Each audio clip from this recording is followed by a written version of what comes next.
You're entering another dimension, beyond any limits known to man. This is the universe of imagination, a wondrous land of brave new stories from the far reaches of space and time. So fasten your seatbelt. There's the signpost up ahead. Your next stop, the Twilight Zone.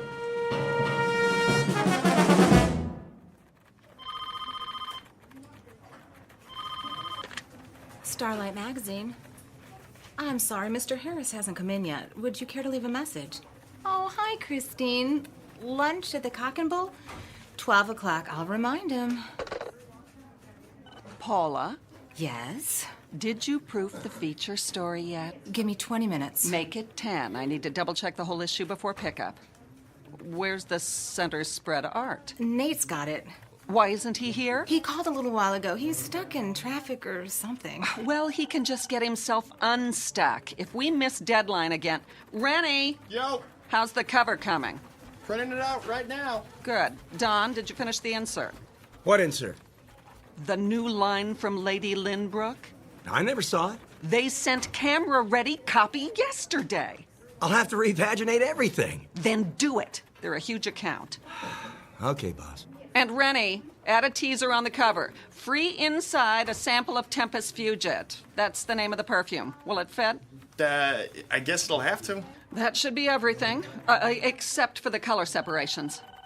I'm sure Nate's on his way. I'm sure he better find another job. We need him, Cheryl. He's our graphics coordinator. Oh, I can hire interns who will do it for nothing. Well, how well would they do it? You have to admit his work is good, and it makes us money. It's the camera-ready ads that make us money. All the rest is filler. Call the messenger service and reschedule. When's the last pickup? 1 o'clock. Tell them we're running late. Maybe they can stretch it. I'll try. Sorry, I got hung up. Hi, Nate. Do you realize how long you've kept this staff waiting? What time is it? My watch isn't working. Your watch is not alone. You won't believe what happened. I stayed up all night to redo the art. Then the car wouldn't start, so I called the repair shop. You could have called a cab. It took 45 minutes for a jump start. Then, when I finally got here, the elevator quit and I was stuck between floors.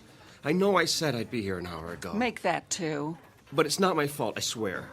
You can't beat the clock. The harder you try... Did you bring the disc? It's right here. Load it and print it. You can have your nervous breakdown after we go to press. Here, use my computer. What's the matter with her this morning? Another day in the cackle factory. Look at this first so I can sign off on it. What page? Center spread, the feature story. At night, our fair city glitters like the proverbial Christmas tree. Who wrote this dreck? Our beloved managing editor. Shirley thinks she's a writer now. That's because she won't pay real writers. Whose phone is that? At least put it on vibrate. Hello? Oh, hi, Chris. Oh, she called before about lunch. Yeah, we're still on... I'll be there, I promise. No cell phones in the office. It's Christine. Tell her you'll call her back. Honey, I'm here. Listen, we're on deadline. and- Now. This is a bad time. Can we talk about it later? Give it to me. What did you do that for? So you won't have any distractions. Get back to work. You know what, Shirley? I don't need this. That makes 2 of us. I'm out of here. You can mail my last check. Don't let the door hit you on the way out. Yeah, box up all my stuff and leave it with Paul.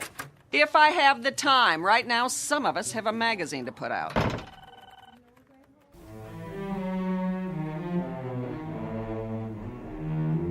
Introducing Mr. Nathaniel Harris, former fine arts major, engaged to Miss Christine Crosley, and lately employed at a small publishing company. Very lately. Because this is a man whose hourglass has finally run out. He just learned one very important lesson, that he can't be in 2 places at once. But consider, how different might his life be were there but world enough and time. Every question deserves a response, and this one is about to be answered in the Twilight Zone. And now, The Twilight Zone, And our story, The 25th Hour, starring Mike Nussbaum with Stacy Keach as your narrator.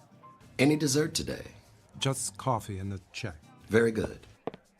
What time is it? Mr. Harris, nice to see you. I have a reservation for noon. That clock, it can't be right. 1 p.m. exactly. Oh, no. Is she... Table 4. Chris, you're still here. Where else would I be? Lunch takes an hour, plus or minus a few minutes. I've done my duty.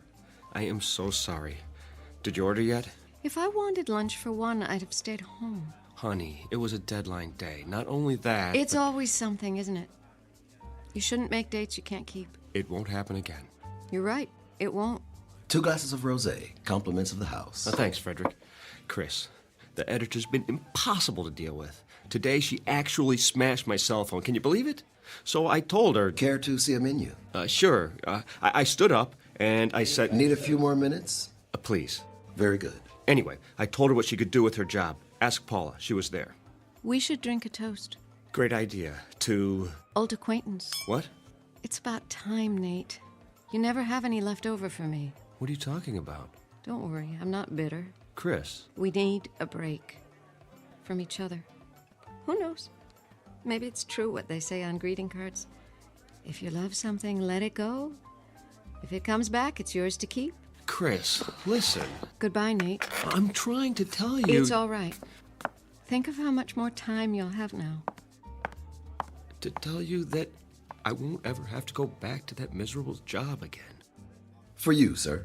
I didn't order it. From the gentleman. He thought you might like something stronger. Which gentleman? The corner booth. The old guy in the brown suit? Yes, sir. He's one of our regulars. Yeah, why not? Very good. Thanks. My pleasure.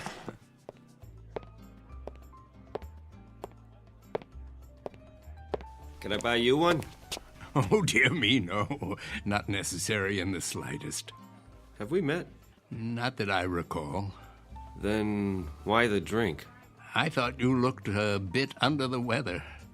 Nothing fixes that like a Moscow mule. Is that what it's called? Oh, ginger beer and vodka in a copper cup. Their signature drink when I first came here. Of course, that was years ago. And Nate Harris, and you are... Blevens is the name. But you can call me whatever you like, so long as you don't call me late for dinner. Please, sit down. I think I've seen you here before. Oh, most unlikely. I'm the type who blends in with the woodwork. Well, I wouldn't say that. When a man is my age, he becomes invisible, practically speaking. Perhaps because he's no longer in such a hurry. Then I envy you. Oh, you mustn't. I have nowhere to go and nothing to do, unlike yourself. Actually, I don't know what I'm supposed to do now. Something will present itself. It always does. I saw the way you came in. Your features a blur of energy like hummingbird wings. It's nerves. I haven't had a free minute all day. I was like that once. Oh. But now I have so much time. Well, I don't know what to do with it. You're lucky. Don't be so sure. You have a schedule to keep, a job. Not anymore. Oh, is that right? I was 2 hours late to work this morning. One time too many. And to top it off, my girl just walked out on me. So I guess I'm flat out of time. Pity. But now you've hit the nail on the head, haven't you? Time. There's an old saying that it's wasted on the young. In fact, it's wasted on people like me. I have all the time in the world, more than I can possibly use. Excess, you might say. Well, if you figure a way to bottle it, let me know. Do you mean that? Are you kidding? I'd pay anything to have a little extra. Anything. Oh, no need for such a sacrifice. That's easy for you to say. If I could have what you have, I'd hock everything I own. I assure you that won't be necessary. No? Let me tell you about myself. As I say, I've reached the point where I have too much time on my hands. That means the opportunity to read, to study, to speculate, and to tinker. What's unimportant falls away, and all that remains is what truly matters. What are you getting at? Simply this, Mr. Harris. I'm about to share something that may sound incredible, but it's really quite straightforward, at least in principle. You see, nothing is created or destroyed in the universe. It merely changes form, moves to where it's needed, so to speak. Sometimes that requires a little nudge, of course. I'm not sure I follow. Consider rain falling on arid land, air flowing into a vacuum. The process is the same. Surplus redistributed to maintain a certain equilibrium. The truth is that nature abhors waste. You've lost me. Consider what happens in a typical day. As soon as you have a free hour, new tasks flow in to fill the gap. The result is that a busy man never quite manages to stay ahead of the game. You got that right. But what if you could add another hour, or another, and another, until the pressure is drained off, equalized? Tell me, what would you do with that extra time? Travel? Write the great American novel? Use it to get caught up, probably. I studied to be an artist. Now I'm a consulting graphics coordinator. You know what that means? I push ads around on a computer screen. Don't ask me how it happened. No real mystery. You needed to earn a living, and time got in the way. What you need is time that's off the clock, so to say, before what matters is only a memory. Don't tell me. You're selling a magic potion. What's it called? Time in a bottle? Nothing so fanciful. The product of my tinkering is purely scientific. I happen to have a prototype with me. Spare me, old-timer.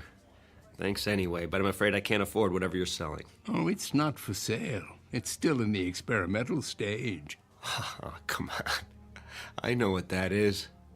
I took music lessons. It's a variable rate device to mark the passage of time. Allow me to demonstrate. Congratulations. You've reinvented the metronome. Try to lift it. That's heavier than it looks. What did you do? Put lead in it?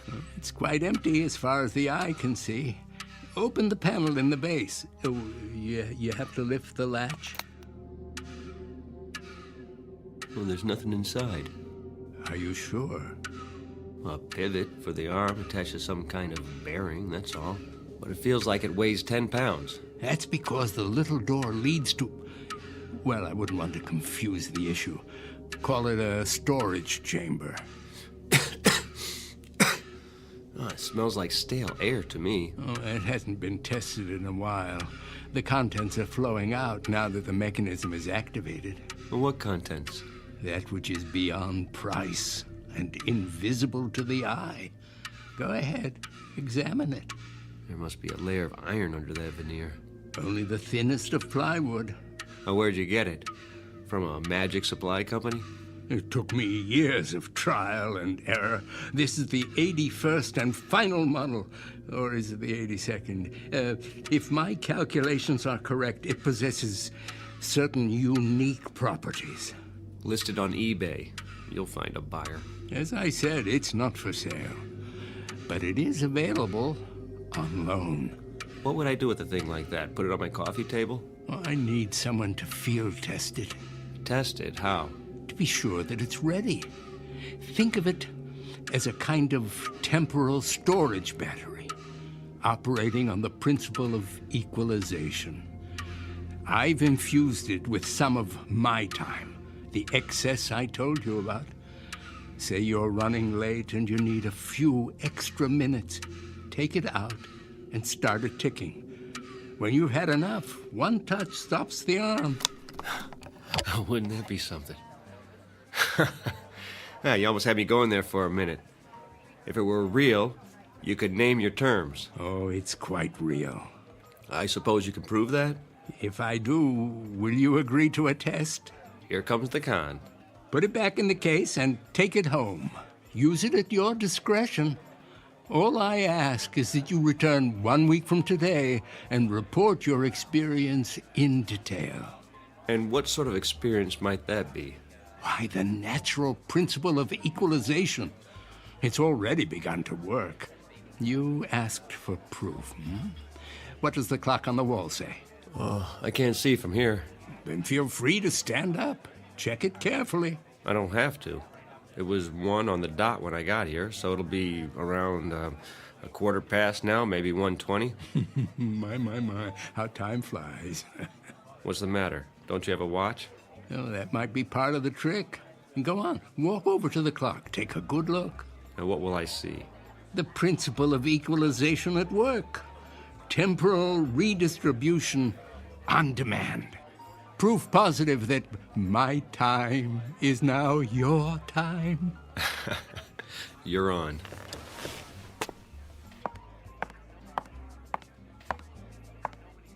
$1:05? Hold on. Frederick? Yes, Did somebody move the hands back? sir? The wall clock. Did you see anyone go near it? Why, no. Then it's broken. No, sir. It keeps perfect time. Well, let me ask you. How long have I been here? How long? Answer the question. You met Miss Crosley very briefly, then the gentleman sent you a drink. And how long ago was that? A minute or two? Come off it. Did he put you up to this? Who? The little man in the booth, whatever his name is. Blevens? He bought you a drink and departed. Oh, he did he? Then why is he...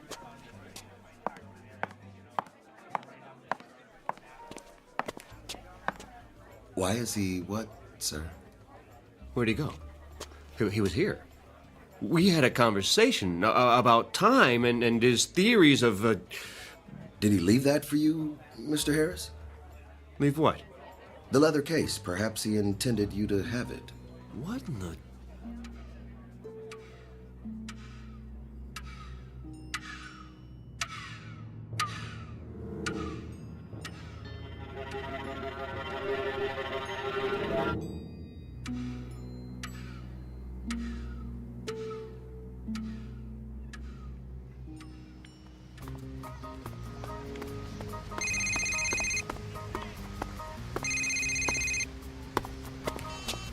Hello?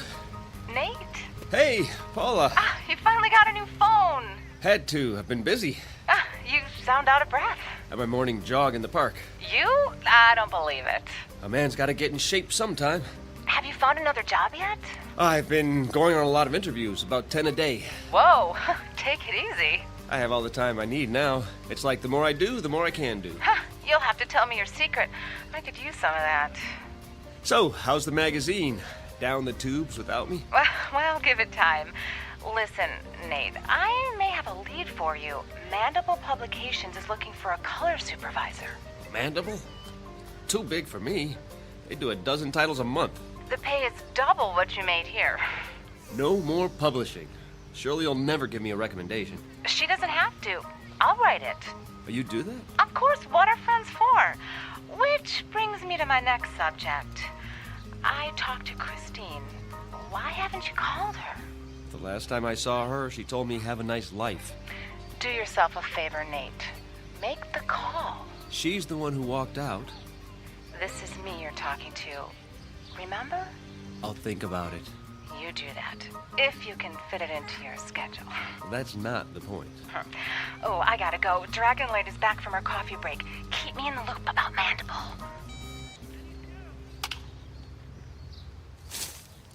Hey! Hey, mister! Can we have our ball back? Oh, where is it? It's over there in the dirt. Sure. Here you go. Thanks. Oh, wait. Yeah? Can I see that bat for a minute? Okay. A nice one. A Louisville Slugger. My dad got it for me. Did he show you how to use it? Nah, he's too busy. Now look, when you hold it, be sure the trademark is pointing up. See the circle where it says Louisville? Otherwise, when you hit the ball, the wood might break. Gee, mister, you know a lot of stuff. And my dad taught me when I was your age. I wish you could show us. You kids play here every day? You don't have time. You're always running. Well, let me tell you something. Time is, well, it's, Yeah?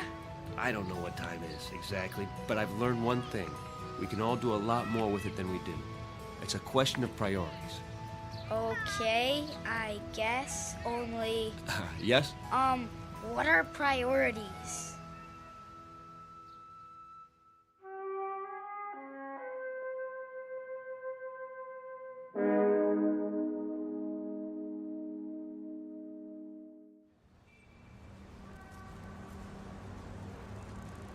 A taxi! Over here! Where you headed? Uptown, the Mandible Building, and step on it. Sure thing.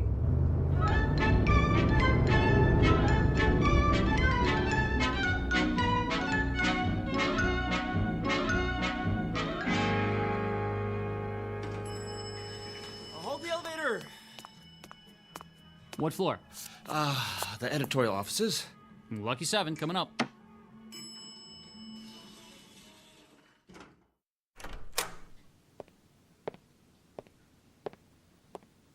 I'm here to see the publisher, please. Do you have an appointment? Nathaniel Harris, 11:30. I'll tell him you're here.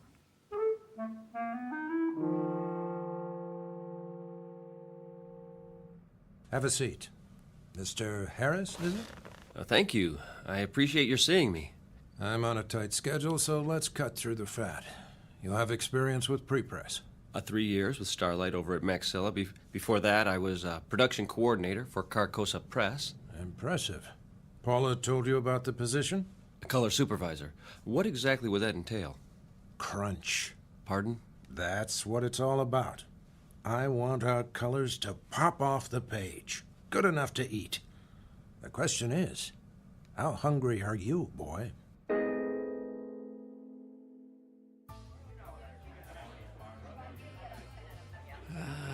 Right on time, Mr. Harris. It works. You seem surprised. Mind if I have a look? Oh. It's undamaged. And the little door above the base? Ah. Oh, how intoxicating. What is? The scent of movement to and fro, the entire mad rush of life, lived to the fullest. Vitality, passion, and even, the great outdoors, if I'm not mistaken. Well, you can tell all that. The aura of youth is unmistakable. Oh, you've used it a great deal, haven't you? The storage chamber is almost full. Why, I only did what you said. Started it ticking when I needed more time. And the result? Well, I got everything done, and then some. Over the last 7 days, I've been across town more times. I've gone on more interviews. Oh, have a drink of water. I could use one of those Moscow mules. Not a good idea. It might provide too much of a kick in your present condition. The device is extremely potent. You appear to have overdone it. Several times over. Oh, I'm a little run down is all. With a young man, desire knows no bounds. A kind of greed takes over for life itself. Oh, what does it do, exactly? The device. Call it a doorway into the fourth dimension. Within it is stored unused time, which you have been permitted to tap. You're satisfied, I take it? Yes. Excellent. But there's something you haven't told me. What do you get out of it? Oh, I suppose a certain poetic justice, quid pro quo and all that. From each according to his ability, to each according to his needs. Nature's method of redistribution in its purest form, with a little help from the equalizer. Glad to have been of service. Oh, wait. Don't take it yet. You didn't find a job? I start the end of the week. I might need this for backup. Just in case. You're sure? Yeah, only in case of an emergency. I promise. Very well, 1 more week. But heed my warning. Be certain not to overdo it. I'm not responsible for the consequences.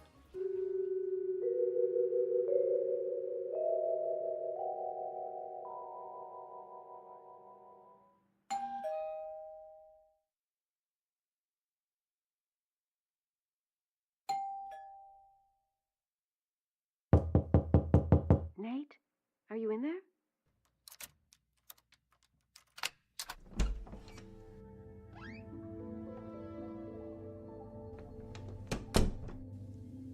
Nate? Is that you? Oh.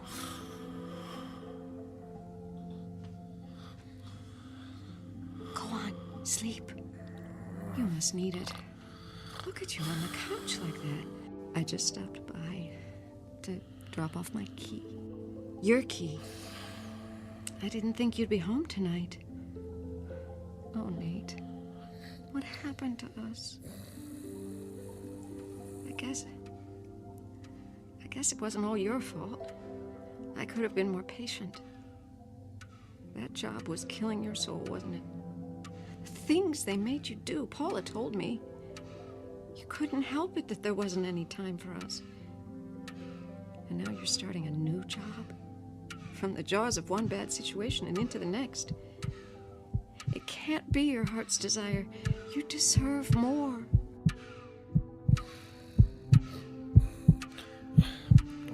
Shh, no.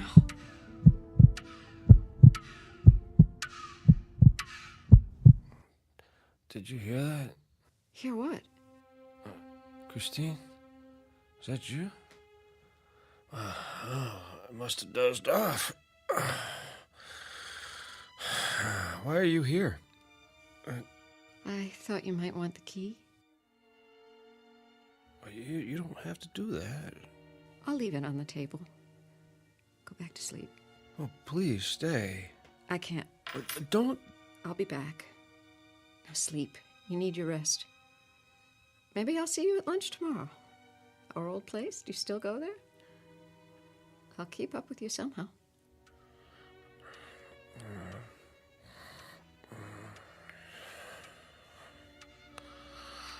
Until then, good night, my love.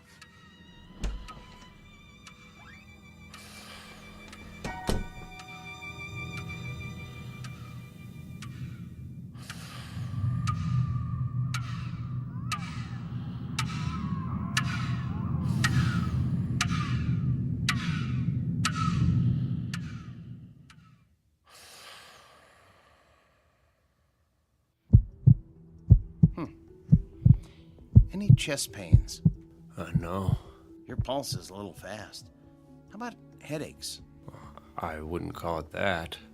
What would you call it? I just ache all over. I've never been so tired in my life. Look straight ahead. Try not to move your head. Follow my finger with your eyes. I'll do my best.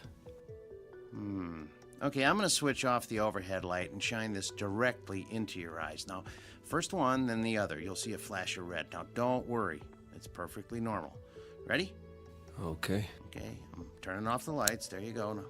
All right. Wow. What do you see, Doctor? Some new broken blood vessels on the retina. Any trouble focusing lately? Blurred vision? In the last few days. Floating blind spots? Shadows at the edges of your vision? That too. So what's wrong with me? You want it straight, or you want it with sugar on it? I can take the truth. There's evidence of accelerated macular degeneration. The sort of thing I'd expect to see in a much older man. All since your last checkup. What does it mean? Well, it's hard to say by itself, but it's part of a cluster of symptoms. Slowed reflexes, general weakness. Have you noticed a ringing in your ears? Well, not a ringing, but I do hear something. Not voices, I hope. More of a throbbing. It feels like a pounding in my head. Your blood pressure could be a lot better. So, tell me, what's been happening in your life? I mean, stress on the job? Well, I had a job. But not anymore. I found a new one. I start this week. A big life change, no matter how old we are. Getting enough sleep? As much as I can. That's a no. You don't leave the window open at night, do you? What? Pale skin, circles under your eyes. Could be a vampire. Like Dracula. You know, sucking the life force out of you. That was a joke. I know. Well, something's going on. You're dehydrated, and I don't like the sound of your heart. I'll schedule an EKG and a complete blood panel. When? Right away, this morning. Is that necessary? I'd say so. I thought you could give me a B12 shot or something. I could, but it won't address the problem. That was all the running around. There was so much I could do with the extra time, but that's going to change from now on. Extra time? Where do you get that? In a vending machine? Don't ask. You wouldn't believe me anyway. Ready for my speech? Go ahead. You've been making the most of every day, and that's admirable, but you've stretched it too far. Burn the candle at both ends, and you burn yourself out. You know the old saying, live fast, die young. Is that what you want? I'll try to slow down. Try? Not good enough. You're exhausted, Nathaniel. After the tests, I want you to go home, take your vitamins, and pull the covers over your head. 8 glasses of water minimum in the next few hours. Now, I'm going to call you when I get the results. Is there someone who can come by and cook you a healthy meal? I'm not sure. Well, let me know if you feel any worse. And cancel your appointments. Don't even think of going anywhere for the rest of the week. Well, that's not possible. You don't have a choice. The new job. You'll end up in the emergency ward. I told you. I'll take it slow. Famous last words. That'll have to do. Then I'm going to check you into a hospital room right now. No. I have something to do first. You're not listening. Do you want a myocardial infarction? How about a stroke? Not common at your age, but it can happen. Life or death, Nathaniel. It's up to you.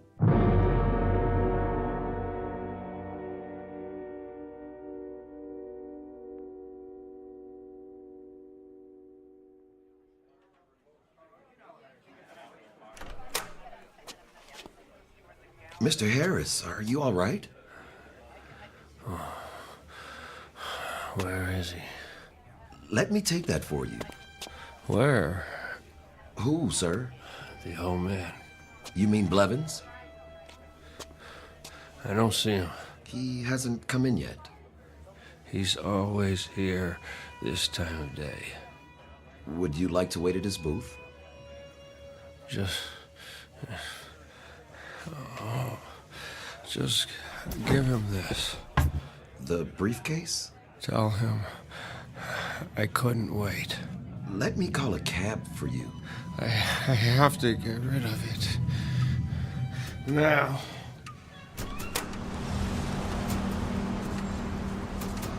Hey, buddy, watch where you're going. I think there's something wrong with him. I'm sorry. Look, Mommy, that man. I have to get away. Shh, looks like he's crazy. Far away.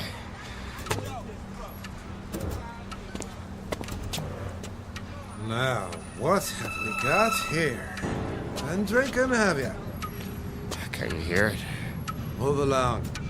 You do hear it, don't you, officer? Or I'll be running you in for drunk and disorderly. Where's the case? You'll have a case, all right, in front of the judge. I left it, but it won't let me go. On your way.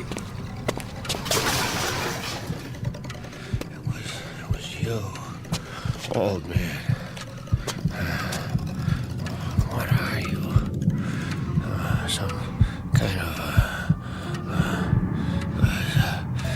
psychic vampire. That's it, isn't it? Sucking me dry. Well, I won't let you. I'll Well, look at Mr. Businessman. Is it happy hour already? Where is he?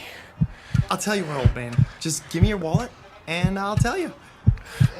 Now, if you just hand it over, we won't have any trouble. You have to help me find him. What? What are you babbling about? You don't understand. He has to take it back. What? Are you for real? I mean, what's the matter with you?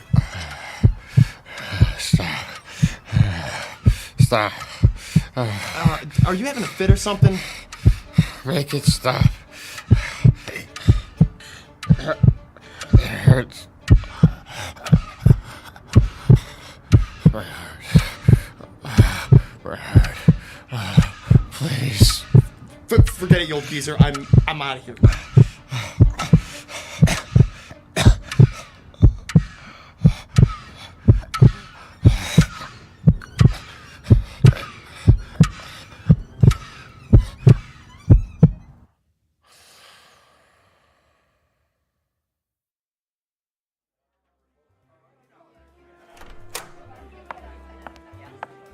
Why, hello, Miss Crossley. Hi, Frederick. Is Nate here? Mr. Harris? He was, but then Where did he go? I didn't see, miss. I offered to call a cab. Why? Did he have lunch already? No, miss, he seemed, Seemed what? Is he coming back? I really can't say. Then I'll wait for him at the table. It needs to be cleared. Oh, take your time. I'm in no hurry.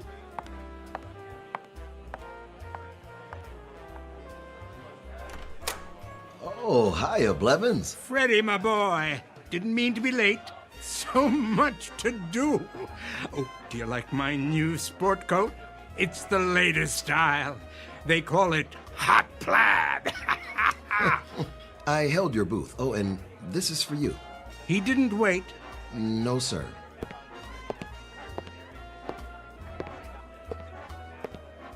Hello there. Hello. I do believe I recognize you. From where? This very table. You're a friend of Nathaniel's. What a coincidence. So am I. You know Nate? Please, join me. I'm fine here. Until they clear your table. I insist. Well, I'm sure he'll be along. Besides, I want to show you something. You'll find it quite interesting. Nathaniel did. just for a minute. Follow me. The corner booth.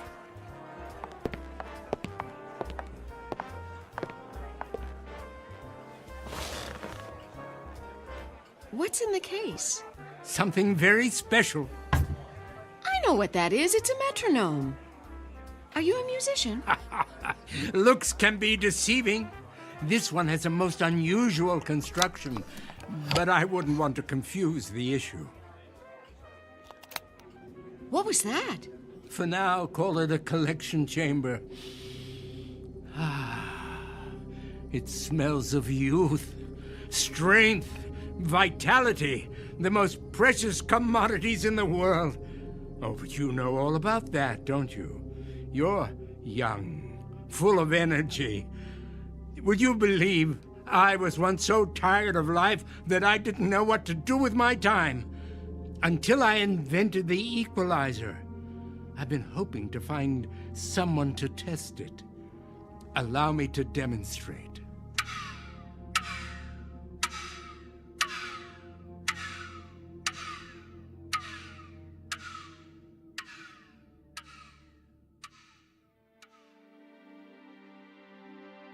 A story about a man named Nathaniel, a victim of the adage that it's better to burn out than to rust. Unfortunately, everything has a price, and Mr. Harris learned too late just how steep that price may be. A man whose hourglass ran out to the last grain of sand. But consider, how different might his life have been had he lived it somewhere other than the Twilight Zone.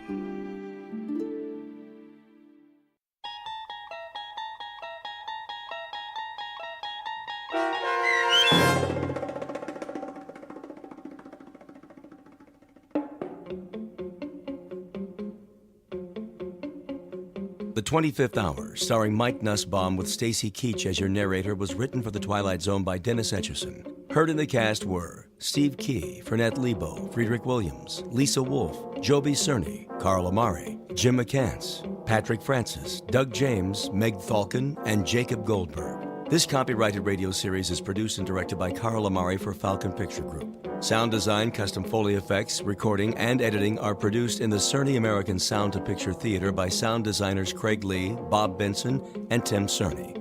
Music for The Twilight Zone is provided by CBS and American Music Company Incorporated, New York. To learn more about the Twilight Zone radio dramas and to download episodes, including 6 free episodes on our homepage, visit our official website at twilightzoneradio.com. Doug James speaking.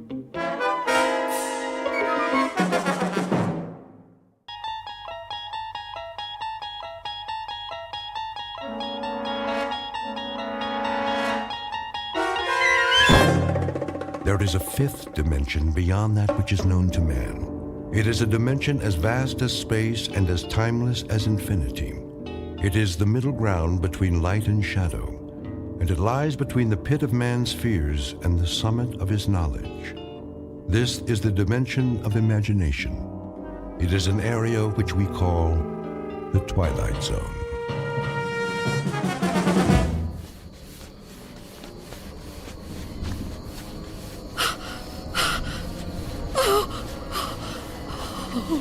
Oh, no, where am I? What am I doing outdoors? I don't remember leaving my... Oh, it's so dark. I don't live here. Or here. Which is my house. Oh, I must get home.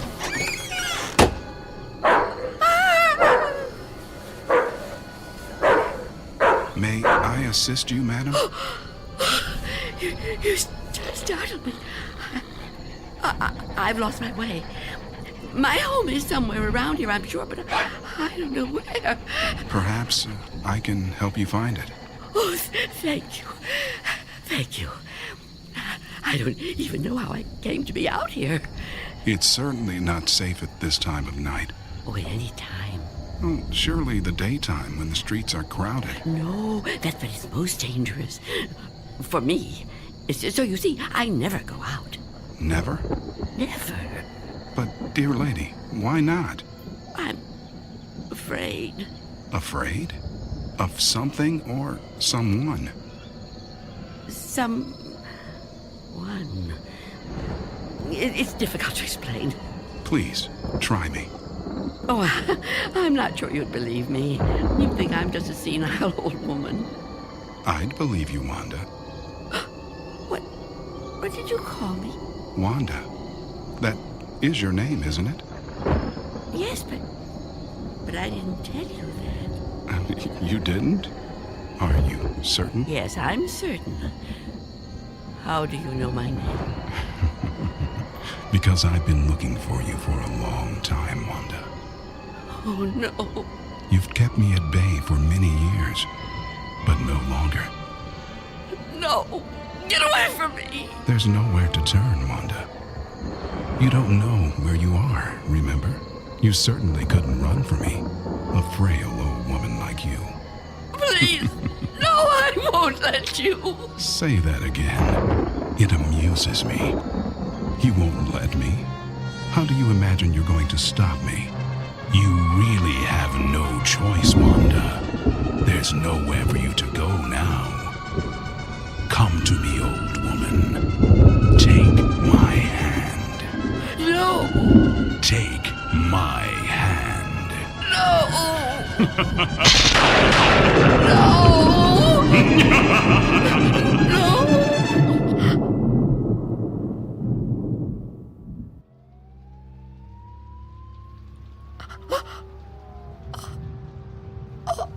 Oh.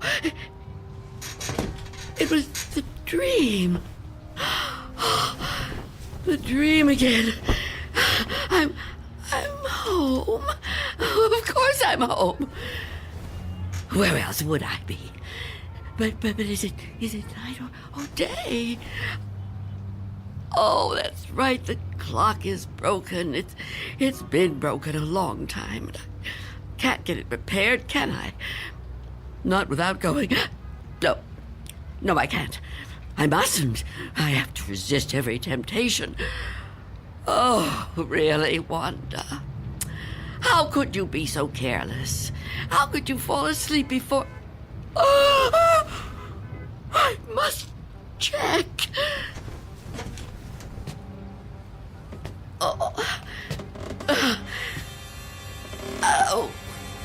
Yes. The boards and the windows are still secure.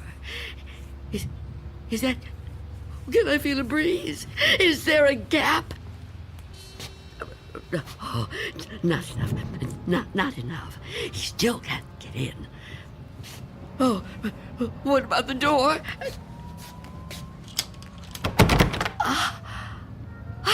Chain is on. And the door is locked. Good. He can't come in that way either. Oh, yes, I'm safe. Safe for another day. But I've been careless. Really, falling asleep before checking. I mustn't take chances. I can't take chances. Not while he's out there. And he's always out.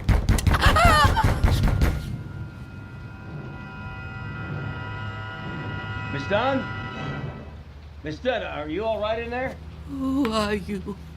It's Barry. Mr. Fabian, you know, from the grocery store. I know we've actually never met, but, well, we've spoken on the phone, Miss Dunn. At least we used to. Do you even have a phone anymore? Anyway, you know me, right? What do you want? I'm delivering your groceries, Miss Dunn. You remember? Charlie, the kid who works for me, was supposed to bring them, I know, but he called in sick. Yeah, kids these days, huh? No sense of responsibility. Anyway, I thought I'd better get them to you now instead of waiting till tomorrow. I figured, you know, you'd be waiting for them. Is that all right? Put the food through the letterbox. The letterbox, right. Okay. Oh. Thank you, Mr. Fabian. Your money is coming under the door now. Under the door? Here it is. Miss Dunn, wouldn't it be easier to just... $6 and... Okay. 32 cents.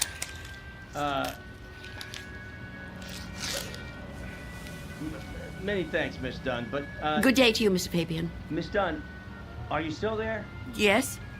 What is it? Well, I've been thinking. I just wonder, Miss Dunn, does anybody else bring you food? I really don't see what business of yours that is, Mr. Fabian. Well, no, it's nothing like that, I promise you. I mean, this hasn't anything to do with business. I'm just concerned for your well-being. I mean, it seems to me a person can't live on food big enough to fit through a letterbox. I can assure you, Mr. Fabian, I'm in no danger of dying as long as I observe this strict regimen. Oh, well, I'm glad to hear you talk like that, but I don't know. Maybe if I could come in for a minute. Come in? Yeah, I just want to talk, Miss Dunn. I mean, I can't do that so well out here. I really think you need to see a doctor. Out of the question. No one is coming in here, Mr. Fabian. Not a doctor and not you. Miss Dunn, could you open the door, please? Go away! Miss Dunn, I just want to help you. I know what you want. Leave me alone. Miss Dunn, all I know who you are. You do? Well, that's good. That's very good. Myself, I have a very bad memory. Every morning, you know, my wife gives me a pen. Every day I lose it somewhere. So, will you let me in? Stop trying to get in here. You won't get me. Just go away and leave me alone. Come on, Miss Dunn. Look, I've got other deliveries to make. I just want to help you if I can. I think you could use a little help. Ah, the heck with it. Good luck living here in this neighborhood. What's left of it.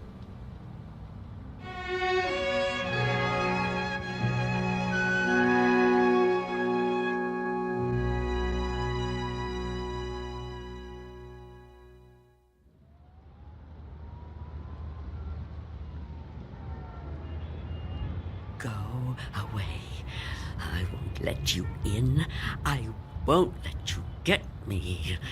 Leave me alone. I don't want to die. I don't want to die. Please, freeze!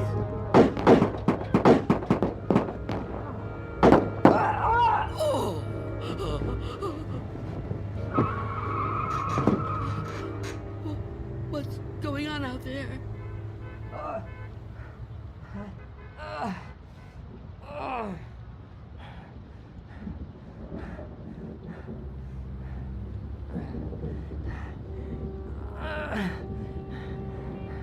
Help! Is anyone in there? You gotta help me. What is it? Go away! I've been shot. I need help. Please. Please do something to help. Who are you? Officer. I'm a police officer. Please, you have to open the door. I need help. I've been shot. You're lying to me. I know you. You can't fool me. No, I'm not trying to fool you. Please. I think I'm dying. You can't trick me so easily. You're no policeman. Why can't you just leave me alone? I know who you are. I know what you are.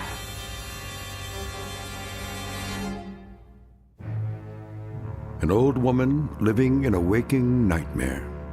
An old woman who has fought 1,000 battles with death and has always won. Now she's faced with a grim decision. A decision that might to others seem the simplest in the world. That of whether or not to open a door. And in some strange and frightening way, she knows that this seemingly ordinary door leads to the Twilight Zone. And now, The Twilight Zone and our story, Nothing in the Dark, starring Marshall Allman, with Stacy Keach as your narrator.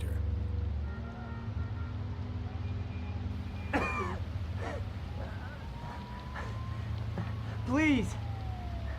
Why won't you help me? Stop this! Why must you do this to me? I'm losing a lot of blood.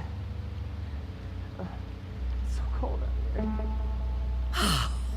Listen to me. I'm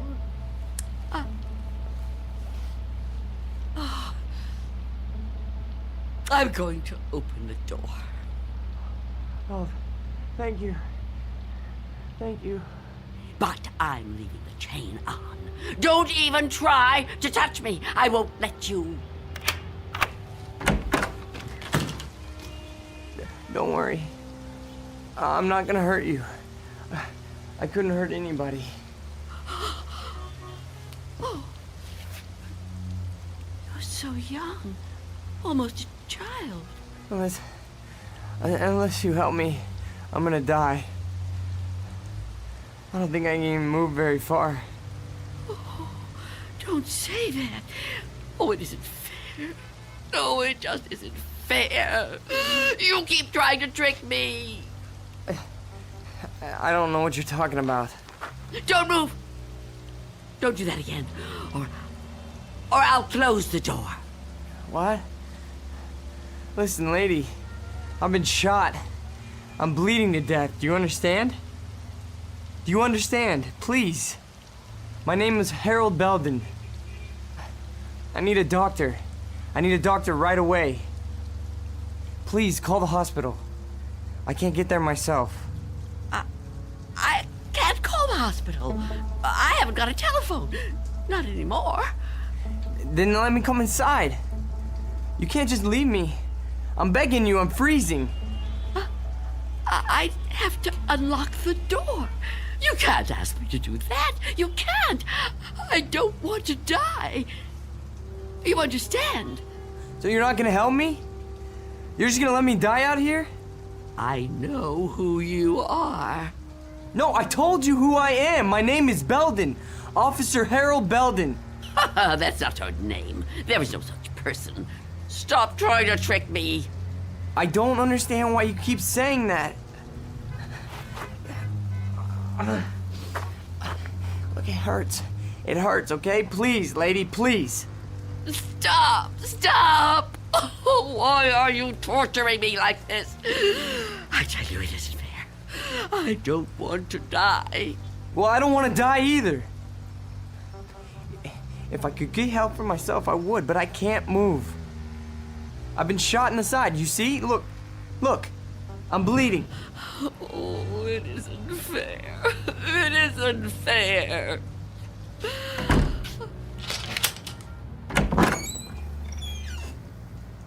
Will you help me? Yes. Yes, I'll help you. Thank you. Take my hand. What? Take my hand, pull me inside. No, I won't. I mean, I can't. Oh, can't you? Can't you crawl in? Well, I don't think so. Please try. Quickly. I don't want to leave the door open.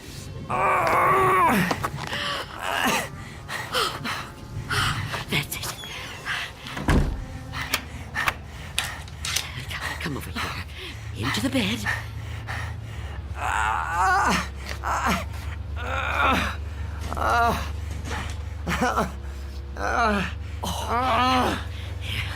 You just rest.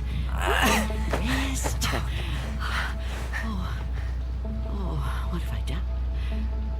And what am I going to do?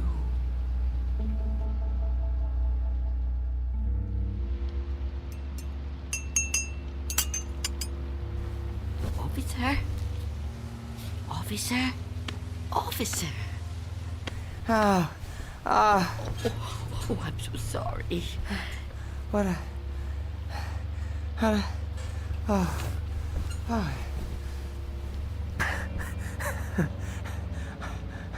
Oh, I'm alive.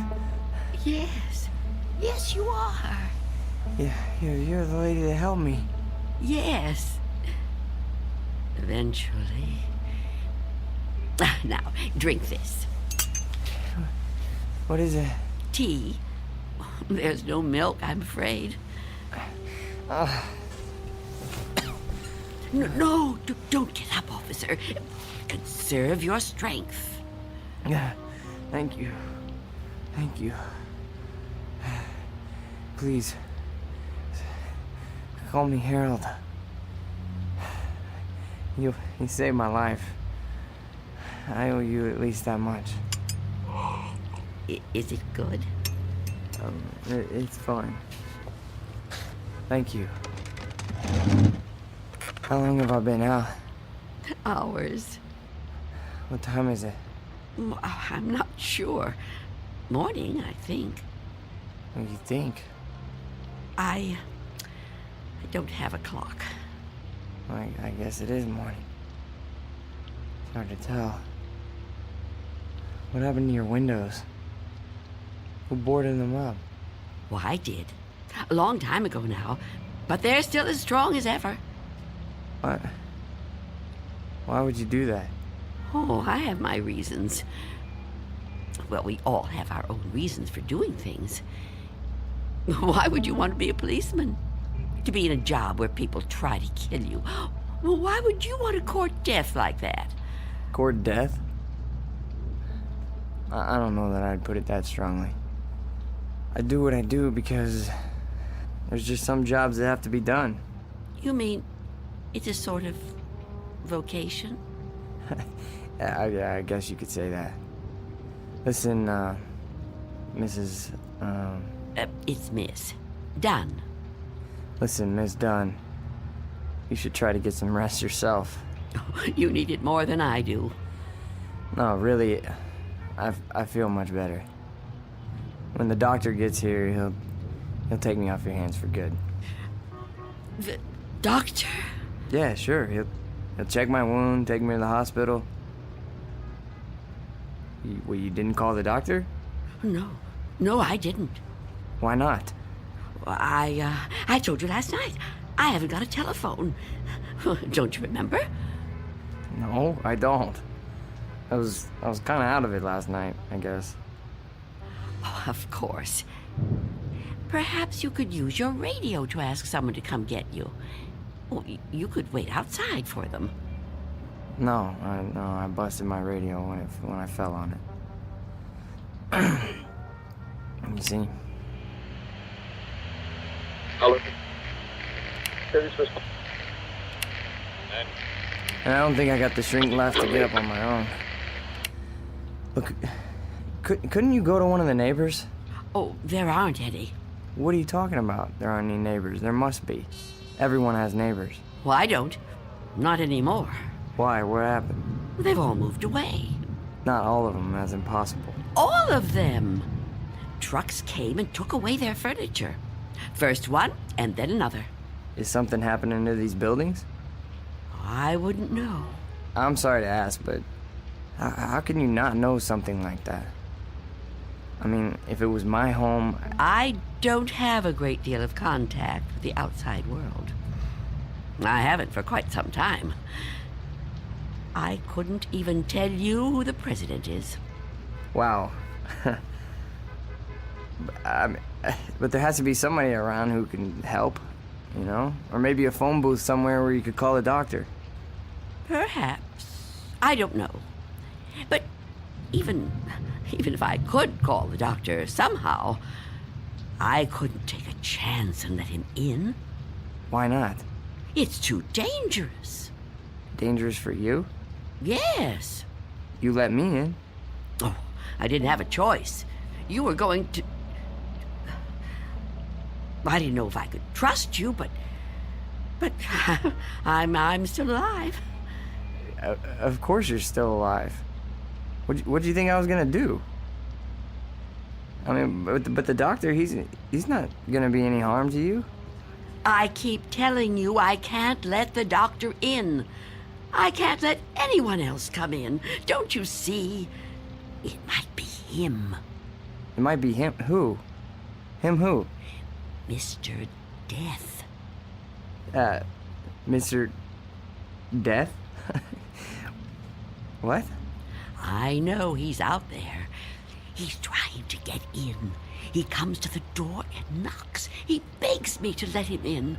Last week, he said he was from the gas company. The gas company? Oh, he's clever.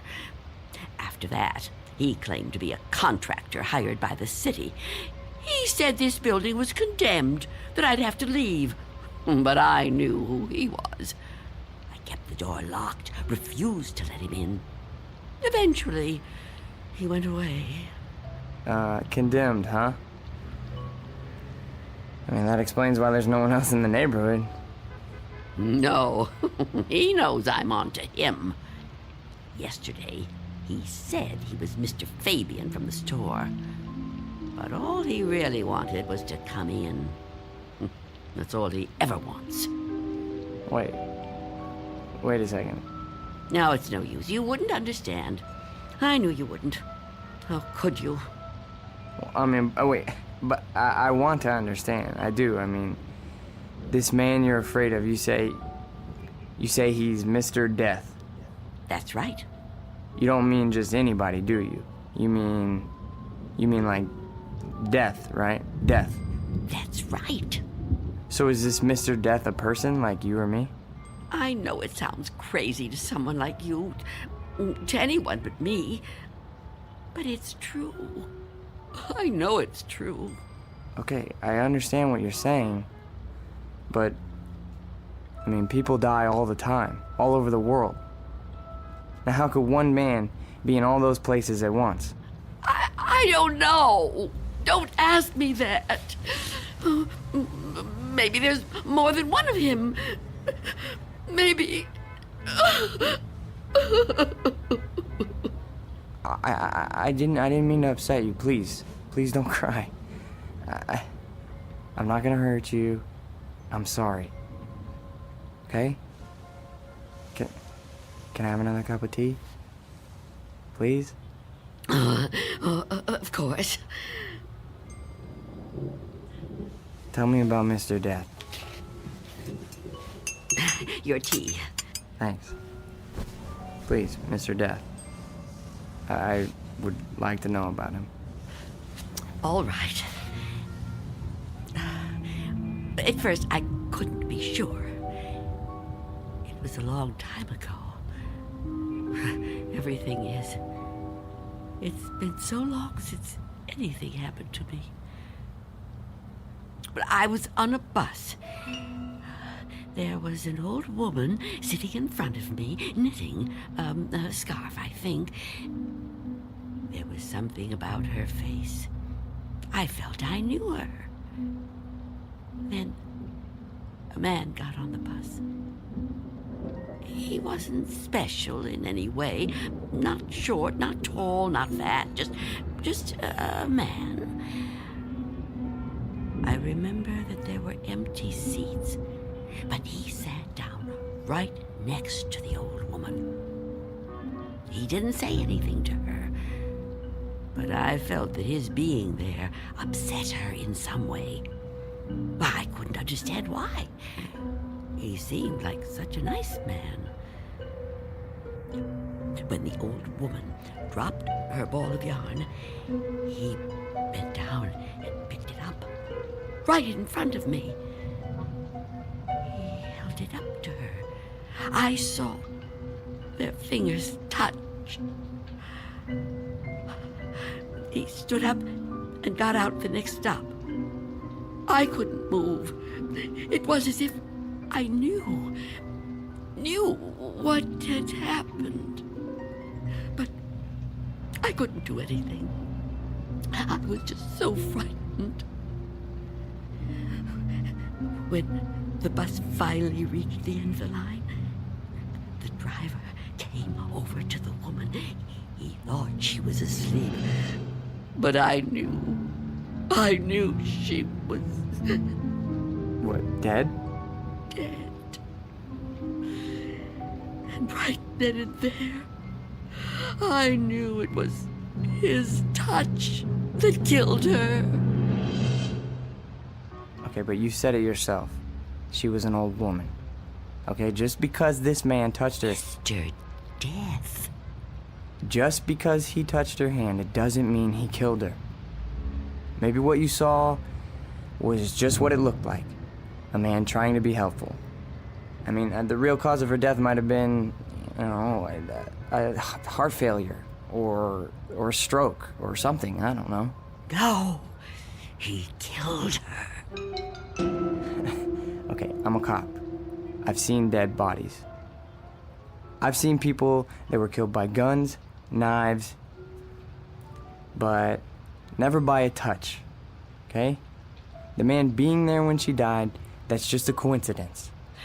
But I've seen him since then, several times. I've seen him in crowds. I've watched for him. Every time someone I knew died, he was there. He, the same man, the one on the bus. No. Once he was a young soldier, then a salesman, a taxi driver. Someone you wouldn't notice unless you were watching closely. But you could see him.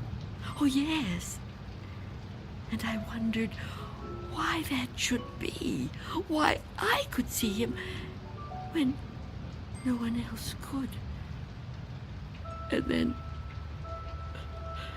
I knew. Why? It was because I was getting older. And my time was coming. I could see clearer than younger people, people like yourself. Now, do you understand? Oh, I know you don't believe me. That would be too much to ask of anyone. But do you at least understand? Please. I have to know. All right. Maybe. Maybe, okay? But if there is some Mr. Death who's able to visit all the people in the world like Santa Claus... Don't mock me. I'm not meaning to mock you, okay? I would never do that. I swear. But if he's real... He is. If he's real, then I don't see what the problem is. You don't see what the problem is? Oh, you must be joking. No, I mean, if you know what he looks like, what have you got to be afraid of? If you're right, and you can see death, I'd say you're kind of fortunate. fortunate. Sure, yeah. I mean, you'd be able to see him coming. You could just avoid him. Oh, didn't I tell you his face is always different? He's different sizes, different ages, different races. I couldn't be sure. Well, how about when you go out? Out? Sure. Well, I know you said you don't have much contact with the outside world, but you have to go out sometime. I mean, to the shops or something, you know? Now, couldn't he touch you then, if he wanted to? No. Why not? I never go out. Never. Never. Oh, I haven't been out for years. I don't know how many. I don't keep count. That would be too depressing. But I suppose you can guess from the smell. You're too polite to mention it. But it must bother you as much as it bothers me. So what do you do about food? The boy at Mr. Fabian's store delivers it. But I never open the door to him. How can you live like this? Oh, don't think I enjoy it. So why do you do it? Because if I don't live like this, I won't live at all. If I don't watch out, if I let down my guard even for a moment, he'll get in. I know he will. I haven't always lived like this, you know. I was young once. People said I was pretty. I lived out in the sunlight. I hated to be inside, even for a minute. My mother always said I'd spoil my fine complexion, but I didn't care. I loved outdoor things. I lived out in the sunlight, so warm, so beautiful. Beautiful, like I once was. You're still beautiful. Oh, no, I'm not. I'm old and cold. I miss the warmth of the sun so much. See that patch of sunlight on the floor? Where's it coming from? I think it's coming in from between the cracks in the boards of the window over there. Oh, yes. It's so warm to the touch. You know, I've always hated the dark and the cold. And now I'm old. I've lived a long time, but I don't want to die.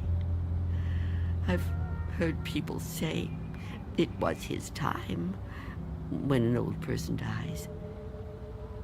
But it's not your time if you're not ready to die. I'd rather live in the dark than not live at all. Miss Dunn, I promise you, there's nothing to be afraid of. We're all alone here. Okay? There's nobody outside the door. I know you're upset, okay? And you're clearly under a lot of pressure. But I think all you need is some rest. Oh, officer. Yeah, and I need help. Oh, I don't know what to do. Just give me some medical attention. Look, I don't know how badly I've been hurt, okay? But I've lost a lot of blood. And I need help soon. Or I don't know how much longer I can... I've told you I can't go out there. You can't ask me to do that. Look, this whole Mr. Death thing, I promise you, you don't have anything to worry about. Shh. Someone's coming. Well, get them to help me. No! There's nothing to be afraid of. Please, answer it. Go on. That's right. Go ahead. You're doing fine. Answer it. Go on. I'm keeping the chain on. That's fine. Do whatever you want. Just see who it is and get them to call for help. I'm sorry, lady, but I got my orders. No! Get away! Officer Belden, help me! I can't fool around any longer. Step aside, I'm coming in.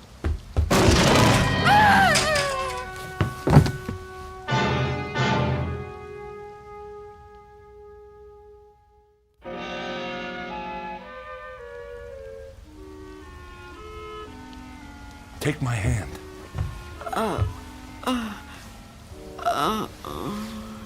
Easy, lady. Just lie quiet there till you get your strength back. What? You gave me quite a scare there when you fainted like that. Sorry I pushed you when I put my shoulder to the door. You started to faint and I offered you my hand, but you passed right out. For a second I thought that... Well, I don't even want to talk about that. But I'm glad you're okay. And still I live. Huh?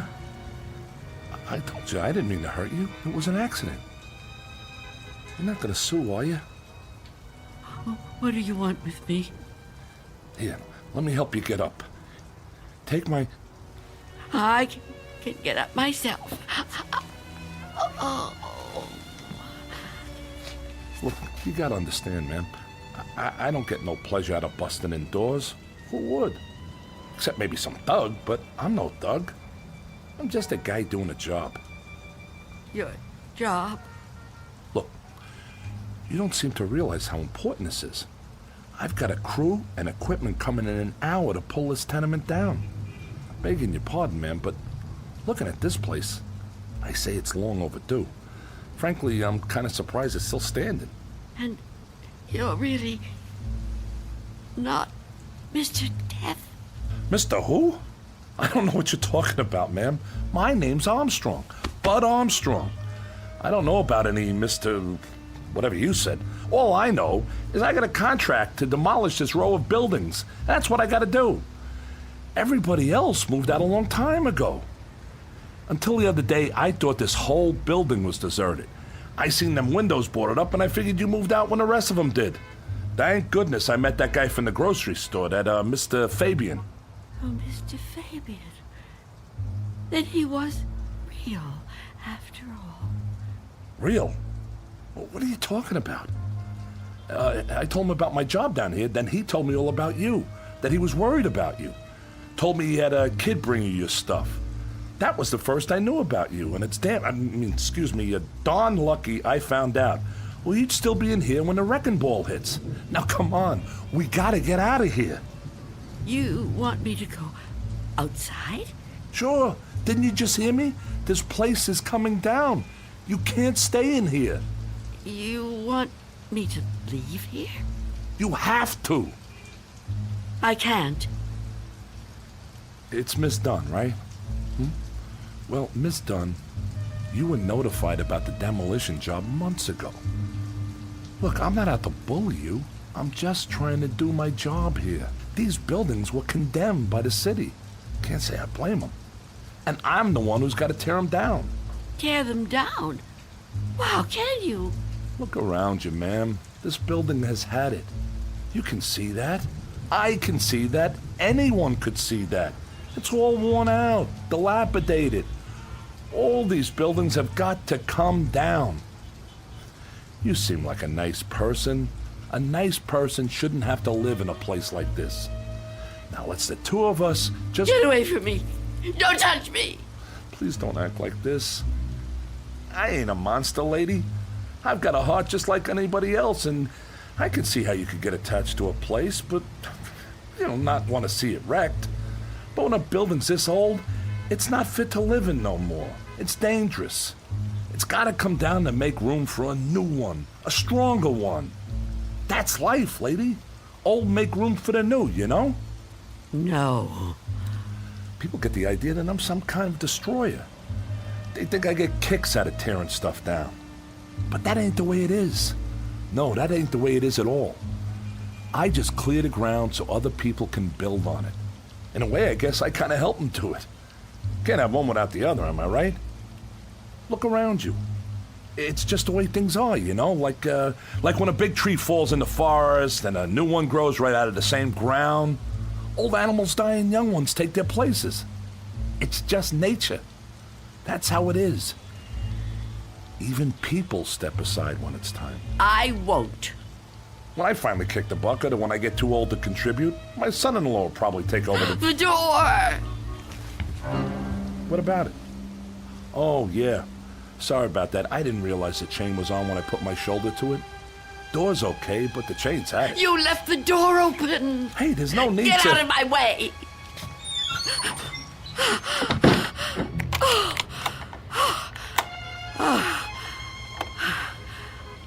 You don't have to do that.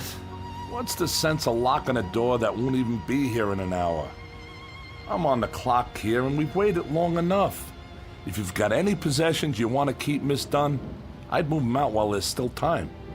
I'll help you. You think you're helping me? I'm not going to leave here. Not with you. Not with anyone. Don't try to touch me. I don't want you anywhere near me.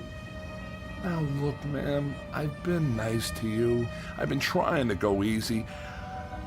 I know this must be tough for you. Any kind of move is a big upset, especially to an older person like you. But if you insist on staying here, I'll have to call a cop. A cop? A police officer? It's just for your own good. Please, cooperate, lady. Hey, where you going? Of course. Mr. Belden! Explain it to him. Tell him the reason I can't go out there. I know you understand. I've told you everything. You'll help me, won't you? You'll help me stay? Well, say something. What are you doing? Who are you talking to? Oh, Mr. Belden is a policeman. Mr. Belden? Who the heck is Mr. Belden? Is he your pet? You got a cat in here? Please tell him. Lady, I think maybe you're sick. You should come with me. I'll get you to a doctor. I don't need a doctor. Mr. Belden, won't you tell him?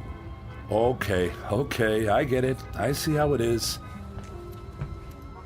Hey, I'm sorry, but if you're still here when the crew arrives, I'll have to call a cop. I'm sorry. I wanted to make you understand, but... Okay.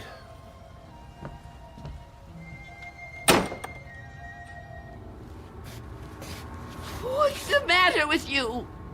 Why didn't you say something? Why didn't you help me? I thought you understood. I thought you'd help me. I think the question you should be asking yourself, Wanda, is how he looked straight at this bed and didn't see me.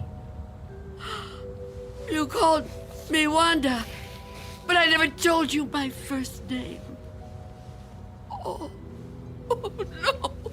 No. It's not true. It's not true. Yes, it is. The mirror, Wanda. Look in the mirror. What do you see? I can't. I won't. Look in the mirror, Wanda. What do you see?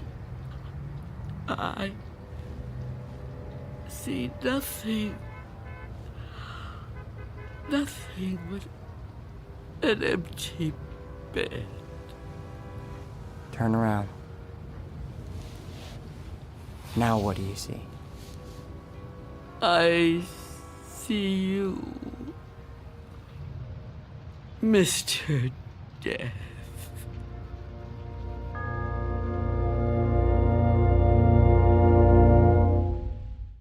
We'll be back to the Twilight Zone in just a moment.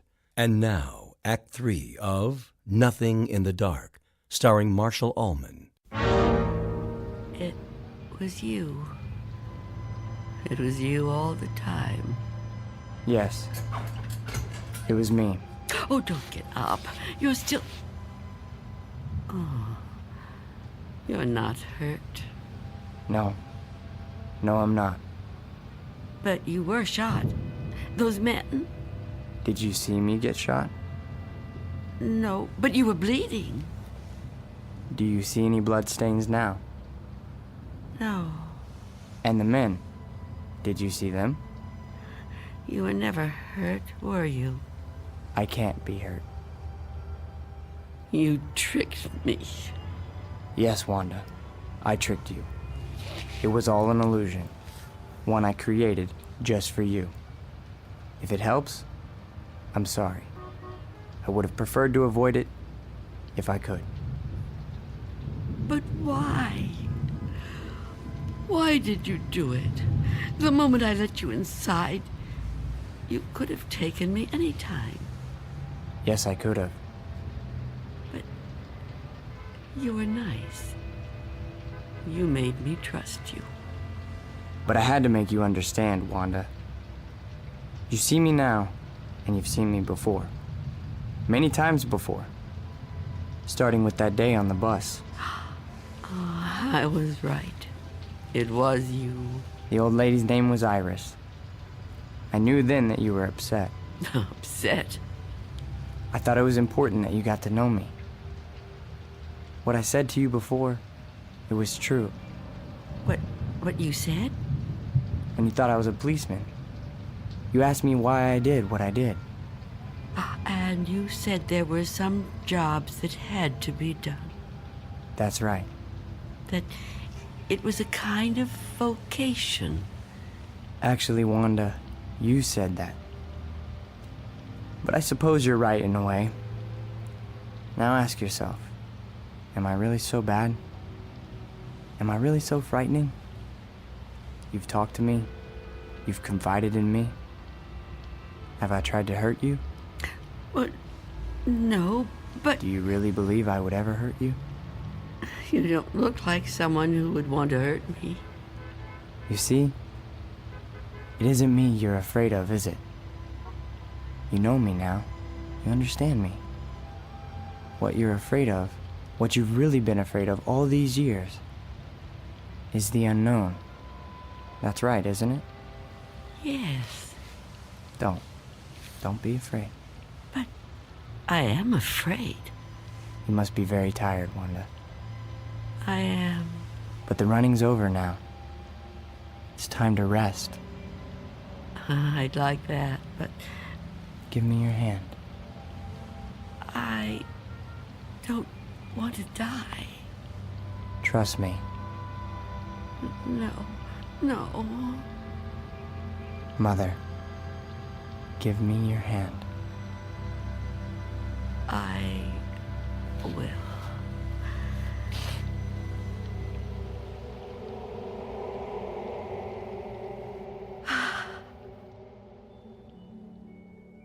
There.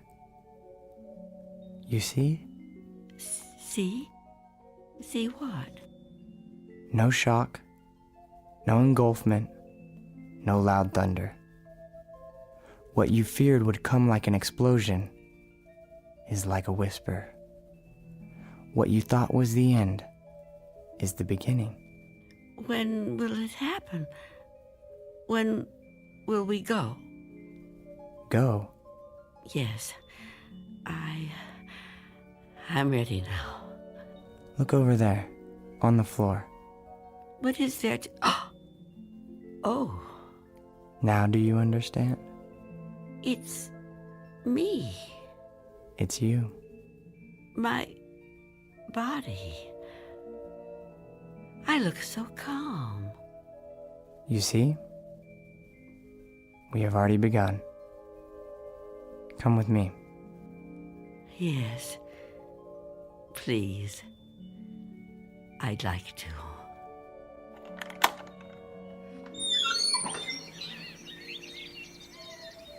It's such a beautiful day.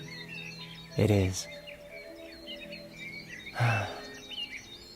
It surely is. You know, Mr. Armstrong was right about a lot of things. What things? Well, for one, his son does take over the business when he dies. Will that be soon? Another 16 years. Oh, dear. It'll be quick. I'm glad to hear that. I'm afraid I was a little harsh on him. Now the son-in-law, he lives to be 102. 102? Oh, goodness. I know. It's remarkable, really. Of course, the oldest person I ever met was a lady in Tibet. Well, how old was she? Take a guess. Oh, I'm no good at guessing. Come on, take a guess. You'll never believe it.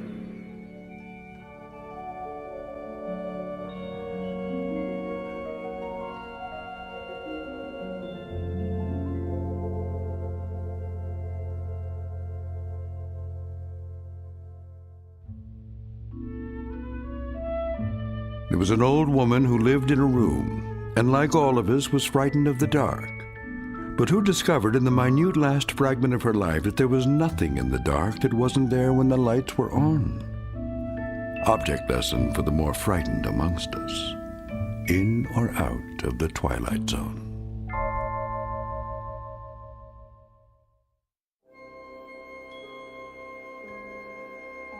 Hi, this is Carl Amari, producer of the Twilight Zone radio dramas. I'd like to take a moment to tell you about our official website at twilightzoneradio.com, where you'll get the latest news and information on these Twilight Zone radio dramas. Plus, at twilightzoneradio.com, you can digitally download 3 free episodes or any of our episodes for only $1.95 each. In this age of ever-changing technology, we've decided to make these episodes instantly available to you by making the Twilight Zone radio dramas a digital download-only series. This means that this series will no longer be offered on CD. The CD collections at our website are now being offered, while supplies last, at buy one, get one free. So be sure to get your favorites before they're sold out. Be sure to visit us often, and I'll see you in the zone.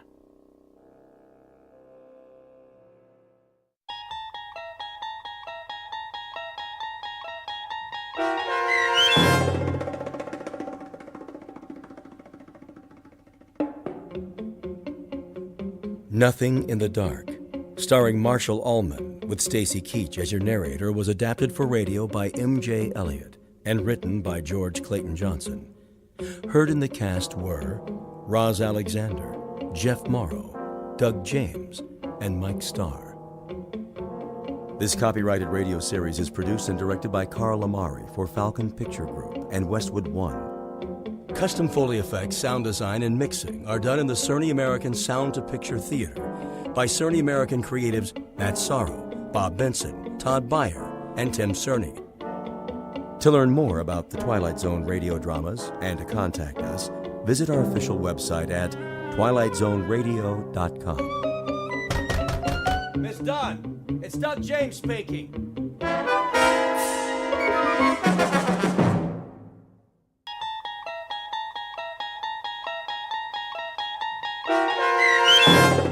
The Jeopardy Room with Stacy Keach as your narrator was adapted for radio by Dennis Etchison and written for The Twilight Zone by Rod Serling. Heard in the cast were Yasin Piyankov, Jamie Vann, Terry Berner, Katrina Lenk, Ned Noyes, Anna Sverutza, and Lisa Dotson. To learn more about the Twilight Zone radio dramas and to obtain audio cassettes and CDs of these programs, visit our website at twilightzoneradio.com. The producers of The Twilight Zone wish to thank CBS Enterprises, Carol Serling, Dennis Etchison, Dick Brescia Associates, Claire Simon Casting, Terry Jennings, XM Satellite Radio, Sirius Satellite Radio, our sponsors, and our radio affiliates for helping make this series possible. This copyrighted radio series is produced and directed by Carl Amari and Roger Wolski for Falcon Picture Group. Doug James speaking.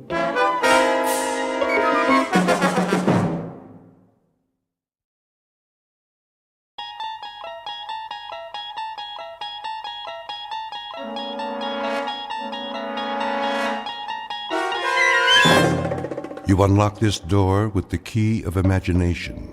Beyond it is another dimension, a dimension of sound, a dimension of sight, a dimension of mind. You're moving into a land of both shadow and substance, of things and ideas. You've just crossed over into the Twilight Zone.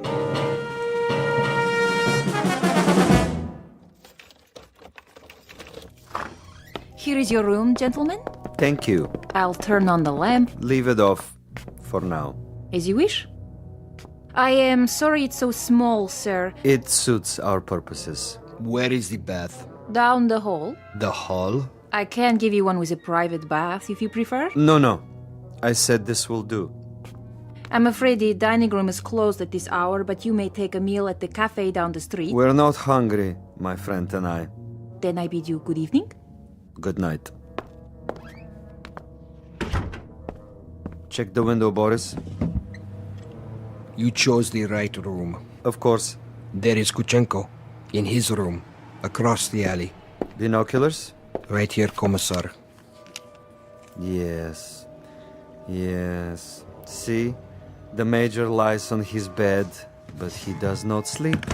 He will sleep very soon. Give me one shot with this rifle. Not yet, Boris. That would be too easy. Easy? A clean kill. I have something more challenging in mind. Something along the lines of a game, perhaps. I don't like games. Not even a game of cat and mouse? What for? To make him squirm a bit before the hammer falls? We waste time, Commissar. Patience, my friend. Hand me the phone. Who are you calling? Hickory Dickory Dock. Front desk. Yes. Excuse me, but do you have a Mr. Kuchenko in your hotel? One moment. Sorry, no one by that name. Ah, but I happen to know that my friend is staying there. Perhaps he is registered under another name? Andreev? I'll check. Yes, Mr. Andreev, room 963. Very good. Will you connect me, please? Yes, sir. Look, he hears it. Of course he does. He rises from the bed to answer.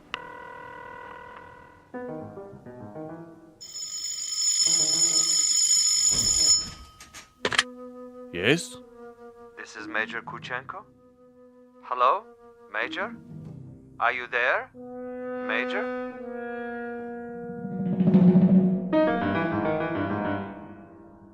The cast of characters in our drama: a cat, a cat's assistant, and a mouse. This is the latter, the intended victim, who does not know but may have already guessed that he is to die. His name is Major Ivan Kuchenko, and he was lately an officer in the former Soviet Union. At this point, he has, if events go according to certain predetermined plans, perhaps 3 or 4 more hours of living. But an ignorance shared by both Major Kuchenko and his executioner is the fact that both have taken rooms at adjacent hotels in a section of the city located beyond the checkpoints of the Twilight Zone.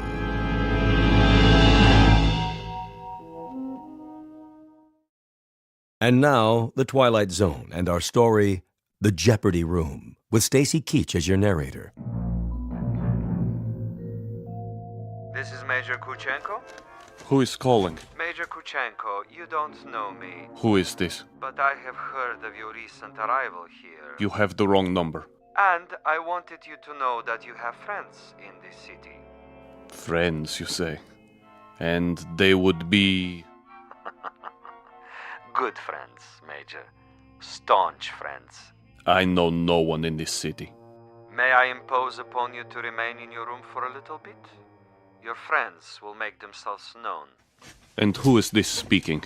Is this a friend also? A good friend, Major. Not known to you yet, perhaps, but soon to become acquainted. And why must I stay in my room? We'll be making contact with you very shortly. For what purpose? Your welfare. Your well-being is our deepest concern, Major. Now, Commissar. Not yet, Boris. May I count on you to show some sense, Major? For your own safety, I urge you to remain in your room. You'll be seeing your friends before long. The mouse is in the trap. He stands at the window. Now, Commissar? Patience. But I have him in the crosshairs. I could make his head leave his shoulders at this range. That would give you pleasure, wouldn't it? A great deal of pleasure, Commissar. Just say the word. Even when he lies down, I can still see his head. I believe it, Boris. I know of your prowess, but put the gun away. Put it away? Lay it aside. For a bit. We're not going to kill him? Ah, the eagerness of the young. They do not sip wine. They gulp it down like a soft drink. They do not fondle women. They devour them. They do not sniff at the essence of a perfume. They try to jam it into their nostrils. But now, consider the window across the way. The gentleman will die without question. But I want him to die, Boris, with finesse, with subtlety, with a degree of thought and care. A killing is a killing. And if a man is to die, what does it matter how he dies? Ever been to a bullfight, Boris? A bullfight? No, Commissar. I've never had that pleasure. A bullfight might serve to make the distinction. In such a contest, if the matador kills with grace, that is considered a good death. So, there are good deaths and bad deaths, are there? Precisely. There is death with art, and there is the death of the butcher. You, Boris, are a butcher. Now, that is an honorable profession of great usefulness, but I'm an artist. Oh, you will have a death tonight, within a few hours. But when it is over, we will have killed with artistry, Boris. Not with a meat cleaver or an explosive bullet or any other of the butcher's tools. This death will be like a ballet.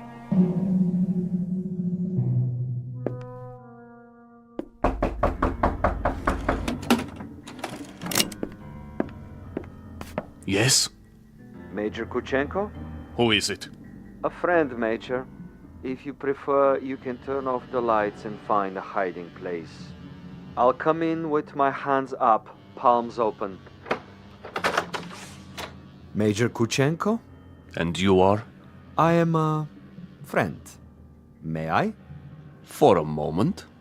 I would prefer that you put the gun away. Not a chance. Were you the one on the telephone? We had a brief chat earlier. Quite a place you have here. Who occupied it before you? A rat? I have no luxury of choices. Indeed not. In this respect, you are a very poor man of late. However, you have a bed, you have some pictures on the wall, and the floor without so much as a throw rug. An adequate accommodation, and a view of a brick building alongside. I suppose there are worse places to spend an evening, Major? I know. I've been to many of them. Indeed. Indeed you have. Siberia is cold this time of year, is it not, Major? I'm told it's a most uncomfortable climate. You've been told quite correctly. It's a freezing jungle. A freezing jungle. Marvelous. Lovely imagery. Siberia is a freezing jungle. It was. When it was part of the Union. You make reference, of course, to the people who inhabited it. I make reference to some people. Those who were in charge of that private resort. It must have been unpleasant for you? At least sufficiently unpleasant to motivate you to renounce your native land and try to seek asylum elsewhere? For a time. Asylum is no longer necessary under the new regime. Ah, but of course the old ways die hard. Some of the same people remain in charge, and they might be concerned about their public perception in this new world. To the victors go the spoils, and that includes access to certain, let us say, sensitive information? I don't know what you're talking about. Really? But I think you do. You were a political prisoner. You served a term of 12 years. You escaped and you moved quickly when the borders were opened. To bring us up to date, you have made your way to a neutral country, somehow avoiding an official debriefing. You have made contact with certain foreign agencies, and now you're desperately trying to get on an airplane that will take you to a Western nation. But for some reason, you feel that you're still under surveillance? Oh, it's more than a feeling.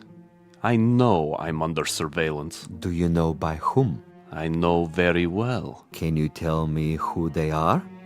Look in the mirror. Commissar Vasilov. Very discerning, Major. You remember faces? I remember pain. I remember some interrogations that went on for many weeks. I had no calendar, but I made marks on the wall of my cell. How resourceful.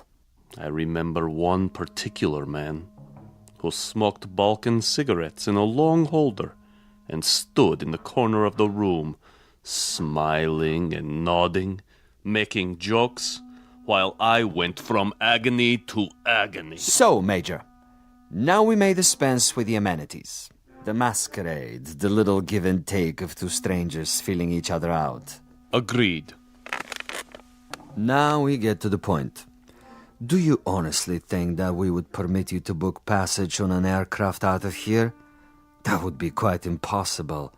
As a former member of the military, even as far back as 12 years ago, you have information that we would find embarrassing were it to be released elsewhere.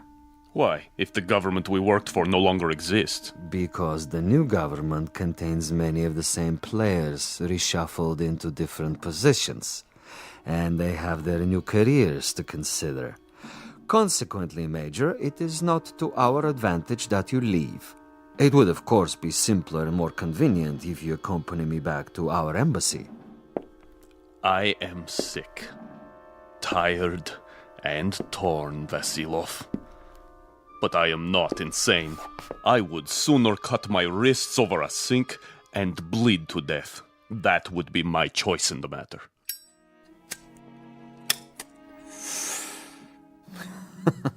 You surely can't be serious, Major. I'm rather a connoisseur of the several hundred ways for a man to depart the earth.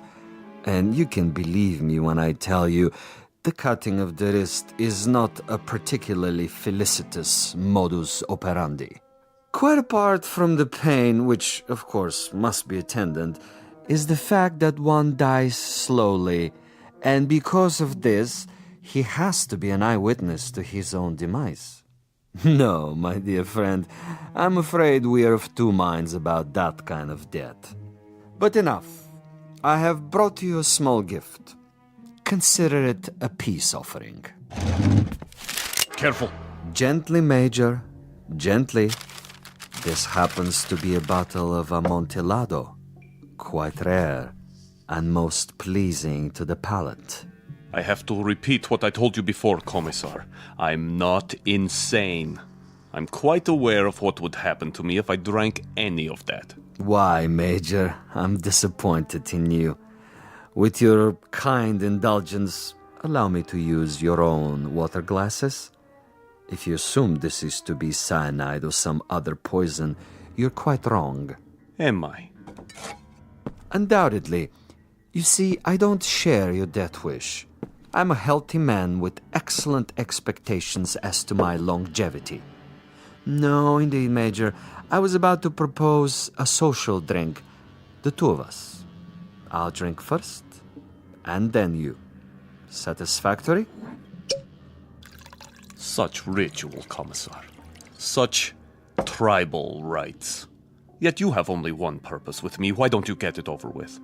If you're trying to disarm me and make me get rid of this pistol, it'll take more than a social wine. Indeed, Major. Now, as to my business with you, we both know what that is. Go ahead and say it. Very well. I'm to see that you're dead by tomorrow morning. Is that plain enough? Quite plain. And you shall be, Major. With a degree of immodesty, I can say that I've killed 800 times you. But I've done it, Major, with subtlety, with originality, with ingenuity. I'm the last of the imaginative assassins, an artist of the profession, as it were. Excellent. Flavor. Bouquet, just the proper dryness. Really quite an exceptional wine. Join me, Major? And now? And now I will tell you something else.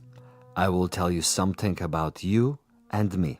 Please. You, Major, are a malcontent, a genuine curiosity, a rebel with no cause to speak of.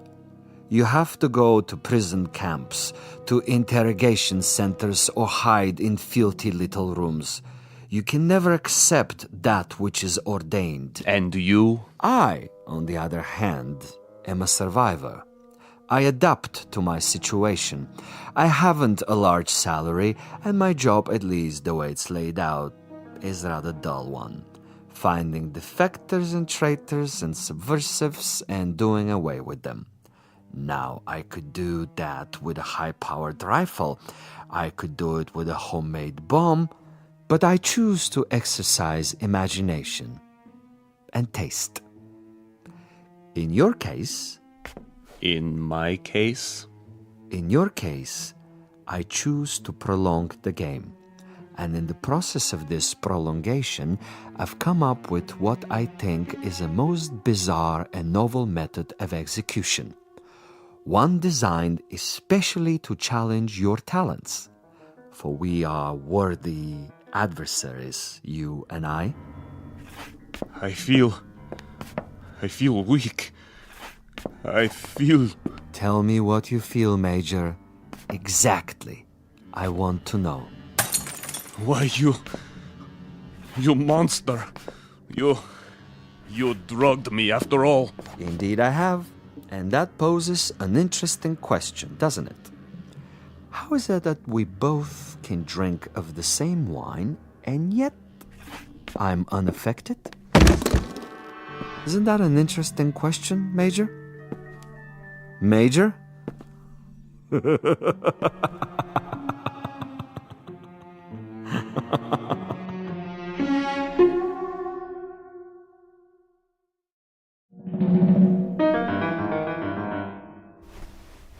My head.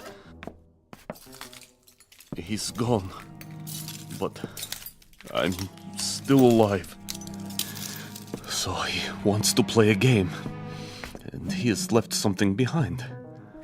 What is this? Greetings, Major Kuchenko. I'm an exceptionally good judge of men. Are you? And in my judgment of you, I made an assumption that you are sufficiently observant to see the tape recorder on top of your dresser and curious enough to play it. How could you resist? This will also suggest to what complicated ends I'm willing to go to make a simple execution different and imaginative. First of all, to clear up one point. You may remember our discussion. Before I left you, I proposed a question. Isn't it odd that we both drank of the same wine, and how different the effect? Isn't it odd? Really quite incredible and bizarre. How can it be? In all honesty, Major, how do you explain it? Go ahead. I'm listening. You... Perhaps you have figured it out already. The truth is, I have been imbibing this particular drug for many years, a sort of experiment with myself as the subject. I have now reached a point where my physical tolerance has risen so that I can drink it by the gallon and remain quite unaffected.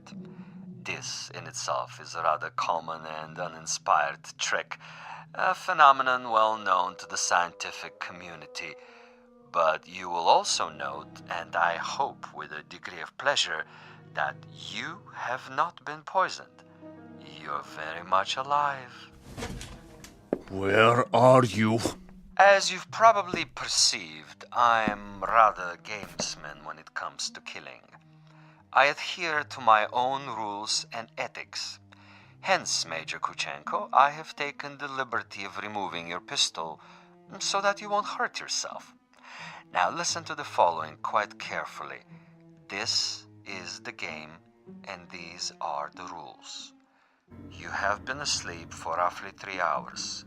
During that time, in addition to dictating this on the recorder, I have done the following. I have placed a booby trap in your room. It is not visible, but it is attached to a very common object that is in the room. If you trigger this object, it will detonate and you will immediately be blown up. Why not get it over with now, sadist? Now, for a proposition.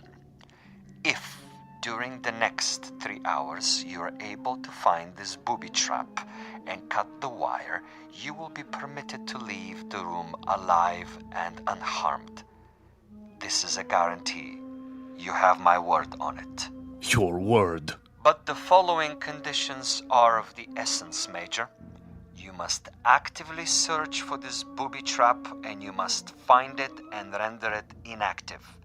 It goes without saying that, as of this moment, you are being observed.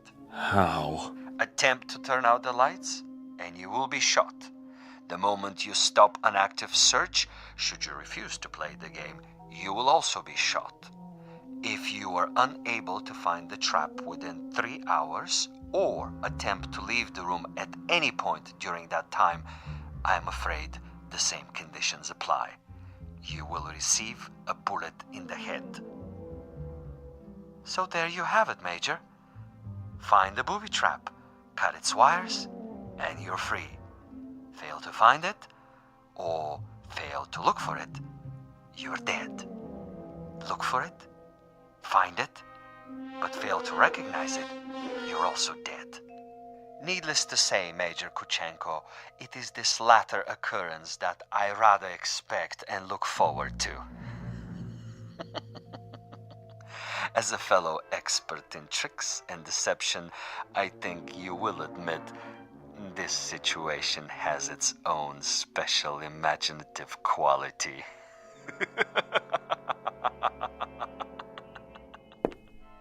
Where are you? Where are you?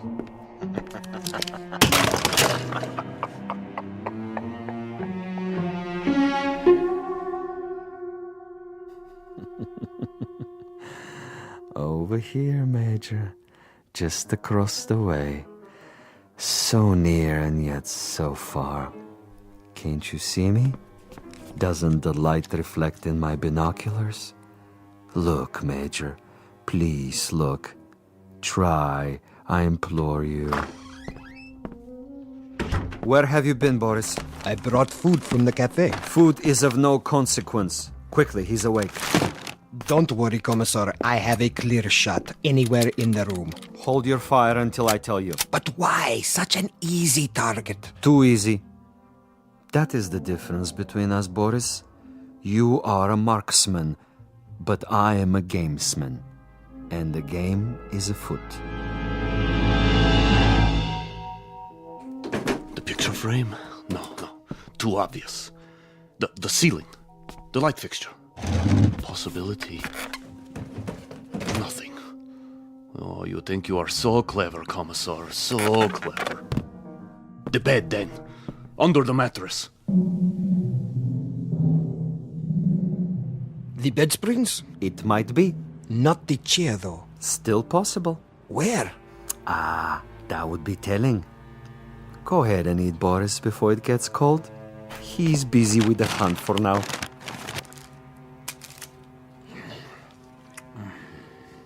What did you bring? Sandwiches. Have one, Commissar. I never eat while I'm working. I'm like an athlete, Boris. Food is a distraction. Food is good. It makes one sluggish, affects the concentration. The morning will come soon enough. Over here, Kuchenko, just across the alley. Don't you see? He sees nothing. But surely a fragment of light, a stray reflection. Perhaps he has seen us. Yes, he must know, but he refuses to acknowledge. He is too proud. He knows he must do this on his own and will not give me the satisfaction. The bookshelf. Or the books themselves. Which one? An atlas? A novel? The Bible, of course. It's already been moved an inch, 2 inches. But the wire? Where? One way to find out. The bookcase itself, then. Behind the books. In the wood, the nails. Or under the floorboards. Wait, think. Where would I put it? You want a real battle of wits, Vasilov? You've got it. Think. 4 walls. Ceiling. Light fixture. Floor. A picture. Bed with frame. Box springs. Mattress. Headboard. A night table. Bookshelf. Dresser. Window. desk. First the drawers. The top one. Slowly.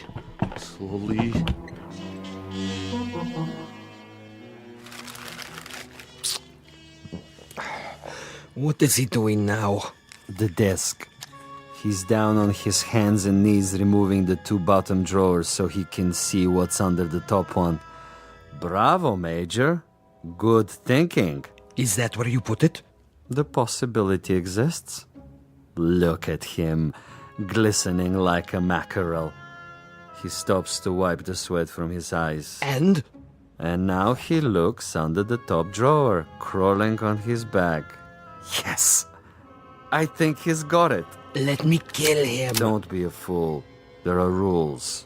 Now he sees a length of wire. He grasps it between his fingertips very, very carefully, and he has removed it. Something is wrong with the bomb? I doubt it. Then it was not in the drawer? Oh, there is a piece of coat hanger I placed there. A decoy. A drawer would be common, uninspired. And I'm not, you'll forgive the immodesty, a common executioner. Where is it, Commissar? In a most ingenious place. Really, quite an ingenious place. Not in the books, the desk, the mattress. Think of another common object in that room, Boris. I have it. Yes? The doorknob. Interesting idea. Then where? I'd rather not tell you at the moment, Boris. I think you'll enjoy the next few minutes more if you share the Major's ignorance. You seem very sure. Sure? That he'll find the trap. You take a risk. Not at all. That's not what I'm sure of. That is to say, I'm reasonably sure he'll find it, given his mental capacity, but he'll find it too late. He's looking toward us. But he can't see us. It's quite dark in here.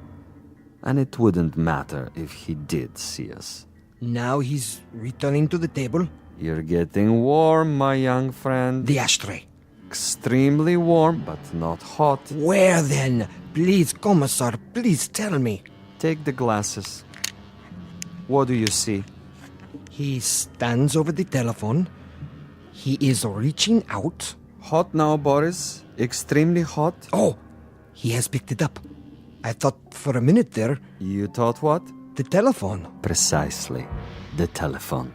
But he just lifted the receiver. Indeed. He lifted the receiver to call out.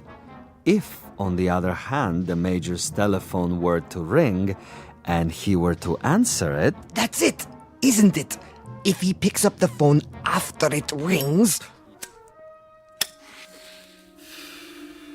You have it now, my friend.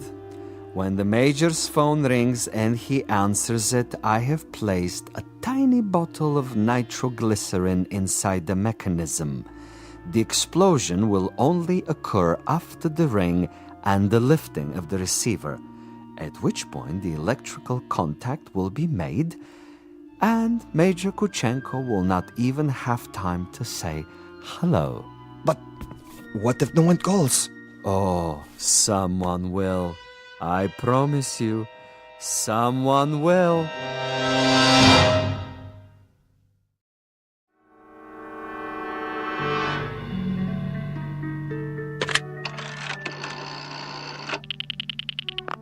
Front desk. This is the party in 963. I was wondering... Yes, sir? I was wondering if you might have the number of another hotel. Another hotel? The one next door, across the alley. That would be the Grand. You can find it in the directory, in the table by your bed. Dial 9 first, then the number. I see. Thank you. Vasilov? I know you're there, Vasilov. The game is not over yet. Do you have the time, Boris? What? The time. 10 minutes to 5. Almost done, Commissar. He's tried almost everything. He has 10 more minutes. Hadn't I best go over there now and finish it? No, my young friend. That would be impetuous. It would also be a bit embarrassing if someone were to see you. At this hour? The streets are empty. Quite apart from the fact that I wanted this to be imaginative, I also wanted subtlety. I should like our quarry to die in his room without our being there. Opportunity is running out. Then I do believe that it's time to, shall we say, accelerate the process?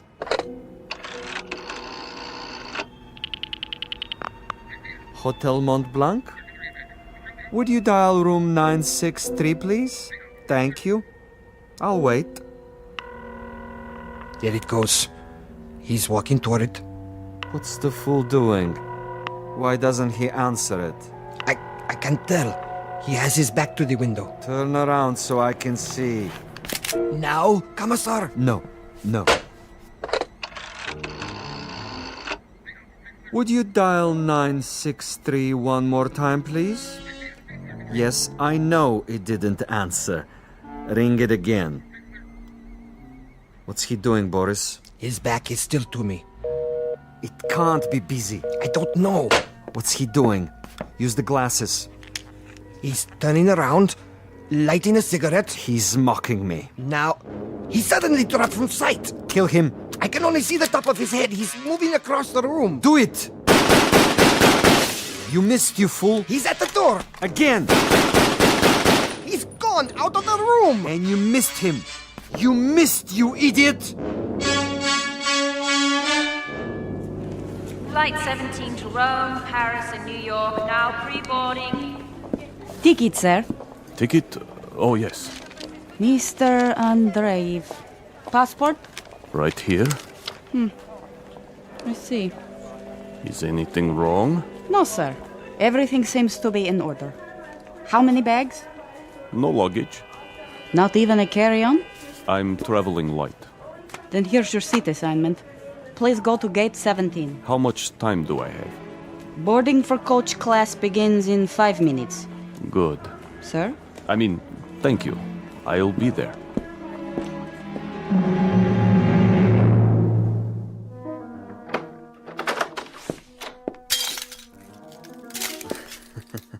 What a mess he left behind. Like a pigsty. He tore the bed apart. And the furniture. Oh, just look. Oh, even my poor little tape recorder. Commissar? Yes, Boris? It would have been better, wouldn't it? What would? If I had taken his head off in the first place. You mean if we had slaughtered him like an animal? I love your style, Boris. You should have been a pig farmer. Our man would have been dead by now. He would have been dead if we had beaten him to death with mallets too. But anyone can die that way. And any stupid, insensitive fool can kill that way. No, this is a man of quality, with a resourceful mind, similar, you might say, to his executioner. He deserves a better ending, as do I. But that's all right. I have time. I'll get him in the next city, now that I know my adversary. We will be able to track him? Most certainly. The old network still functions, though in a much different way. I have the same contacts, no matter what they now call themselves. Importers, exporters, businessmen of various stripes, here and abroad. It's marvelous, you know. Really marvelous. Think of the possibilities. Other, even more ingenious methods of doing away with Kuchenko and his kind. I still think we should have chased him. Not at all. He would have gotten away. And even if he hadn't, it would mean that a thick-headed clod like you is more efficient than I. And this I reject, Boris. This I reject in toto. Look at this. A bottle of wine. I can only find one glass. Throw it away. One drink, Commissar. I said no. But there is more than half left. This is not for you. But why? Do you know much about Amontillado? I know about vodka. Of course, you and all the other potato growers. Give me the glass. Here. Believe me, it wouldn't agree with you. It's an acquired taste. Yes, Commissar. If you say so. I say so. There are some secrets that you're not ready to learn. But in time, Boris, in time. For now, I need you awake and alert. That's right. I do what you say, as always. But so far, your methods are not very effective. The men who pay us, they will not be impressed. And you will make a report? Only I can do that. I am the one they listen to. I can request another assignment. You're free to do so. Until then, I take no further orders from you.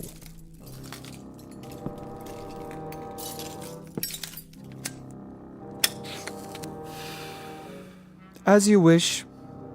You might want to reconsider, though. The resort in Siberia may be closed, but there are others. We have allies. All it would take is a single phone call. Comrade Boris, uncooperative, recalcitrant, unwilling to follow instructions. In this new order, there are not many positions for the uneducated, the blockheads with families. Yes? Well, You want to say something? I withdraw my complaint. What's that? I didn't hear you. I am tired, Commissar. I say many things when I am tired. You wish to apologize? Yes. Very well. I will take it under advisement. In the meanwhile, see if Major Kuchenko left anything behind.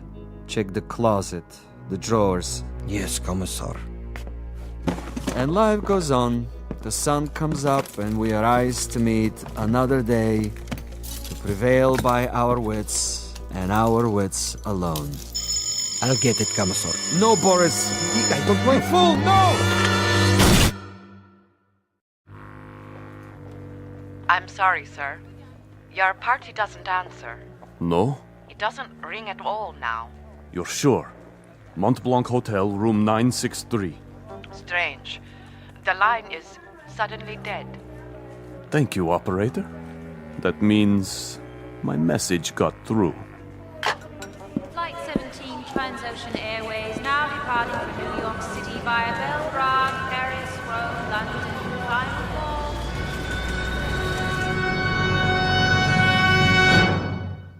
Major Ivan Kuchenko on his way west, on his way to freedom. A freedom bought and paid for by a most stunning ingenuity. Exit a gunman named Boris and one Commissar Vasilov, who forgot that there are two sides to an argument and two parties on every line. This has been a collect call, placed direct to you from a phone booth located somewhere in the Twilight Zone. More from the Twilight Zone after this. You are about to enter another dimension, a dimension not only of sight and sound, but of mind, a journey into a wondrous land of imagination. Next stop, the Twilight Zone. Hi, this is Stacy Keach. I'd like to take a moment to tell you about our Twilight Zone website at twilightzoneradio.com. At twilightzoneradio.com, you'll find the latest information on these Twilight Zone radio dramas, including behind-the-scenes photographs, plus the newest product releases, trivia contests, ways to contact us, other Twilight Zone-related info and merchandise, plus links to other fascinating websites. So make your next stop twilightzoneradio.com.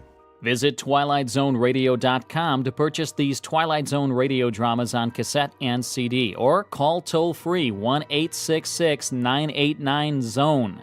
That's 1-866-989-9663.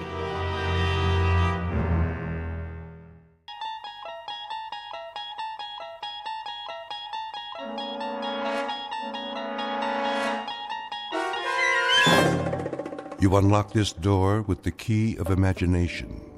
Beyond it is another dimension, a dimension of sound, a dimension of sight, a dimension of mind. You're moving into a land of both shadow and substance, of things and ideas. You've just crossed over into the Twilight Zone.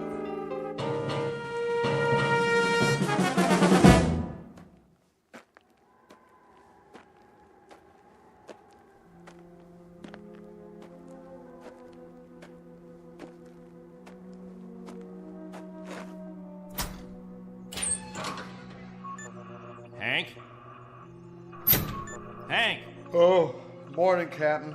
Anything on the radar? Not yet. No signal at all. Try 4.0, true. It'll probably come from that direction. I had her on that all morning, sir. Still nothing. You're past your time, aren't you? Who's your relief? Al Baines, Captain. Baines? I'll see what happened to him. Yes, sir.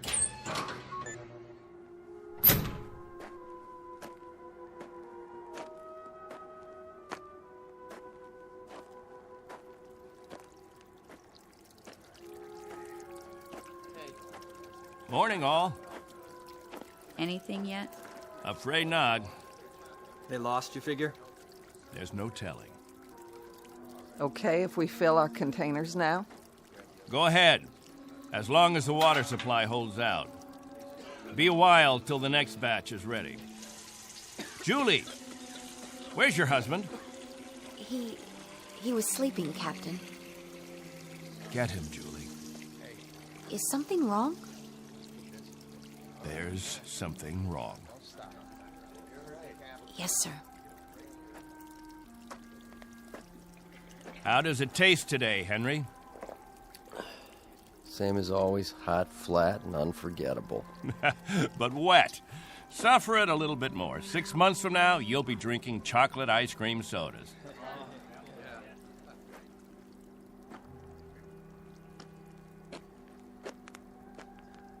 You want to see me, Captain? There's a man in the radar tower who'd like to see you, Al. He would have liked to see you 2 hours ago when you were supposed to relieve him. I overslept. Tell that to Hank Parker up there in the tower. Tell him you overslept, and then be good enough to tell him, Al, that you'll stand his watch all day tomorrow. That's not fair, Captain. It doesn't happen often. Once is too often, Al. More than once is intolerable. And many more than once is a case history of Albert Baines who likes his sleep. I prefer it to a stupid game in the hot sun, both of them. A game, Al? What are we listening for? 30 years of 2 shifts a day. What have we ever heard? Wind noise. And what have we ever picked up on the radar screen? Dust particles? But anything to make you happy, Captain. You listen to me. There's a ship on its way. And when it reaches this atmosphere, it may want to be vectored in. They may want landing instructions, wind direction, ground temperature. And if Al Baines is in the sack, we may spend the rest of our lives here. Is that what makes you happy, Al? How do we know there's a ship out there, Captain? A lot of garbled static 2 months ago that you told us was a message, and then nothing. 2 whole months, and you decide there's a ship coming here to take us back. You make the rules and set the watches and plan the days, and now you tell us the Messiah is coming. And you tell us to pray? The difference between you and me, Captain Benteen, is that I do my dreaming when I'm asleep. You do yours on your feet. There's a ship coming, Al. All of us believe it. Because he tells you to. And we believe him. Whatever Captain Benteen says, that's what will happen. Sure you believe him. He tells you this is the best of all possible worlds, and by God, you break into song. You're sweating your lives away on this rock, but the captain says it's paradise, and we have to clap our hands. Rule by hypnosis. Al, there's a ship coming. This happens to be a fact. There's a ship coming. Believe it. I tell you, it'll happen. And you know it's real, just as you know this is real. You haven't forgotten our ship, have you? The Pilgrim 1? The first spaceship sent up to colonize the outer regions? And this plaque, placed here by the 130 men, women, and children who established the first off-Earth colony. We owe them our belief, because they had faith. Don't ever forget that. Now, if you'll excuse me, I better go check on the generator.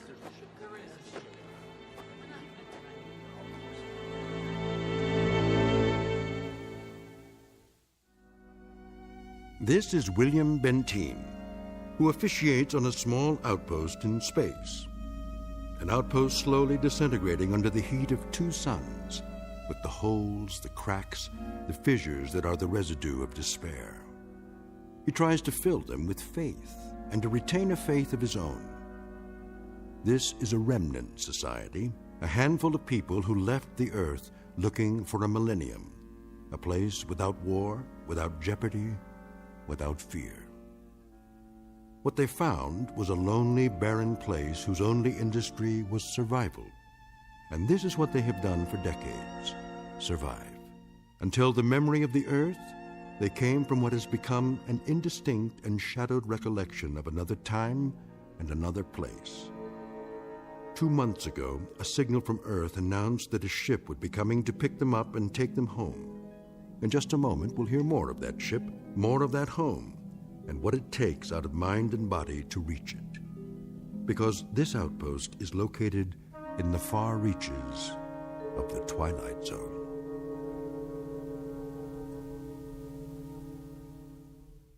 And now, The Twilight Zone and our story, On Thursday We Leave for Home, starring Barry Bostwick with Stacy Keach as your narrator.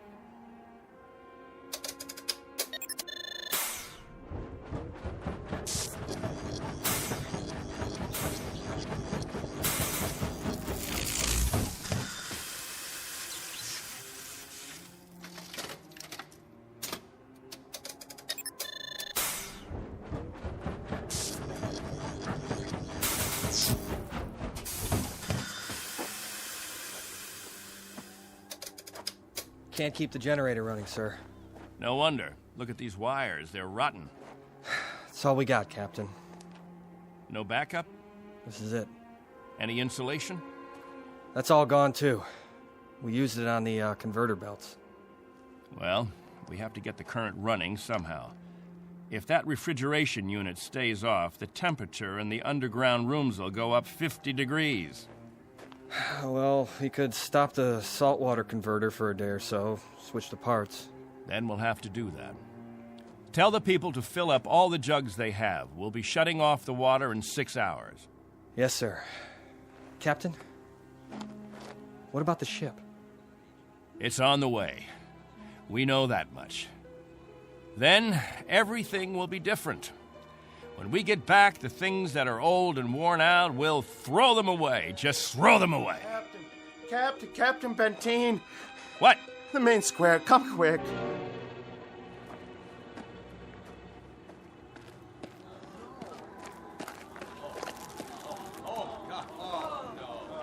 It's Mrs. Rodale. She's hanged herself. Cut her down.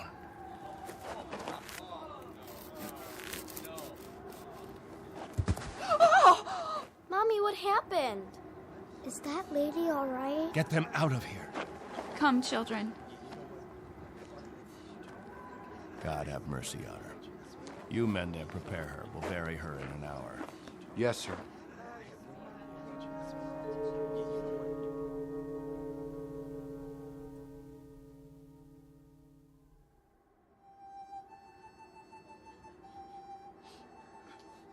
We now consign to this planet the remains of Mary Rodale.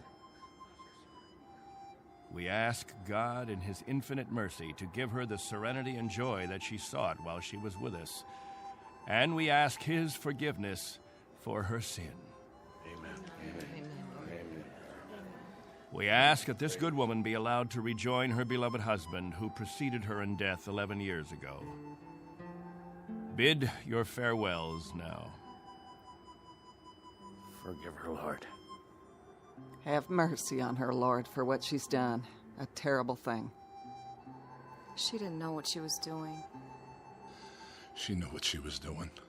Better and clearer than the rest of us. This is a funeral, Al. The 9th funeral in the last 6 months. Nobody talks about it. We just let it go by. But there have been 9 people who thought that maybe heaven is a place where they can get a drink of water without salt in it, where they'll be able to breathe air without choking on the heat of it. If you want to talk blasphemy, Al, take it away from here. I'm talking truth, Captain Benteen. I'm saying that this woman and the others, they took their own lives because living became intolerable. And I say that dying was their right. Anything else? Just this question. I put it to everyone here. Al, please. No! Isn't living tough enough that we don't have to do it by the book? Isn't it hot and blinding and miserable enough that there shouldn't have to be rules? So that we shouldn't have to suffer by the numbers? Will anyone make the simple observation that there's far more happiness going into that hole than what's left above ground? There's more peace of mind in that dead body than all you mourners put together. All we've got here is anguish. Captain Benteen, let us live with it or die from it in our own way. Young Mr. Baines here wants us to lie down in the sun. Young Mr. Baines would have us given to death when there is still life. He would end all the rules. He'd throw away the regulations. There'd be no standing in line for water. Let the strong take it away from the weak. No rationing of food. Let the young steal it from the old. And when that ship comes down to take us back to Earth, it won't find a society. It will find only a pack. There'll be no human beings left. Only animals.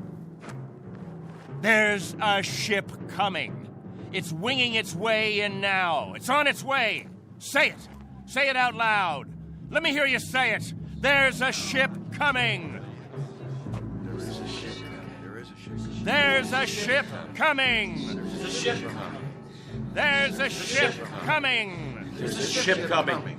There's a ship coming. That's right. There's a ship. A ship. Yes. A ship that's coming to take us. Hear that? Can you hear that, everyone? Do you hear? It's the... Meteor storm! It's a meteor storm! Find shelter. Get inside. Up to the cave. Get up to the cave. Julie! It's Julie. She's bleeding. Quickly, we have to move. I can't. Something hit my arm. I think it's broken. Stand aside, I'll carry it.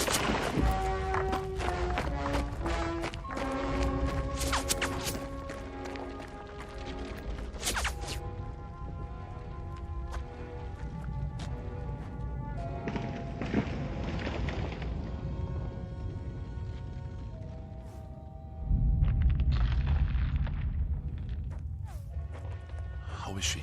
It's just a cut to the forehead, not very deep. But keep this bandage on it. Julie? Julie, honey? Can you hear me? Al? Don't let her move just yet.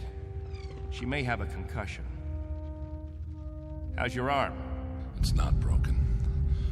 Must have been a rock that hit it. Captain, thank you. For a little first aid. No thanks necessary.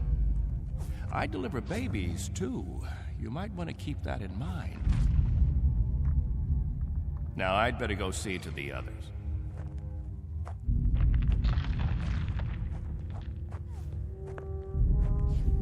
Will it go on much longer, Captain? I wish I knew. It sounds like it's spending itself. I've seen meteor storms before, Captain, but nothing this size. What about the damage, Henry? 2 underground cells destroyed. At least, that's what it looked like from out front. Everybody accounted for? I think we're all here, Captain. I've checked. Nobody's missing. Thank God. Everyone try to stay calm. The worst of it is over.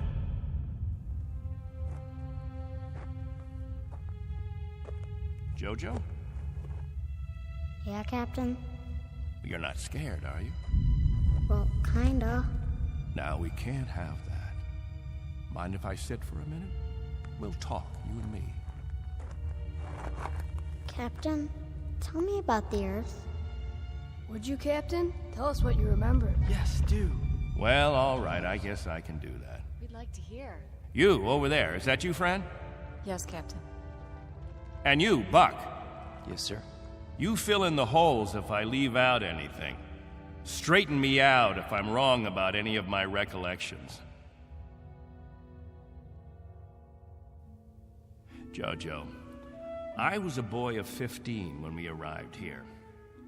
But I remember Earth. I remember it as a place of color. I remember that in the autumn, the leaves changed. They turned different colors, red, gold, orange. And I remember streams of water that flowed down hillsides, and the water was sparkling and clear. And I remember clouds in the sky, white, billowy things that floated like great, majestic ships. They looked like sails. What are sails? Don't you know what sails were? In ancient times, that's how ships moved across the water. There was so much water. The men unfurled large sheets of canvas against the wind, and it was the wind that moved them. And I can remember night skies. Night. Endless black velvet with stars. And sometimes a moon that seemed to hang there as big as the face of an old man, looking down on us all. Captain, what's night? Why, that was the quiet time, Jojo. Night was when the earth went to sleep. It was the cover it pulled over itself. Not like here, with two suns always shining, always burning. It was a darkness that felt like a cool hand brushing over tired eyes. And there was snow on winter nights, gossamer things that drifted down and turned the earth all white. And we could build snowmen the next morning and see our breath in the air. And it was good then. It was right. So, why did you leave there? Oh, we thought we could find another Earth, Jojo. Then we found this. We thought we could escape war. We thought we could build an even better place. And it took us 20 years to find out that we had left our home 1 billion miles away, only to be stranded, like visitors, transients, that no roots could take hold in this ground. But it was too late. So we spend the next 30 years watching a clock and a calendar and waiting. But we can't wait any longer. Not a day, not an hour. We have to get back home. There's no more time. I'll go outside and survey the damage.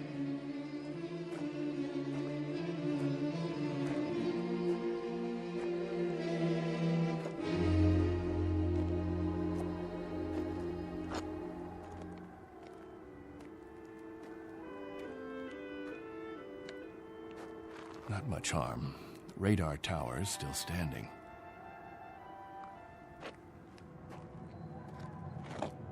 What? Why, it's... Al! Al Baines, do you hear that noise? All of you, come out here. Do you hear it? What is that? That's not a meteor shower. That's not a meteor, and it's not wishful thinking. Not this time. Those are rocket engines. Look, I remember the sound of it. That's the ship. The ship has come at last.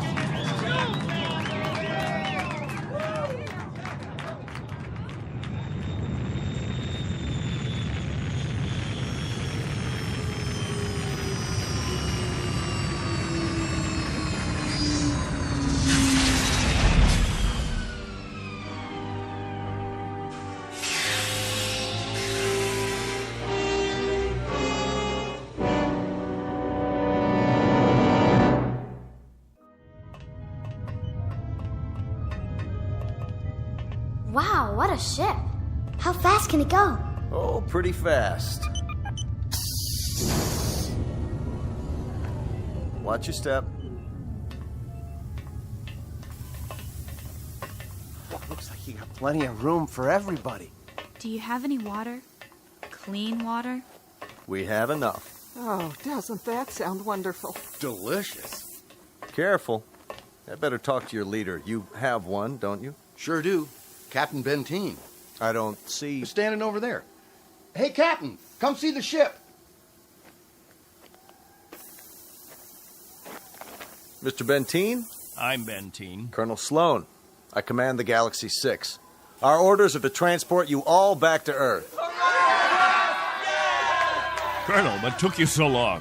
6.5 months, Mr. Benteen. 100 times that. We've been waiting for 30 years. Does it all look like this? Salt flats and scrubby mountains. 2 suns, hot and perpetual. 30 years of it. 30 years.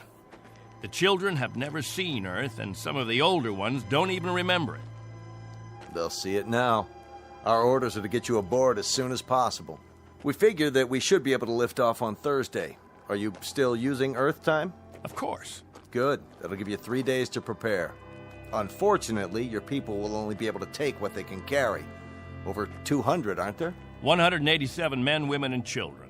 It may be a little crowded, but we'll fit you all in. You've been used to a lot of space, Mr. Benteen, haven't you? Space? Room to move around. That's all there is here. That and the heat. I can feel it. They'll make the trip standing on their heads if necessary. I'm sure they will, but I don't think that'll be necessary. Do you know, can you understand what a godsend this is for all of us? It's hard to imagine. I can only say your country's very, very proud of you. What of the Earth? Has it changed? Not too much. Still green? Still green. And the cities? The cities still stand. And war? As always, I'm afraid. One dies down, another one springs up. But through some miracle and the grace of God, we never had the big one. Now, Mr. Benteen, all things considered, I think you'll find it very much as you left it. Captain Benteen. Captain? That's what the people call me. This place, their very lives, it's all been my responsibility. You've done quite a job, Captain Benteen. But you can rest easy. I'll take over the responsibilities now. No need. I'm used to the job, Colonel. The living quarters, they're underground? I was saying, Colonel, I'm used to the responsibility. I wouldn't quite know how to function without it. Is it cooler there, Mr. Benteen? I'm sorry, I didn't... Your underground rooms, are they much cooler? Yes, they're refrigerated. It's...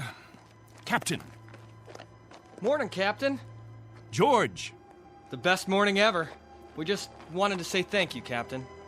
Why? For what? For keeping us alive all these years. That's right. Without the captain, none of us would be here. That's not necessary.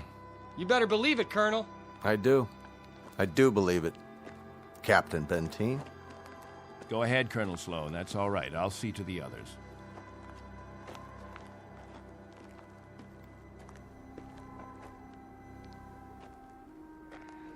You know, I don't need this. I'm not gonna take this.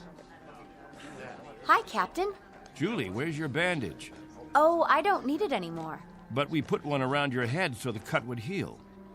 What's this? Isn't it incredible?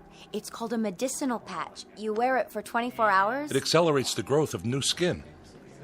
Look at her forehead, Captain. You can hardly see the scratch. Better put the sling back on your arm, Al. I don't need a sling. Just this metal band. It's magnesium. Colonel Sloan said my arm would be perfect by the end of the week. Well, I seem to have had my practice taken away from me. But while we're here, I'd use that sling. I'll bet I've fixed about 500 broken wings in my time, and the only way to be sure it heals properly is to keep the limb immobile. Where's Colonel Sloan? I want to ask him what to pack.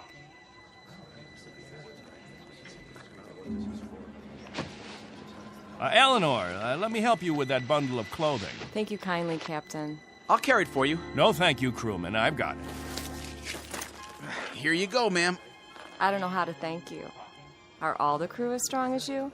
That's our job, ma'am. Nothing to it.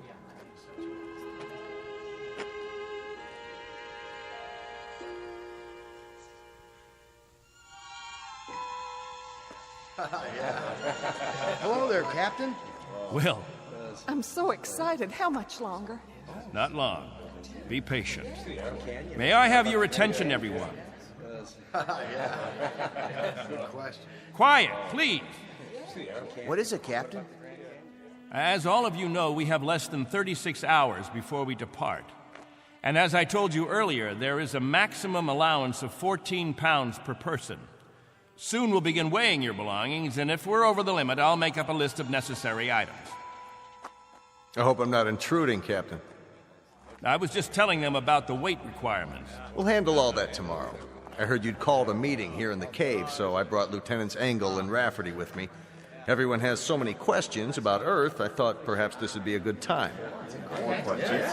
Actually, Colonel, the purpose of this meeting is simply to make some last-minute arrangements. Colonel, I used to live in San Diego. Is California still the same? Sunny and warm most of the time, but not this warm. Los Angeles has become the biggest city in the world. These kinds of questions, we could just as well handle them when... Colonel Sloan, are there still major leagues? My dad used to tell me about baseball and the World Series.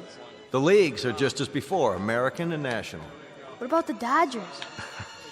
They came in 10th last season. I'm told they need pitchers pretty desperately. I'll tell you what, when we're finished here, we'll improvise a ball and bat and have ourselves a game. How does that sound? Yeah, that'd be great. Let's do it. I think it's a little hot for that kind of activity. What we could do is have some group singing. We haven't done that for a while. I got an old sack. That'll be the ball.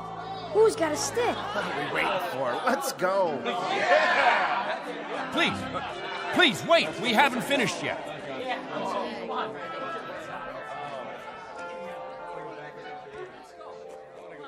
Jojo, I haven't told you a story in a long time. How would you like to hear a story about... What have you got there? This is what they call candy. One of the spacemen gave it to me. It tastes... Sweet, Jojo. It tastes sweet. Yeah, sweet, Captain. Want a bite? No, thank you, Jojo. Back on Earth, we can get all we want. Something, Captain? I'm not sure. I'm not at all sure. You've promised them all candy. You've made it sound as if that was what the Earth is made of. Sugar and spice and everything nice. Maybe they ought to be told the truth.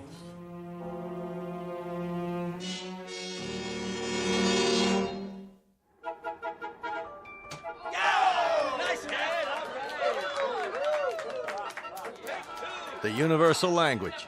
Baseball. You have a limited vocabulary, Colonel. Do you have any idea what the temperature is? At this hour, it's about 110. I don't know whether your crew can take it, but I know my people. They're going to pay for this little athletic event. Some of the older ones, it might even be serious for them. It's just a game, Benteen. My guess is that it's worth it. Now, I'd better get back to the ship. Colonel Sloan. Something else, Mr. Benteen? Colonel, when we get on the ship, you can tell us what to do and we'll all fall into line. But here, in this place, I'm in command. I'm not trying to usurp authority, Mr. Benteen, but I really don't see what harm a little game... It's still Captain Benteen. For now. Galaxy crewmen, back to the ship. That's an order. Oh, come on. It's time for rest now. All of you go back to your homes. I'll announce when the new day will start. I don't know. I guess it's suddenly illegal to have fun. You happy now, Captain? I was never unhappy, Colonel. I just happen to know what's right and what's wrong. I ask you to keep your crew in the ship during the rest time. I don't want my people distracted. You rule with a heavy fist. If it were 1 ounce lighter, no one would have survived. I've held these people together by will. They'd have died, Colonel, without someone they could hold on to. They'd have withered away. Not anymore, Captain. Relax. That's a luxury I've never been able to afford, Colonel. I've never been able to marry, to think only of myself, because of them. I've been a father figure, a governor, a confessor. I've been all those things. And if I hadn't been, there'd be no life here. These are my people. Understand? My people.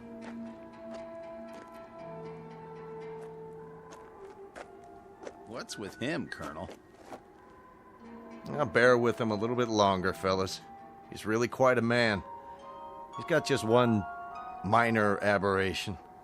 And what's that? He believes he's God. As far as he's concerned, we're booting him out of heaven.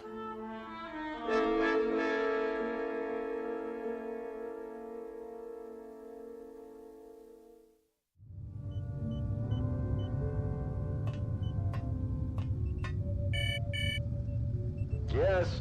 Mr. Captain Benteen is here, sir. Show him in. Very well, sir. Come in, Captain. Sorry my quarters are a bit cramped. Please, sit down. Colonel Sloan, this is a list of all passengers with their approximate weight and the weight of their belongings after each name. The scale we have is pretty beat up. My guess is that it underweighs by about 4 or 5 pounds. Fine. All I wanted was an approximation. We'll weigh them in on our own equipment before blast off. This is Wednesday, 12 midnight? I keep getting confused with the constant light. When do the people get up? About 2 Earth time. The hours from 7 until 1:45 are the hottest. That's when we try to stay indoors. Then we have our meetings at the cave about 2 hours afterwards. We've had to improvise our own schedule. You've improvised very well, Captain. I looked at the saltwater converter, your electro plant, the sun shields you put up over the crops. Very inventive. Necessity hasn't been the mother of invention here. It's been the father and the whole family. Well, you'll be able to give way to progress now. Though I wonder if all of it'll be to your liking. The way you'll be lionized when you get back to Earth. You're referred to in the press as the Lost Pioneers. They're gonna make quite a thing of you when we land. Oh? Wherever any of your people settle, there'll be keys to the cities, brass bands. I expect they'll scatter all over the U.S. The government's had inquiries by, well, it must be thousands of relatives. My guess is that they'll just about have time to look into a television camera and then get whisked off. Well, they won't be scattered, Colonel. They'll go as a group. We'll find a place where we can settle, and that's where we'll stay. I'm talking about when we get back to Earth, Captain. That's what I'm talking about. They won't be splitting up. Not my people. Captain, as a point of interest, did you ever ask them? Ask them what? Whether they'd want to stay together. That would be a ridiculous question, like asking a child if he wants some more ice cream. They're children, you see, Colonel. Oh, chronologically, they range from 6 months to 60-odd years, but socially, psychologically, they're children. I've kept them alive and functioning all this time. Once we're back on Earth, I'll simply continue the process. Captain Benteen, have you told them that? Have you told them that after 30 years of waiting, 30 years of living in a compound, they're going to travel 1 billion miles just to walk into another one? Have you? There's no need. They wouldn't have it any other way. To leave them to their own devices, that would be an act of cruelty. Captain, do me one favor. Just ask them.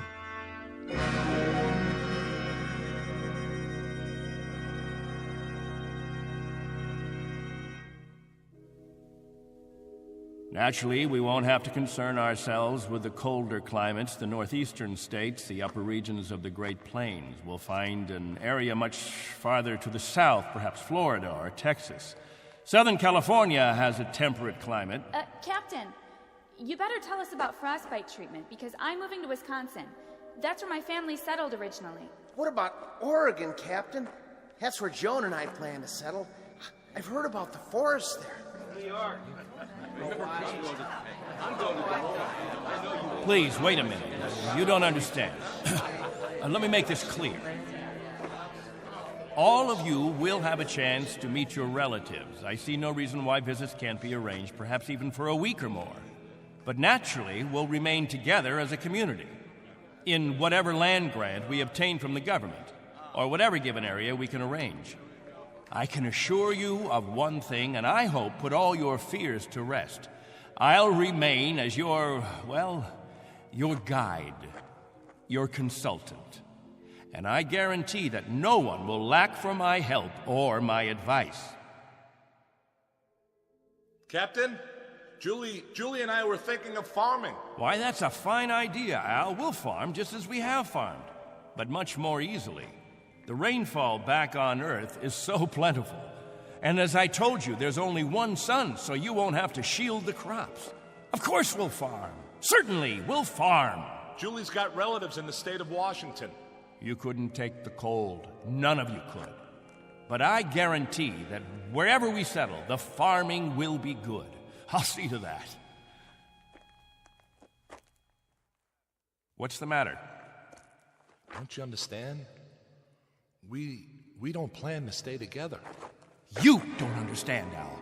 You've never understood much of anything. If we split up, I seriously doubt that we'd survive. Al, explain it to him. Go on. We'll survive, Captain. If anyone wants to stay together, that'll be their right. But if they want to go their own way, that'll be their right too. Am I wrong, Colonel? You're not wrong. We're to take you back as a group. Once on Earth, you can do as you please. Colonel, let us settle our differences in our own way. There are no differences, Captain.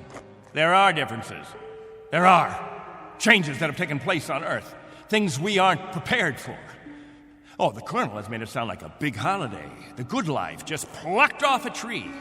Well, friends, I don't want any of you disillusioned. Wherever men live, they grub, they scrabble. They have to dig to stay alive. It's a fact.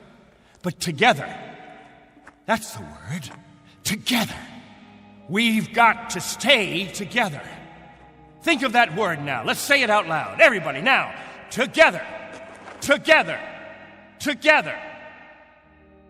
Together. Together. Looks like the congregation isn't with you anymore, Captain. What's the matter with all of you people? Wait.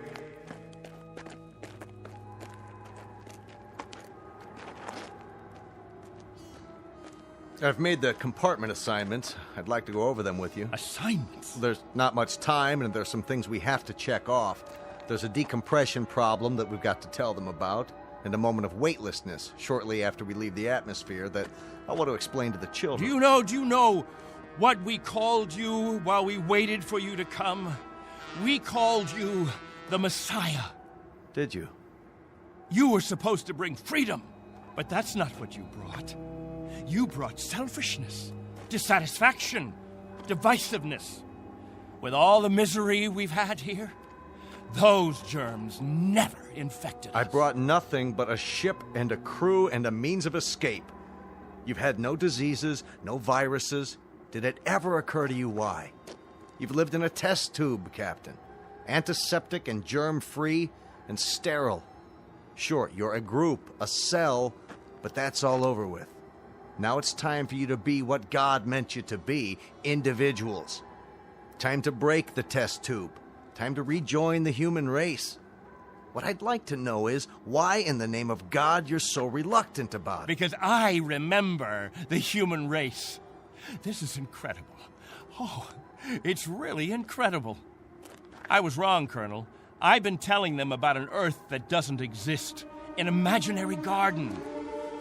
No. We can't go back. It's too late. Captain, really?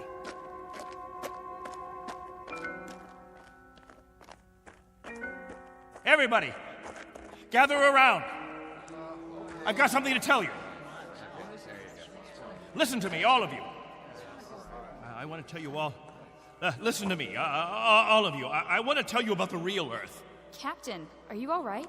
Let's talk about the diseases. What? The viruses, the cancers, the floods and the freezing, the wetness and the cold. And there are other miseries, worse than anything we've experienced. Hatred, jealousy, violence. Listen to me. It's an Earth we don't know. We can't leave here. We'd be committing suicide. We'd die of things we've never been exposed to before. We'd die of the loneliness that animals get in a zoo. Because we don't belong. We don't belong to his kind. Do you understand me? We don't belong there. Captain Benteen, why don't you let your children vote on it? Only if they know what's waiting for them. Only if they understand that Earth isn't any garden. It's never been, and it never will be. That's fair enough. I'll tell you what Earth is. The same as it's always been. It's a race struggling to survive, just as you have survived. Captain Benteen is right when he tells you that it isn't all a place of beauty. There may still be wars and prejudice and strife. I suppose there will always be jealous men and angry men and unforgiving men. But it has one thing you don't have. Every man is his own master. There won't be anyone telling you when to eat and when to sleep and when to meet, what to sing and how to play. Instead of heat, you may feel cold, and instead of thirst, you may feel hunger. But you'll be men and women. You won't be sheep. You won't be a kindergarten. And when you pray to God, his name won't be Benteen.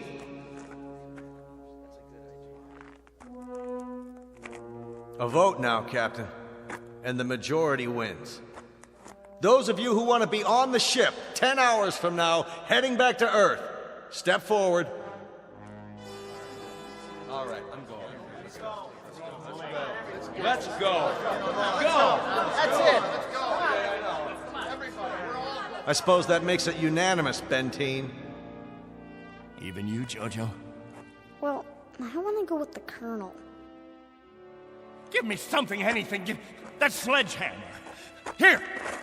No, let it go. Angle, Rafferty. There, sir. Stop him. He's running from the ship. No. Captain, no, please.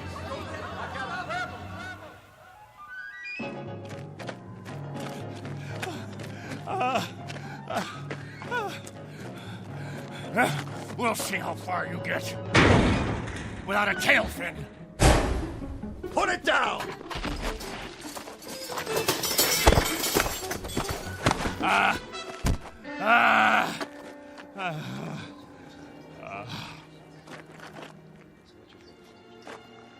You all right, Colonel? I'm fine. What about the ship? Just a couple of dents, nothing serious. Lucky you stopped them when you did. Captain Benteen, let go. For everyone's sake, loosen your grip and let go. God help you. God help you all.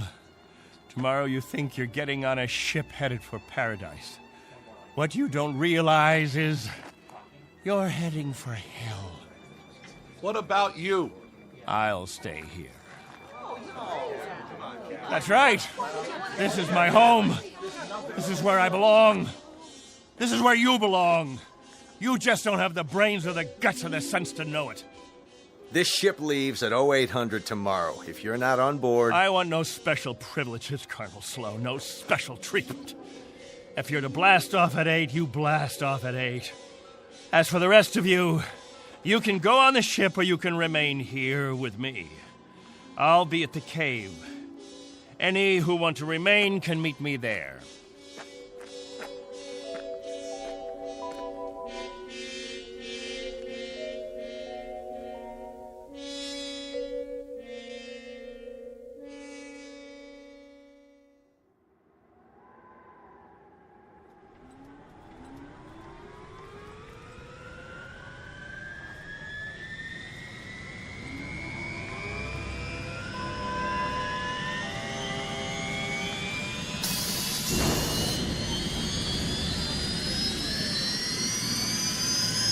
That's it, folks. The rocket's fired up. Everybody on board, single file. What about the captain? I'll give it one last try. Lieutenant Engel, see to the passengers. I'll be right back. Yes, sir. Where are you going, sir? To the cave.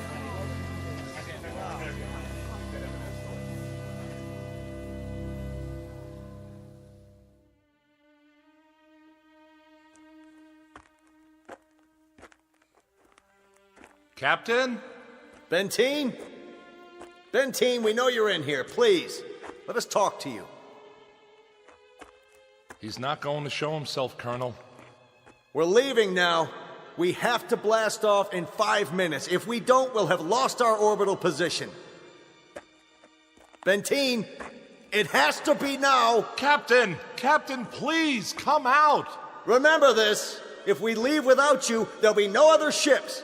This is where you'll live the rest of your life. And this is where you'll die. All right, Bentine. As you prefer. Let's go, Baines. Goodbye, Captain.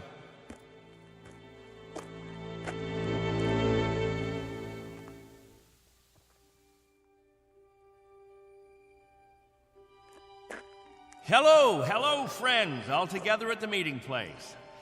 Any new business today? No?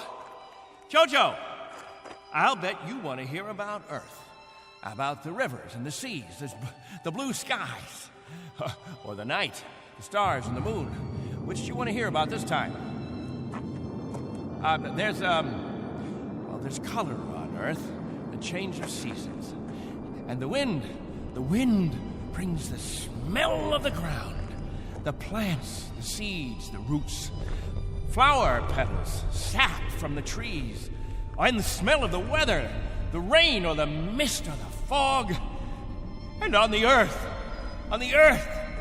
there's green, the color green, the feeling green.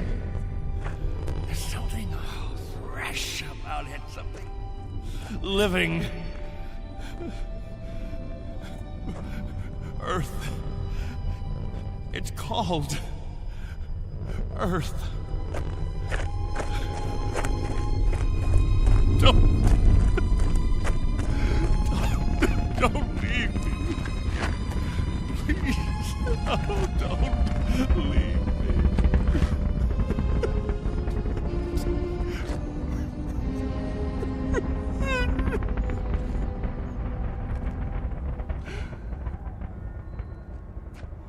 No! Don't leave me behind!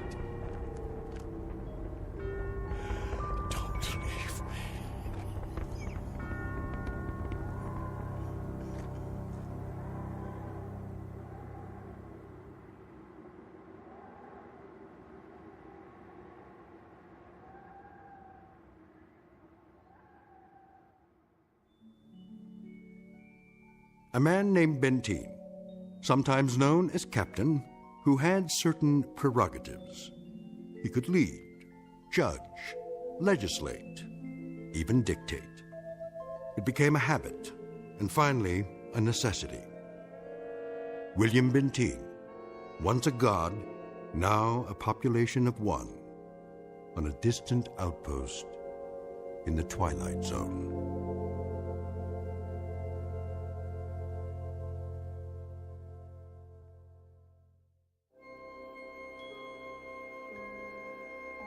Hi, this is Carl Amari, producer of the Twilight Zone radio dramas. I'd like to take a moment to tell you about our official website at twilightzoneradio.com, where you'll get the latest news and information on these Twilight Zone radio dramas. Plus, at twilightzoneradio.com, you can digitally download 3 free episodes or any of our episodes for only $1.95 each. In this age of ever-changing technology, we've decided to make these episodes instantly available to you by making the Twilight Zone radio dramas a digital download-only series. This means that this series will no longer be offered on CD. The CD collections at our website are now being offered while supplies last at buy one, get one free. So be sure to get your favorites before they're sold out. Be sure to visit us often, and I'll see you in the zone.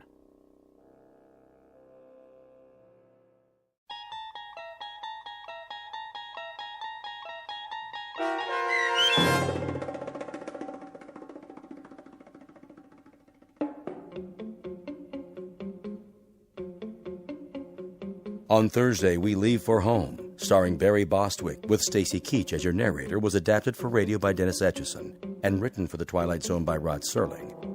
Heard in the cast were Mike Starr, Christian Stolte, Elizabeth Lido, C.J. Amari, Richard Hensel, Justin Kaufman, Kurt Nabig, Joby Cerny, Jennifer Joy, Meg Thalken, Tracy Hernandez, Jake Salins, Doug James, Jeff Lupetin, and Amanda Amari. The producers of The Twilight Zone wish to thank CBS Enterprises and the Rod Serling Estate for making this series possible. This copyrighted radio series is produced and directed by Carl Amari for Falcon Picture Group. Sound design and custom Foley effects for The Twilight Zone by Cerny American Creatives Bob Benson, Craig Lee, Michael Slaybach, and Matt Sorrow. To learn more about the Twilight Zone radio dramas and to contact us, visit our official website at twilightzoneradio.com. Doug James speaking.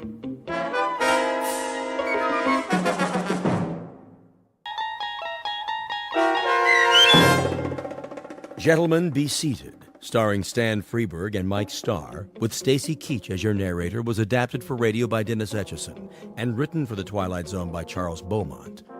Heard in the cast were David Darlow, Anna Savrutsa, Doug James, Joby Cerny, Kurt Nabig, Jeff Lupetin, Carl Amari, Linda Reiter, Christina Verba, Peter DeFaria, and Chad Reinhardt. This copyrighted radio series is produced and directed by Carl Amari for Falcon Picture Group.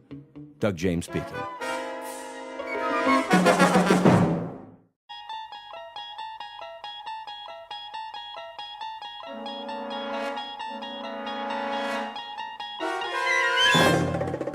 You unlock this door with the key of imagination.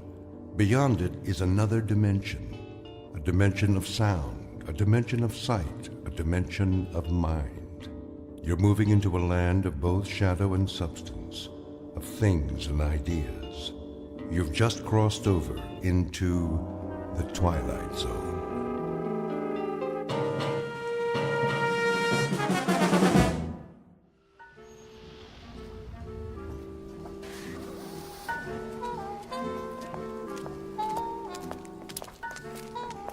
Welcome to the Madison Avenue track. Step onto the moving sidewalk. Single file, please. No pushing or shoving. The time is 8:37 a.m. Excuse me. Certainly. I'm in line here. Yes, of course. I was next. I don't believe... I have to get to work. Do you? We all do. If you don't mind... Make room, please. I'm late. The line starts back there. Are you being rude? Why, no, I don't think I am. But if we all enter the pedwalk at the same time... You stepped on my toe. That wasn't me. I believe it was. I believe that's the imprint of your heel on my shoe. If it were, you'd have even worse fallen arches. I don't appreciate that attitude. I have a suggestion. If we all go barefoot, there'd be more room. You know, more foot space per square inch. Squeezing heel to toe, so to speak. Why, I never. Of course, if someone fat comes down too hard, those little piggies would suffer, crying, wee, wee, wee, all the way home. Or to work, as it were. Your remarks are most distasteful. Not making a joke, is he? No, I assure you. He was. Completely inappropriate. Yes, indeed. This is a serious world we live in. No place for that sort of thing. None at all. I've a good mind to report him. I give you my word. I would never make a joke about anything. That's better. Unless someone weighs over, say, 250 pounds. It'd be hard to take that lightly. Did you say something? Me? You. Not at all. Well, see that you don't. Absolutely. I should hope so. You have my word. Some people. Not another syllable. You gave your word. Positively. These are serious times. For serious people. It's a necessity. With all that's going on in the world? I couldn't agree more. Well, then, see that you do. My lips are sealed. Madison Avenue, next corner. Step off the moving sidewalk. Single file, please. No pushing or shoving. The time is 8:39 a.m. Excuse me. I have to get to work. Wee.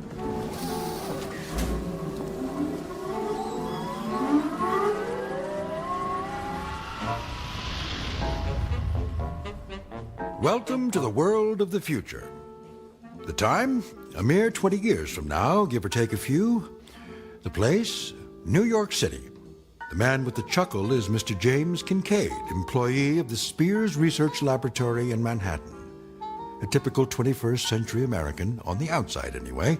On the inside, however, it's a different story. Mr. Kincaid doesn't fully appreciate that fact, at least not yet. He doesn't dream that one involuntary sound, one little chuckle, has already set him apart from his fellow workers. For this is a serious world for serious people. But by allowing a single utterance to pass his lips, he is about to be transported out of this world and into the Twilight Zone.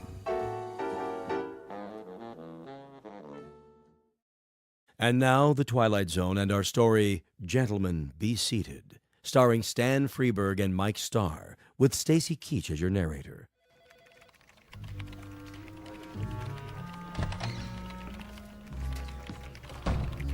Morning, Kincaid. Morning, Miller. Not late, am I? You're cutting it pretty close. Sorry, Lindsay. Little skirmish on the pedwalk this morning. Skirmish? So many people nowadays.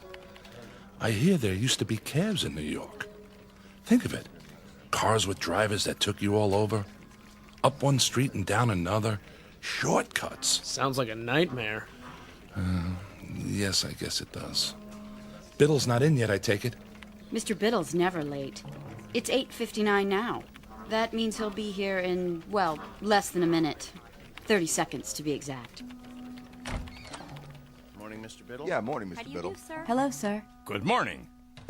Well, enough chit-chat. Back to work. Yes, sir. Yes, Yes, sir. sir. Look at that. What? Biddle. Somebody moved the electric coffee maker. So? He doesn't see the cord. He's going to trip on it. Shouldn't we tell him? No, wait.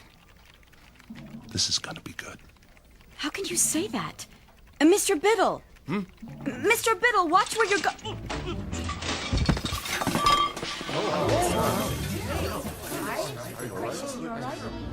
Oops.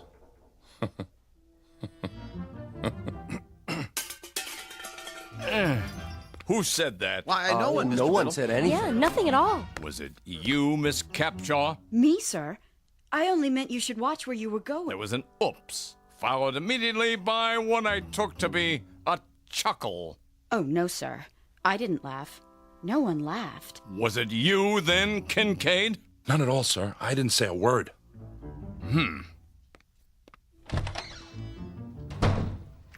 Are you crazy?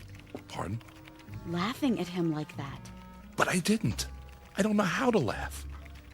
Nobody actually laughs anymore, do they? And a good thing, too. As if anyone had time for such things. Quite right. Well, better get started. I have a design to finish before... Oh, no. Something the matter? There's a red flag on my screen. I'm not surprised. It means Biddle wants to see me in his office. Well, here goes.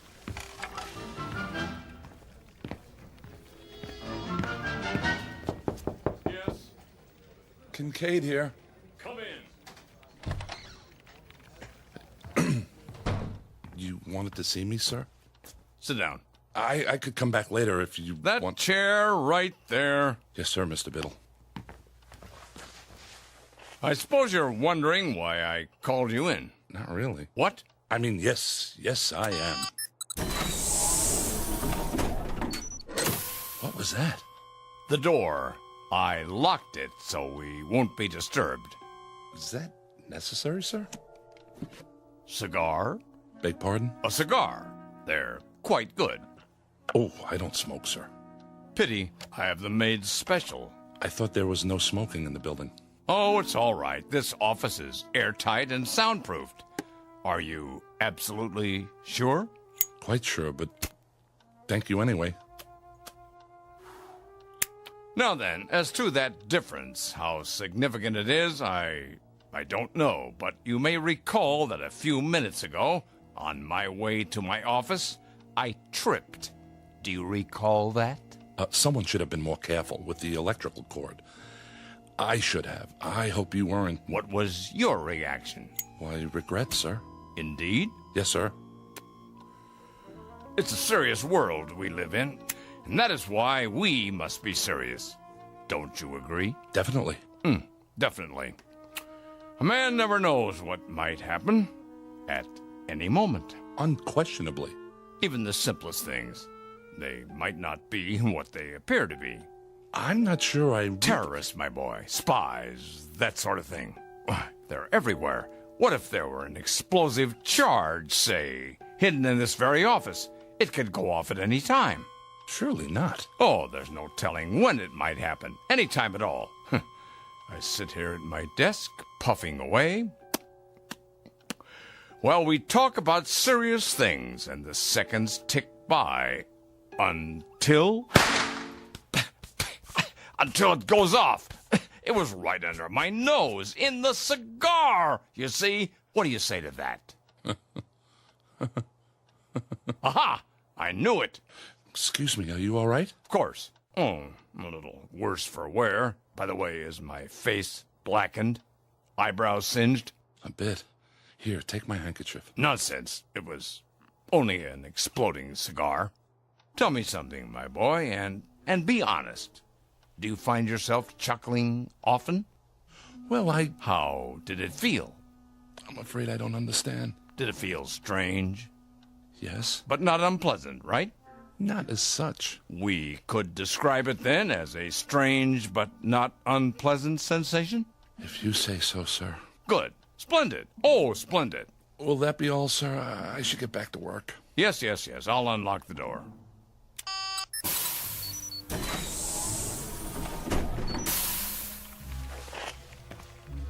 Thank you, sir. Look at them out there. Pardon? Do you see any smiles, Kincaid?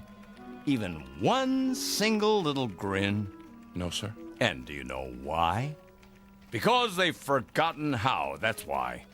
Note the emptiness in their eyes, the deadness, the utter nothingness. Like machines, Kincaid. Machines! Circuit boards with legs. I don't understand, sir. Not as yet, perhaps, but soon.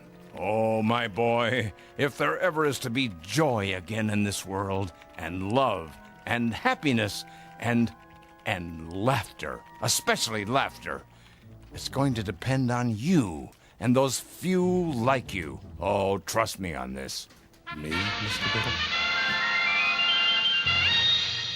And now, a report from the executor. It's the morning report from Washington. Eyes forward on the big picture. Isn't he handsome?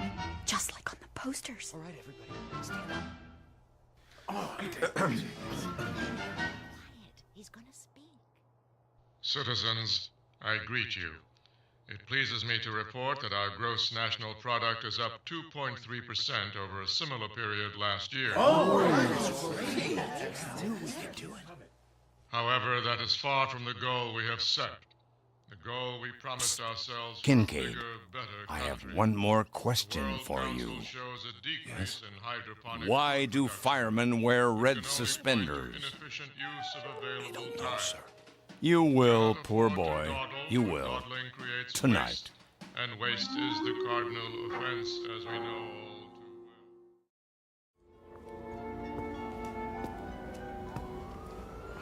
too What in the... Here I am, my boy. Oh, Mr. Biddle. Just as we said, 7:30. Right on time. Yes, sir. I almost didn't make it. Oh? Trouble? The directions you gave me were fine. It's just that I've never been to this part of the city before.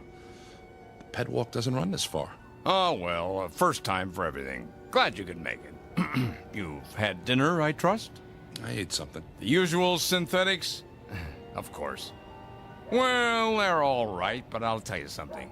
There's a great deal of difference between a steak and something that only tastes like steak. Just as there's a difference between a human being and something that only looks human. I see. Do you? I hope so. I really do. I'm afraid I don't see much at the moment. That's because most of the streetlights are out. They don't bother to fix them since no one comes here anymore. Something the matter? It's just the smell. They don't spray out here either, but you'll get used to it. May I ask, where are we going? Why, we're almost there.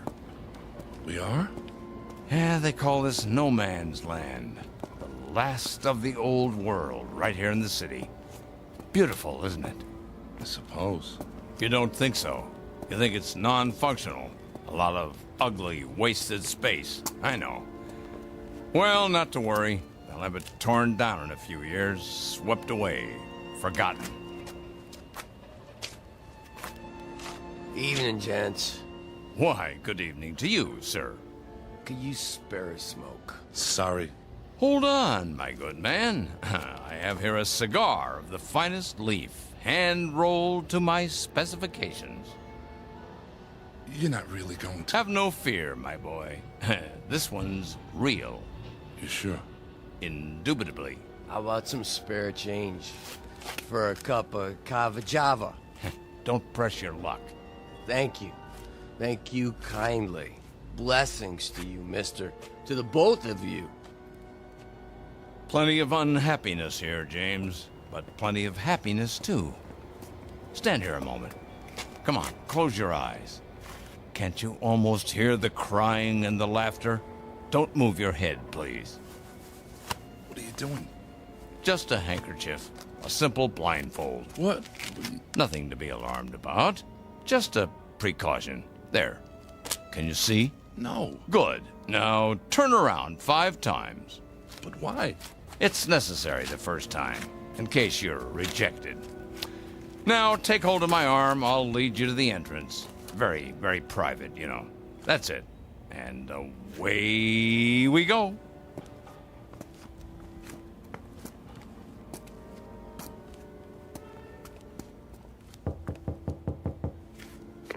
Why does the chicken cross the road? To get to the other side. Come along, my boy. You can take off the blindfold now.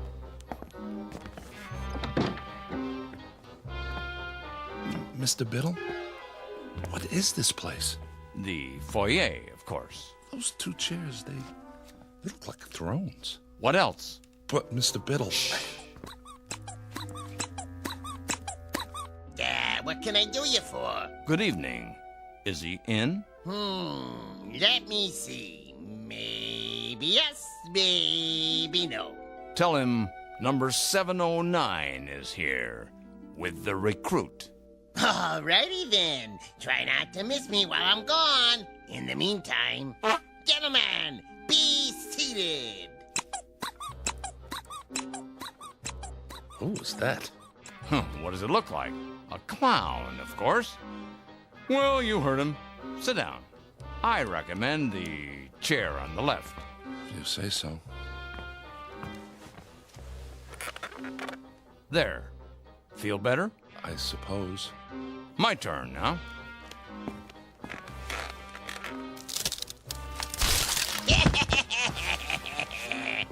Mr. Biddle, are you all right? Perfectly. Here, take my hand.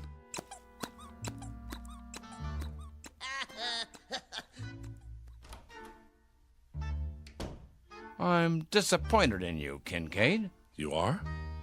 Didn't you find that the least bit funny? Just now when I went sprawling? No, sir. You could have been hurt. Oh, James, please. Try. Don't tell me you've forgotten how to laugh. Not you. I was so sure. Sir, if you'd only explain to me... No, there's too much explaining in the world and not enough laughing. We're all turning into a race of machines. Cold, efficient, heartless machines. Ta-da! Who are you? Feast your eyes. Ever seen the smoke before, huh? The executor. He does wonders with makeup. For a court jester, that is. The face doesn't quite go with that 3-pointed hat. What's the matter? You don't like it? I didn't say that. Then I guess the yoke's on me. Well, don't just stand there with egg on your face. What goes up the chimney down but not down the chimney up, huh? Quickly. I don't understand the question. Would you repeat it? Too late. Timing is everything. Go on, tell him. An umbrella. What? An umbrella. I don't know, Biddle. I'm very dubious. He chuckled. So you say. I haven't heard anything.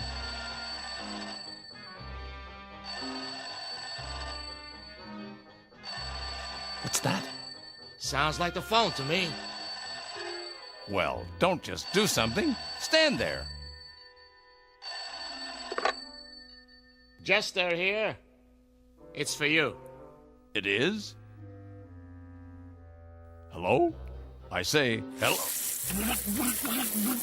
Sir, it squirted me right in the eye. Must be an overseas call. Better clam up. I'm all wet. You sure are. Now I really need a towel. Oh, Biddle. Yes? I've got something for you. Watch out! Spoil sport. But he's got something behind his back.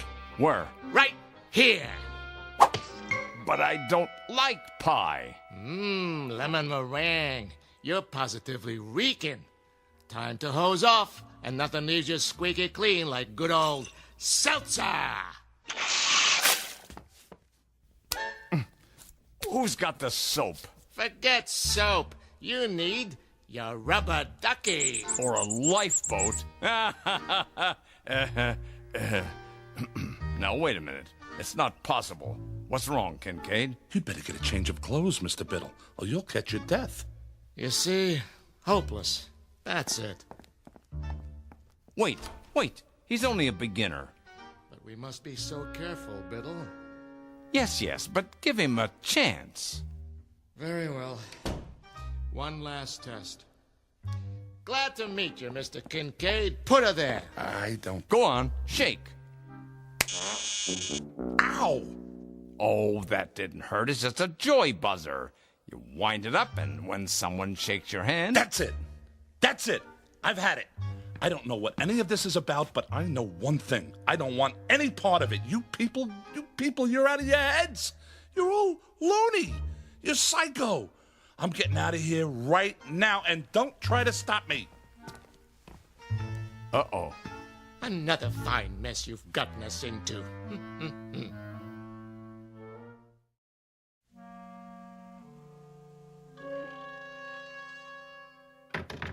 Let me out of here. You see? Emotion. I'll admit that's encouraging.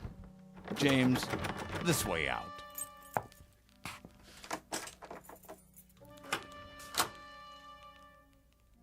If you please, it's just through here. No tricks this time? No tricks. Wait, this is a library. A small reading room for our members. Members? Mr. Biddle told you nothing? He asked me to meet him. I thought it was about work. What is this building? Used to be offices. Now it's abandoned, so we made it our headquarters. Headquarters of what?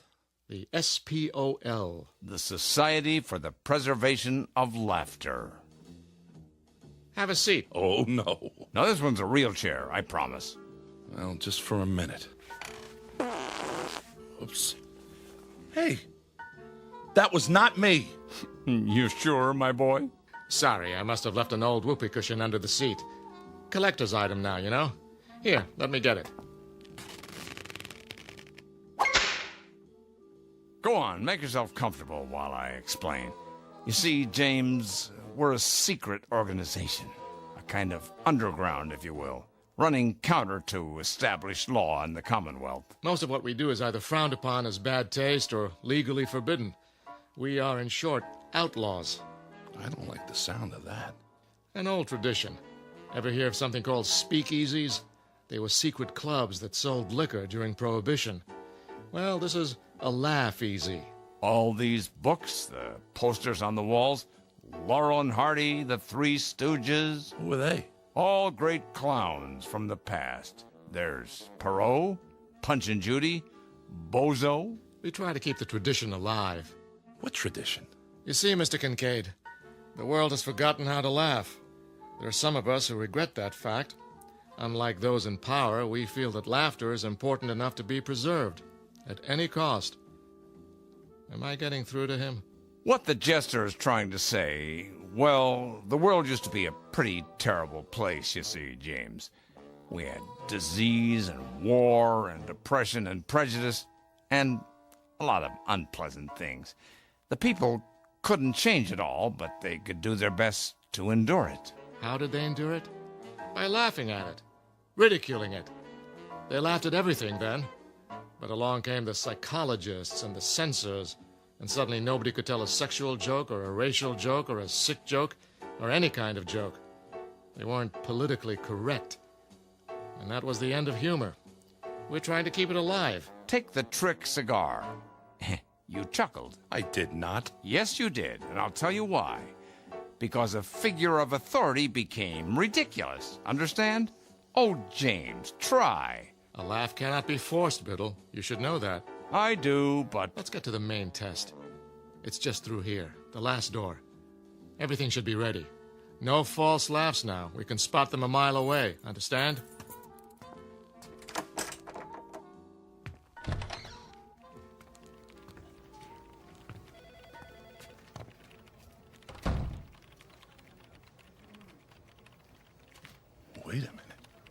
Wait a minute. This looks like... Spears Research. Where you work, Kincaid. Where I work. A perfect replica, down to the smallest detail. But how? It's nothing, really. We have art directors, carpenters, just a matter of painting a set, some props. And now, the music. And the screen. The executor. Is he giving an address? You'll see. Okay, everybody stand up.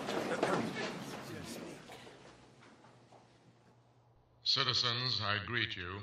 It pleases me to report that our gross national product... However, that is far from the goal we have set. Yay, is a tomato for you. For a bigger, better country. The World Council shows a decrease in... Our broadcast has been temporarily interrupted. Refreshing, wouldn't you say? But it's unpatriotic. Perhaps you should talk to your fellow workers.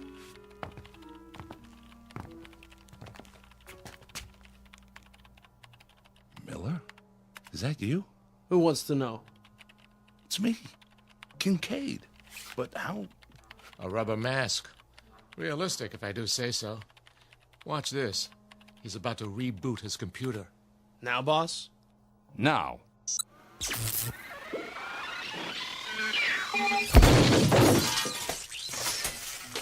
Well, Kincaid? Well, what? His computer, man. It blew up in his face. What do you say to that? Computers are awfully expensive. The World Stock Exchange Terminal. It's just come online. But Wall Street's closed for the night. They're open in Tokyo. Watch.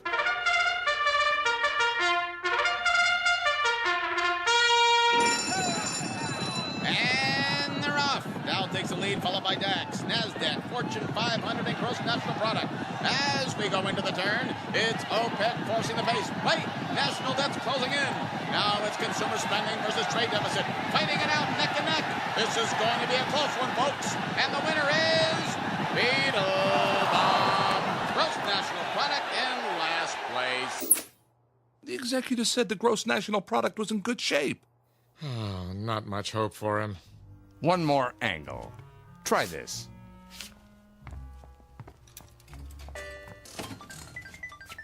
Lindsay? Hi, Jim.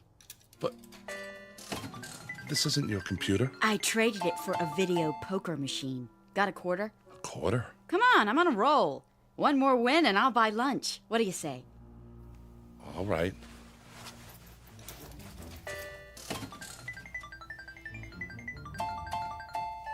Jackpot. I hit it, Jim. Or rather, we did. How about lunch? In Paris. We can take the rocket shuttle and be back before Biddle knows we're gone, okay? I don't know. The French have been very un-American lately. James, get with the program, boy. I'm trying, sir. You certainly are. I need a drink. Come on, the bar's this way. I'm afraid I've done all I can. Okay, everybody. You can take your masks off now.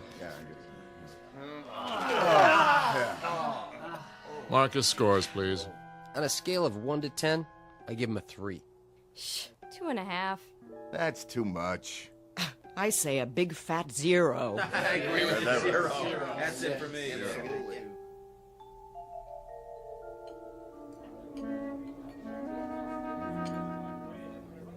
What'll it be, germs? I mean, gents? Martini, double. And one for my friend here. Make it special. Coming right at you. Were those my judges? Don't worry about it. I haven't given up on you yet. How about a game of darts? But, sir, the target's there. Pictures of the executor. So they are. How about a rotten egg? Eggs? Right there in the basket, gentlemen. Or you can throw. I don't know, sir. Oh, come on. This is the man who destroyed fun. Who took away the good times. But you've hated me, haven't you, James? As a boss. No, you have. I know. And with good reason. I've been a stern, pompous ass. But I'm competent at my job. The company can trust me. I know my role. But I'm not at work now. Oh, good one. Yeah, good one. Right in the old schnozola. Try one? Well, okay. Good boy. Got him right in the eye. Another? If you say so. Ha! He took it on the chin. Now try the neck. That's always funny. 2 martinis. Wait. Drinks first. This one's yours. Well, through the teeth and over the gums. Look out, stomach. Here it comes. My glass is leaking. Of course it is. That's what's called a dribble glass. See the little slits in the side? When you tip it to drink, voila! Doesn't that tickle your funny bone? It's a start. 2 more. No problem. Here's your drinks. Thank you, my good man. Cheers. I think I'm starting to like these. Keep 'em coming. My pleasure, sir.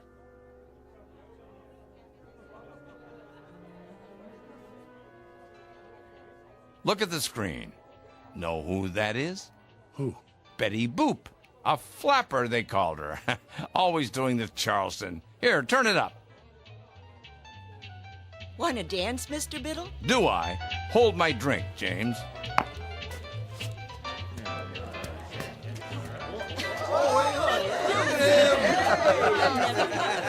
You ain't seen nothing yet. Biddle, Biddle,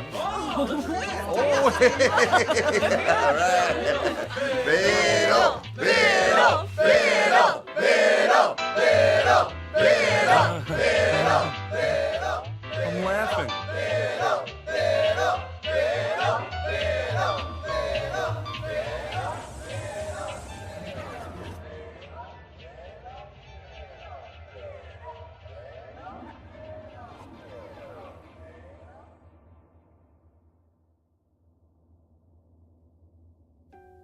Mr. Kincaid.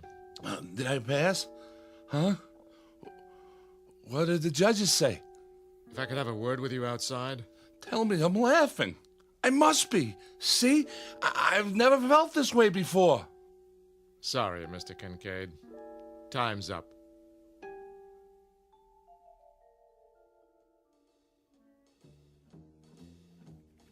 Morning, Jim. Morning, Lindsay. You're looking sexy as usual. What? Later, alligator. We're on for Paris, by the way. I don't know what you're... The rocket shuttle? Oh, that's right. It wasn't really you. Well, I'll explain. As soon as I talk to old man Biddle. Jim, have you been drinking? After a while, crocodile. Come in. Hi.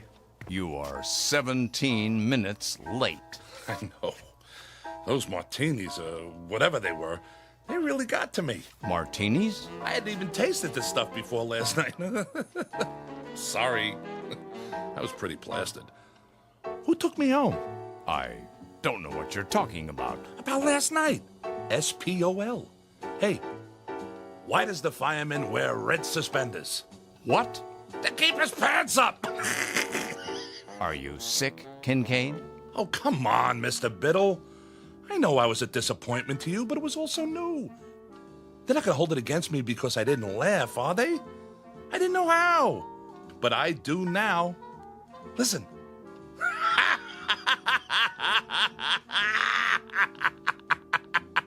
Kincaid? Yes, sir? You're fired. So the judges ruled against me. I don't blame them. You can fix it, can't you? Get out. All I want is a second chance. Is that too much to ask? I can learn. If I don't, what will happen? Humor will die, and comedy, and all the great... I don't know what you're babbling about, Kincaid, but I warn you, if you repeat any of it to the authorities, they'll put you away. Do you understand? One thing I cannot afford to do in my line of work is take chances. And you're not a good enough risk. Do I make myself clear? But, sir... Do I make myself clear?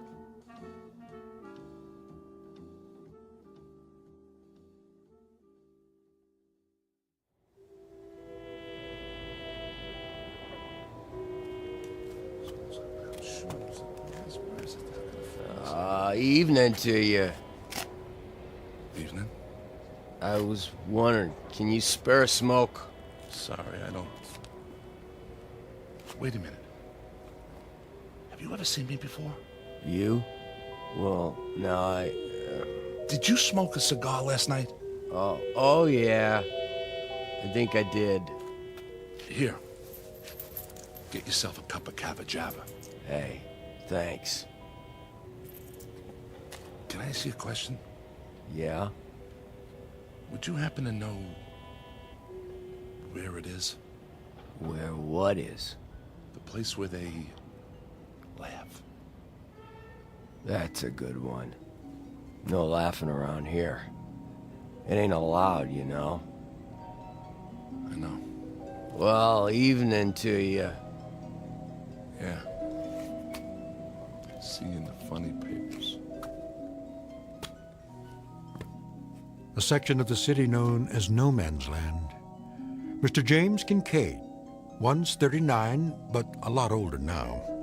He frequents this neighborhood every night, perhaps hoping to hear the lovely, desperate sound of laughter echoing from a dark, unmarked building somewhere in the faraway reaches of the Twilight Zone.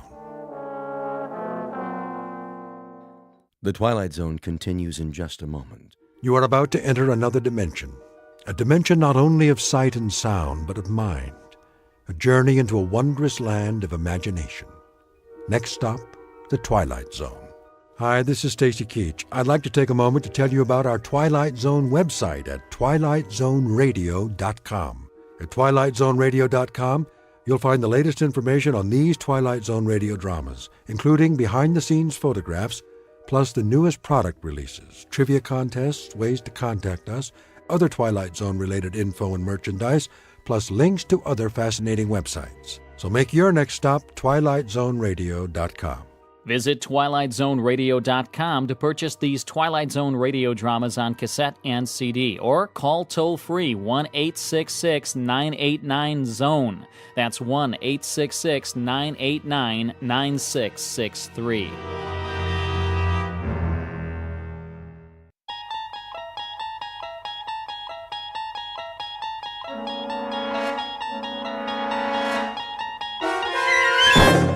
You're traveling through another dimension. A dimension not only of sight and sound, but of mind. A journey into a wondrous land whose boundaries are those of imagination. Your next stop, the Twilight Zone.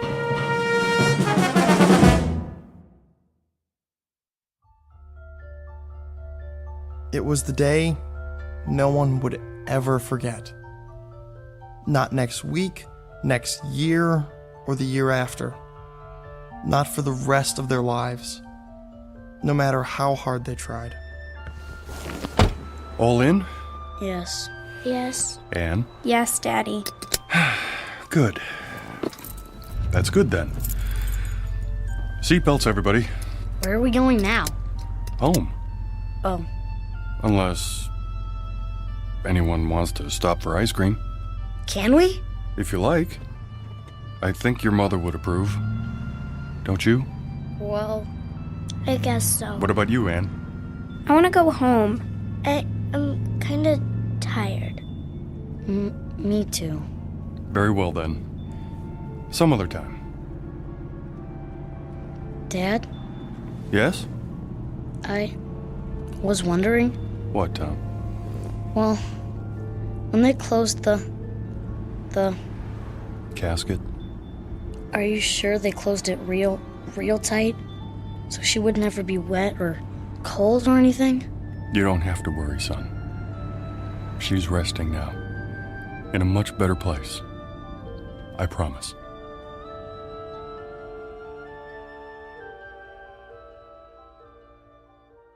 It was the week the world ended. And yet, incredibly, it was also the week something new, something truly fantastic began.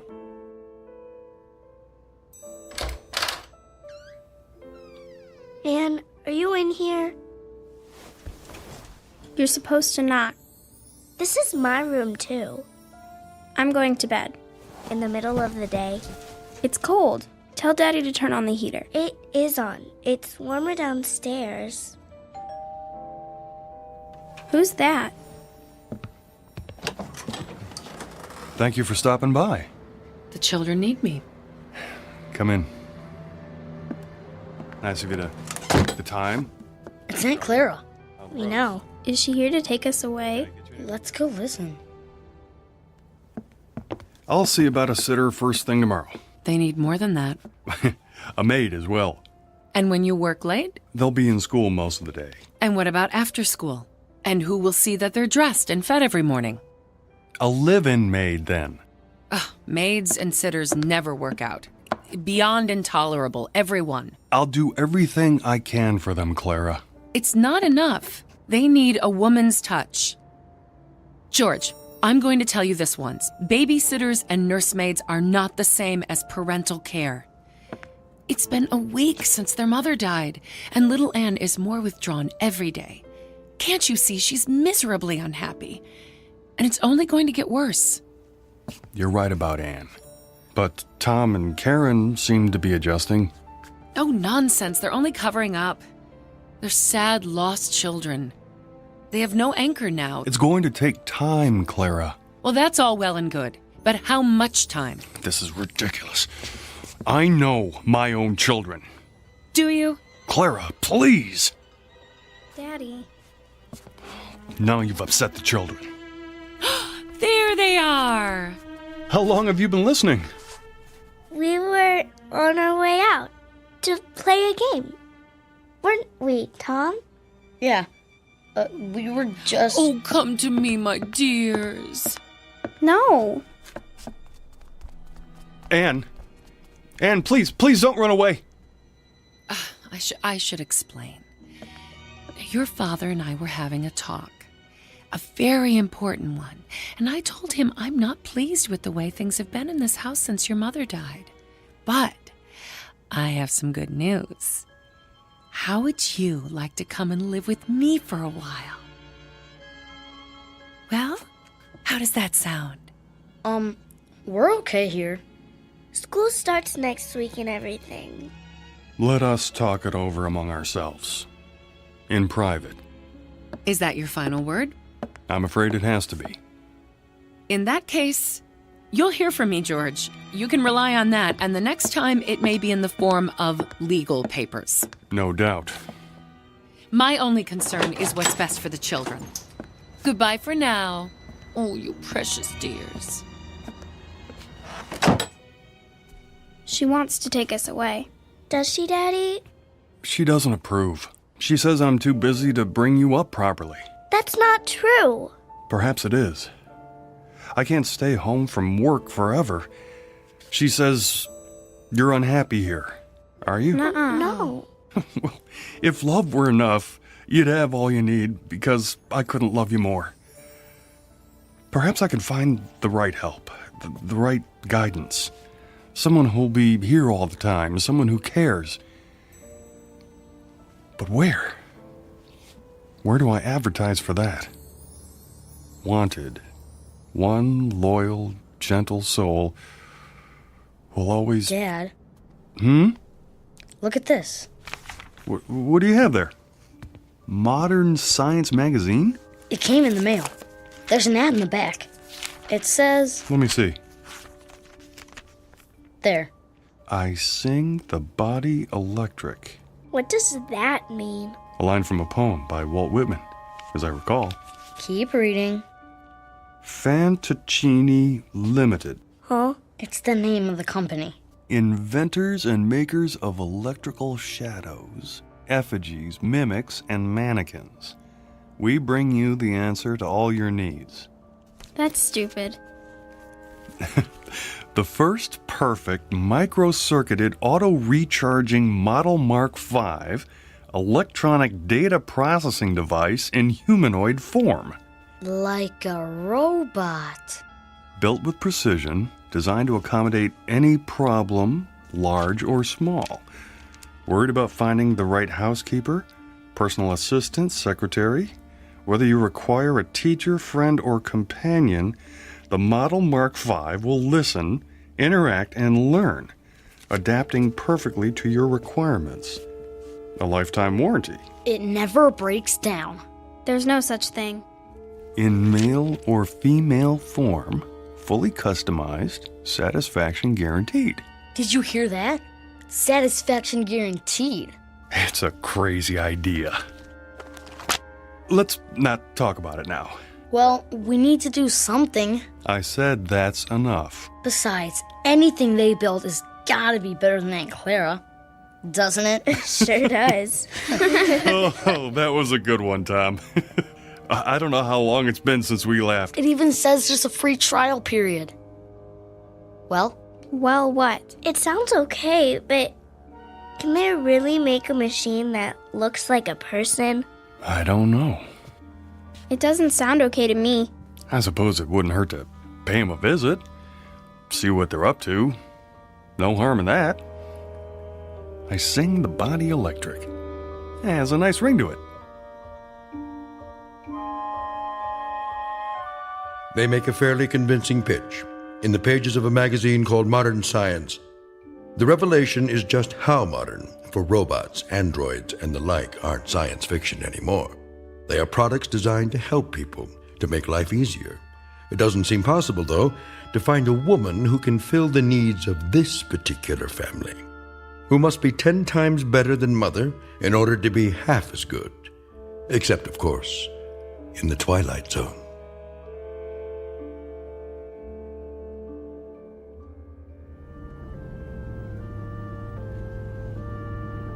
there's the sign. Fantaccini. Why do they call it that? Who cares? We'll have to ask.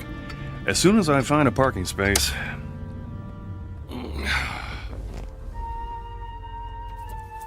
Okay.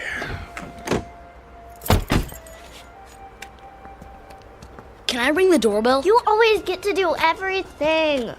Now, your brother found the ad. Wow, some bell, huh? Won't you come in, Mr. Simmons? We've been expecting you. You have? I called ahead for an appointment. Feel free to browse the showroom. I'll be right with you. Wow, this is incredible. Look. What's that supposed to be? A whole table full of marbles? I don't think so, son. More like glass eyes. Wow.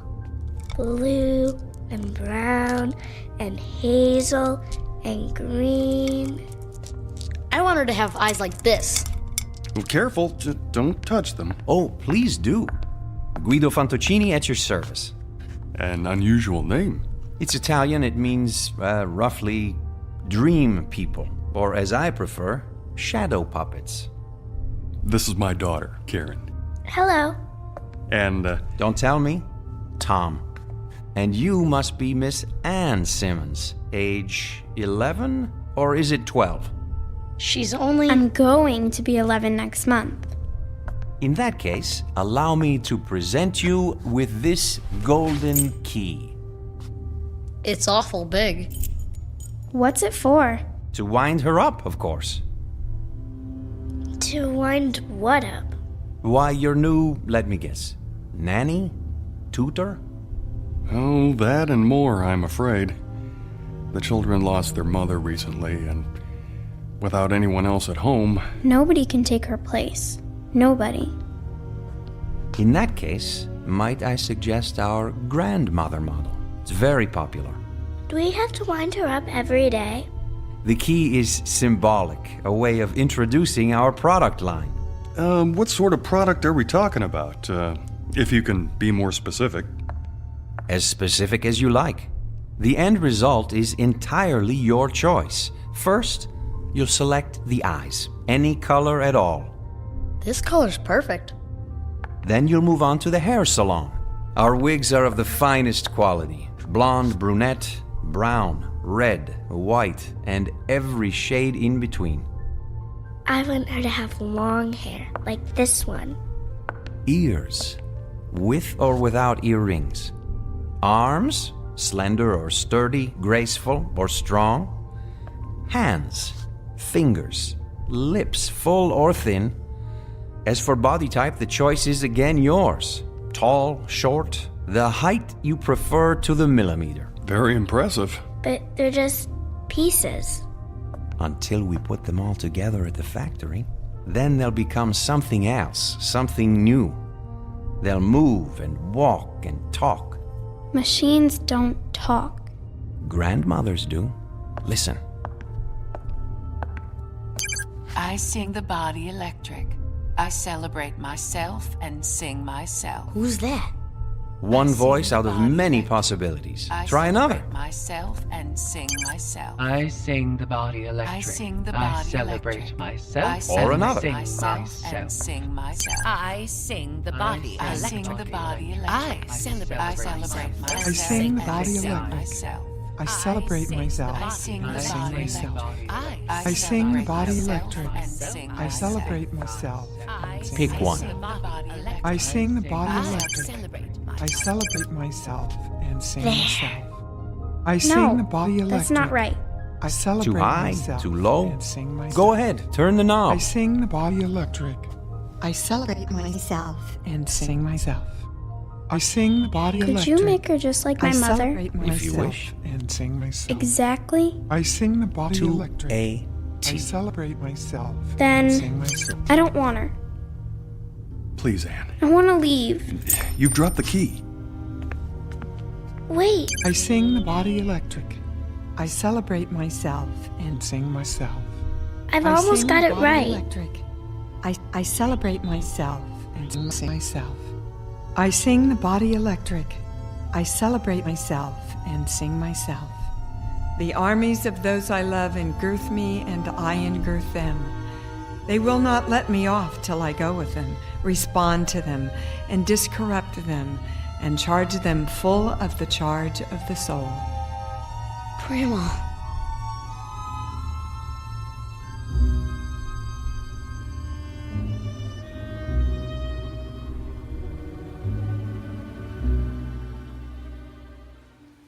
Hey, Ann, you want to help me fly my kite? I'm reading. Where'd you get that? Dad bought it for me. Here, hold the string. I'll run till it gets up in the air and... What's wrong? Hear that? So? Somebody's coming.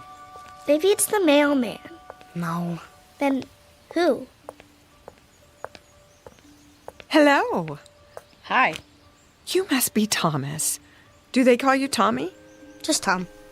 Well, Tom, then. Is that your sister, Karen? Yes, that's Anne over there. Of course. Who are you? Well, give me any name you like. Melissa, Lavinia, Malvina.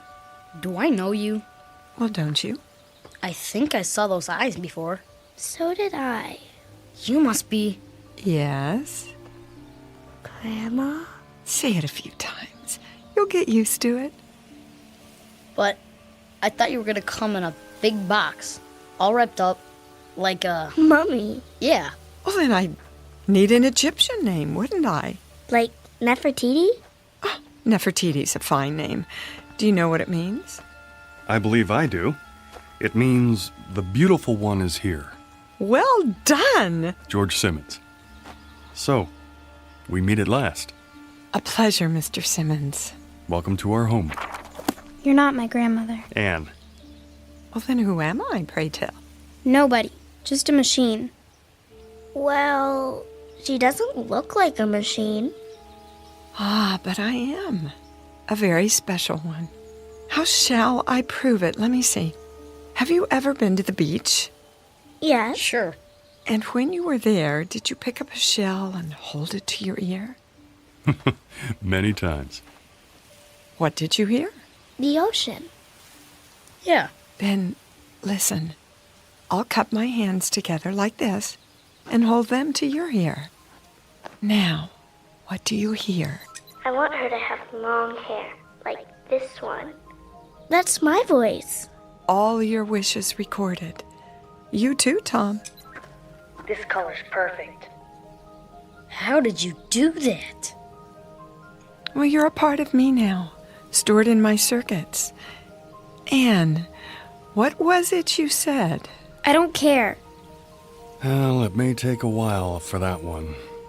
I'm not worried.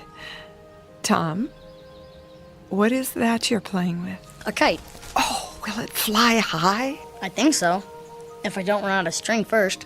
Well, what do you know? I happen to have some with me. Where? Touch the end of my finger. You have string in your finger? If that's what you need. Now tie the end to your kite. Why don't you run with it, Anne? Go on. It won't fly. Oh, are you sure? Hold it over your head. Please, Anne. Give it a try. Well, if you want me to, Daddy.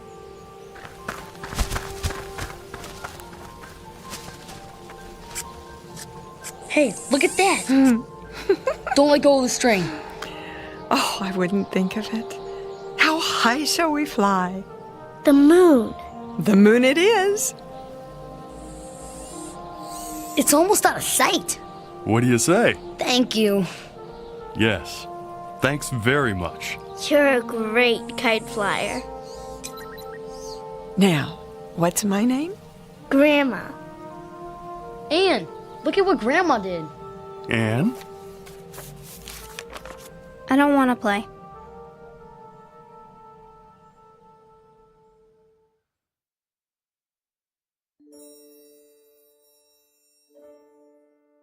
There was a second day, of course, and a third, and a fourth, with Grandma busy every minute, cleaning and cooking, opening the drapes wide, filling the vases with fresh cut flowers, baking cookies and pies, and leading long walks into town. But the most beautiful and special thing was the way she paid attention to everyone. She took time to listen, really listen, and remember every word, every thought, every wish, as if that were her only purpose. She seemed clever beyond clever, human beyond human. Anne finally began to join in, but slowly. To walk if not to run, to listen if not to hear, to watch if not to see. And as the days turned into weeks, Grandma waited. She never tried to urge or force. Sometimes, when Anne didn't come to the table, Grandma left dinner on a tray by her door. Big spoons first, then the little spoons. Is that right, Grandma? Perfect, Karen, dear. Is that your father home already? Yeah. You heard him before he got here. Daddy! Hello, sweetie. How was your day? Grandma taught me how to sew. Did she now? Good evening, Mr. Simmons. Dinner is almost ready. Well, looks like you have a helper. I made the mashed potatoes. Indeed, she did. I'm proud of you, Karen. Where's Anne? She's upstairs doing her lessons. Anne! Come down and help your grandmother! Oh, it's all right. I can handle the rest. That's not the point. Dad, whose car is that out front? Which one? The new one. Oh, well, let me see. Oh, yes. It's ours. It is? I came home early to surprise you. Can we go for a ride? All of us? I don't see why not. We'll take a run to the ice cream parlor after dinner. How's that? Now, go and wash your hands and tell your sister dinner's ready. Okay. Yeah. Thank you for being so good to us. Good for us. And that includes me. I'm sorry about Anne. I'll have a talk with her. Now, don't you worry about Anne. She'll accept me eventually. You seem very sure.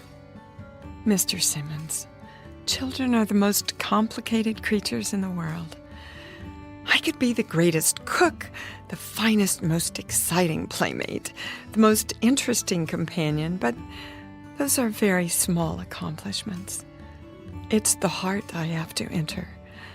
A child's heart. It's a deep place, difficult to reach. But that, too, will come. Anne, darling. Are you hungry, dear? Not very. We're, going for a ride after dinner. In our new car. It's beautiful. Wait till you see it. I'd like you to go with us. Is she going? Oh, please, Grandma. I want to ride in the back seat with you. Me too. Then I'll stay home. But why, Anne? I don't like her. You mustn't say that. I don't want her here. Dear child. I never wanted you here. It was them, Father and Tom and Karen. They wanted you. They needed you. But I didn't. Anne, stop it. It's true. You sit and you talk to her and you eat the food she makes and you make believe, Father. That's what you do. You make believe, as if she's real, but she's not. She's a machine. Nothing but an old machine. Anne, listen to me. Machines are neither bad nor good. Some kill, and some make war, and some guide people through the darkness like a lamp. Believe me when I tell you, I cannot lie, or sin, or be greedy or jealous. I don't seek power or riches. I've been programmed for other things. You'd be surprised at how much a machine can do. This one, for example. This machine can love. Love who? Oh, you, Anne. I can love you. And I do. I love you more than tongue can tell. You don't love me. You can't. She said she loved me. She? My mother. She said I love you, but she lied. She lied. You're just like her. I hate you.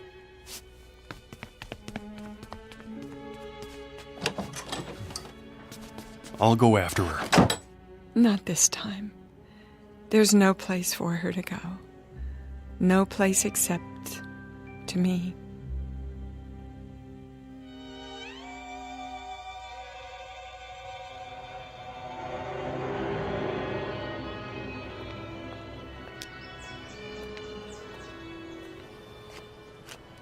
Anne, come home with me now.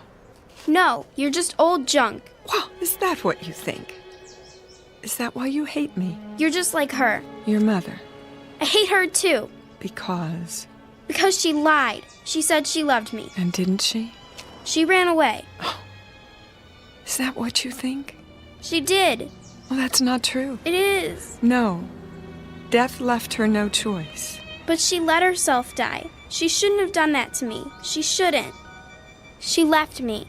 And do you think I'm like her? You are. You're only trying to trick me. Oh, it's not a trick. It is. I don't give you permission to love me. There she is! Anne, come back! No, I won't. I won't. Anne, stop! The light's red! Ann! No, child! You mustn't! There's a truck!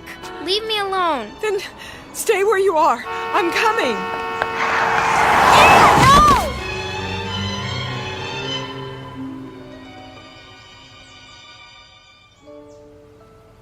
They're not moving. Either one of them. Don't touch them. I didn't see them, honest. I mean, they ran out into the street. A little girl and Stand back. a lady. Oh, man. Look, I'm gonna get an ambulance. Wait. She's moving. Ann. Oh, thank goodness. Daddy? You're going to be all right, darling. We better get her out off the street. Here, put your arms around my neck. What happened? There was a truck, but Grandma stepped in front and pushed you aside. She did? You fell down, that's all. Grandma. What about that lady? I mean, she's not breathing. Look. She's starting to move her fingers. And her eyes. Grandma, can you see me? Why, hello, Tom. You know, we really shouldn't be out in the intersection like this. Come over to the curb, Grandma. Can you walk? Of course I can. But how? See, Ann? She's perfectly all right. She saved your life. Do you realize that? I'm sorry. Sorry. Shh. Now stop your tears, child, and listen while I cup my hands by your ear. Remember? Like this. A machine. Nothing but an old machine. You're just old junk. Old junk. That's my voice. Your voice, Anne. The way it was once. When I was a child, I spake as a child. Oh. Grandma? Grandma? There. You are alive. Well, I most certainly am. But the truck. It couldn't hurt me. Nothing can. 2 leave takings in 1 year would be too much. Then you're not like Mother. Your mother didn't run away. She was taken away by death. Do you understand now that I shall always be with you? You won't run away? Well, I can't. And I won't. Oh, Grandma. Thank you. You'll never know how much. She had nowhere to turn.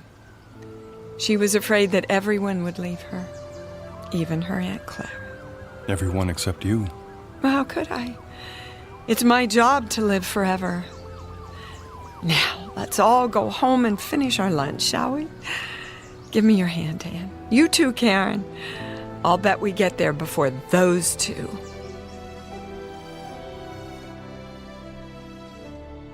As of that moment, Grandmother became an irreplaceable member of the family, an integral part of their lives. She was more than important. She was vital, the very essence, the most crucial part of being alive.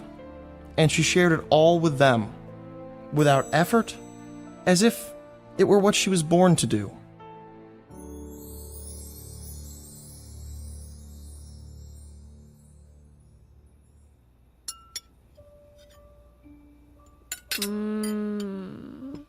This is so good. Delicious. Thank you. May I have some more, please? Well, if there's any left, I may have had more than my share. I take it you approve, Mr. Simmons. Oh, please. I'd prefer it if you call me George. Clean your plates, all of you, or there'll be no dessert.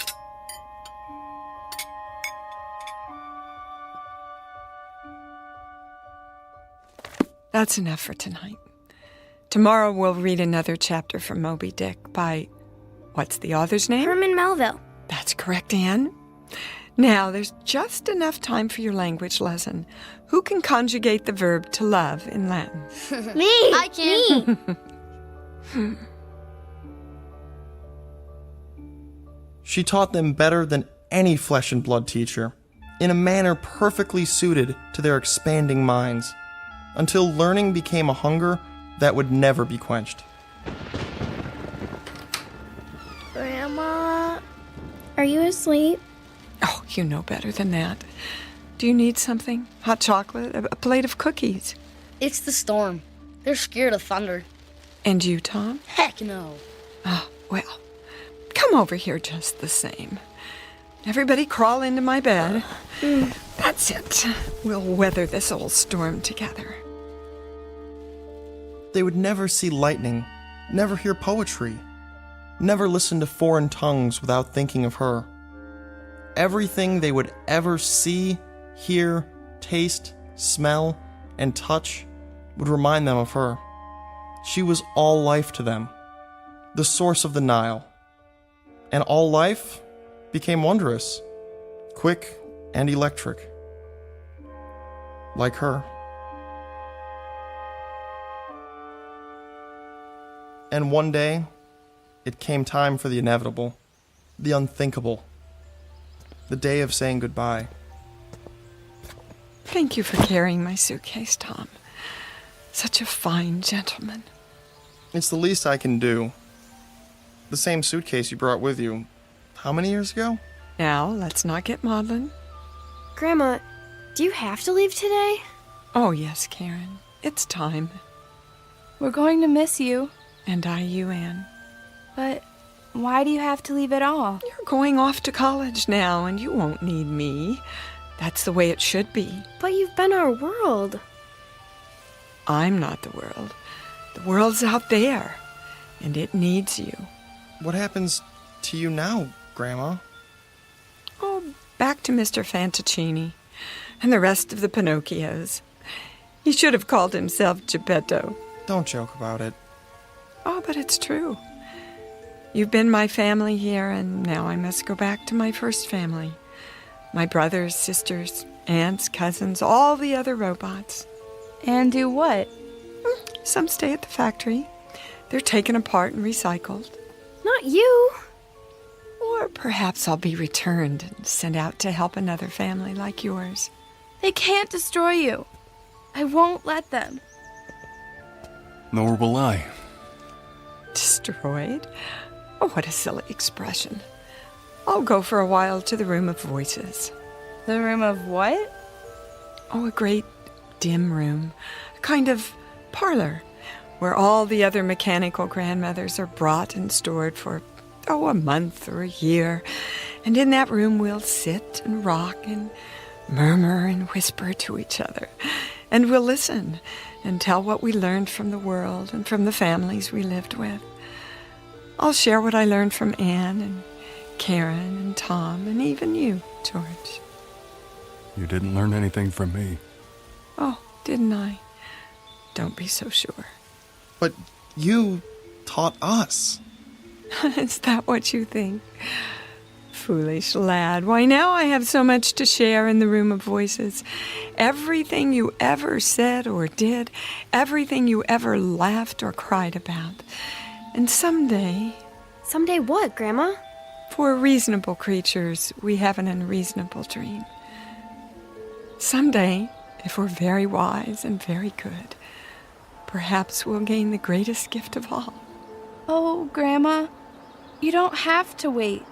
You're alive now. You've always been alive to us. Well, there's my cab.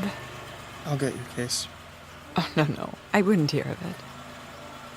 Grandma, am I never going to see you again? Well, the world holds many surprises.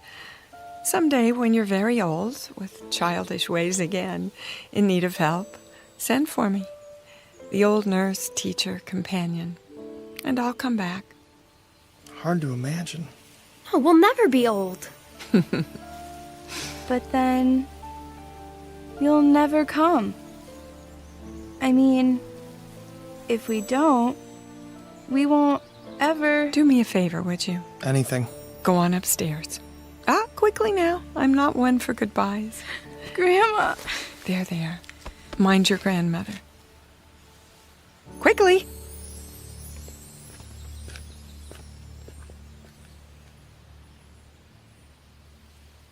She kept her word, as promised. She has remained with us always, to this day. I've saved the key, the golden key, in a special place. Sometimes when lightning rends the sky, I see her face flash before me in the dark. And sometimes I still hear her ticking and humming above our beds in the night, keeping watch. She passes like a clockwork ghost in the long halls of memory. The sound of bees swarming after the spirit of summer's lost. I remember the day no one will ever forget. Not for the rest of our lives. It was the week the world ended. And, incredibly, it was also the week that something new, something utterly fantastic, was about to begin.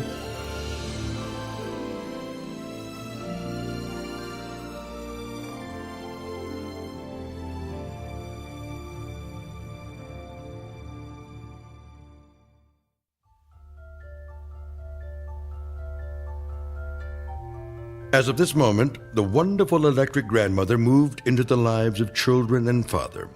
She became integral, important. She became of the essence. As of this moment, they would never see lightning, never hear poetry, never listen to foreign tongues spoken without thinking of her.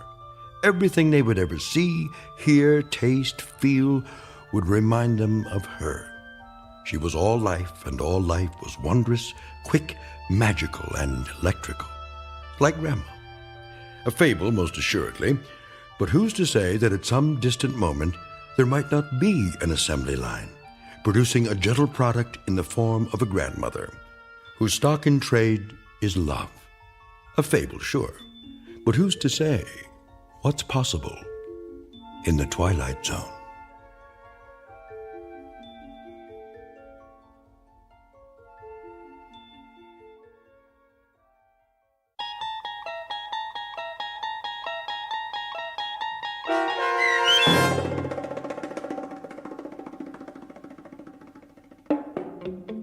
I Sing the Body Electric, starring Dee Wallace with Stacy Keach as your narrator, was written for The Twilight Zone by Ray Bradbury and adapted for radio by Dennis Etchison. Heard in the cast were David Pasquesi, Tony Marcus Jr., Donna J. Folks, Joe B. Cerny, Patrick Cerny, Haley Nabig, C.J. Amari, Elena T. Wilson, Natalie Pear, and Zoe R. Rand. This copyrighted radio series is produced by Carl Amari and directed by Joe B. Cerny for Falcon Picture Group. Sound design, custom Foley effects, recording, and editing are done in the Cerny American Sound to Picture Theater by sound designers Craig Lee, Bob Benson, Todd Beyer, and Tim Cerny. Music for The Twilight Zone is provided by CBS and American Music Incorporated, New York. To learn more about the Twilight Zone radio dramas and to download episodes, including 3 free episodes on our homepage, visit our official website at twilightzoneradio.com. Doug James speaking.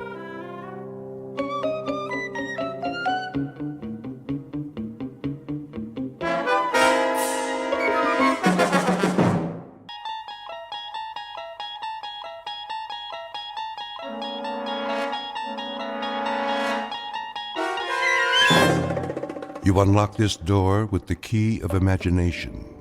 Beyond it is another dimension, a dimension of sound, a dimension of sight, a dimension of mind.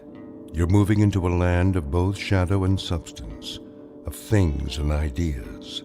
You've just crossed over into the Twilight Zone.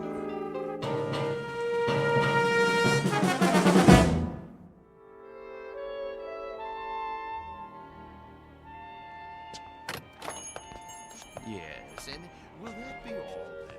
No. What time is it? I thought you made an appointment. I did. Oh, come on, honey. You're not in that much of a hurry, are you? Yes. What about mad cow disease? Well, clear the room then. Tell them they're keeping the head of McClellan Enterprises waiting. Tell them that we... All right. You want to forget the whole thing? No, I don't want to forget the whole thing. I just want to get this nonsense over with. Send you a postcard. Oh, that would be wonderful. Bon voyage. Ta-ta. Yes, ta-ta. Come on. Hello. May I help you? Mr. Spirito? I am he. We're the Ransoms. My wife called for an appointment. Oh, yes. Please be seated. Now, Where exactly do we intend to go? We intend to go to London. Splendid. Of course, you've been. Oh, no. Charming place. You have picked a rather bad time of year, though, but... Excuse me, we're kind of rushed today. I wondered if you'd... Certainly. Now, have we decided on an airline? No. Well then, if I may suggest... We're not going by plane. I beg your pardon? I said, we're not going by plane? Ooh, but you must, unless you're planning this for some time in the future. No, it has to be right away. Oh, then I'm afraid a ship would be out of the question. You see, it's the off-season, and the liners have all been booked up, or put on short runs.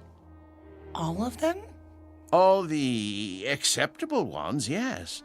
I hope you won't mind my saying this, Mrs. Ransom, but, you know, airplanes are perfectly safe nowadays. I realize that some people feel a certain trepidation, but there's absolutely no reason... Eileen, if it's the only way... May we see a list of boats that are running? If you wish. You promised. I know. It's important, Alan.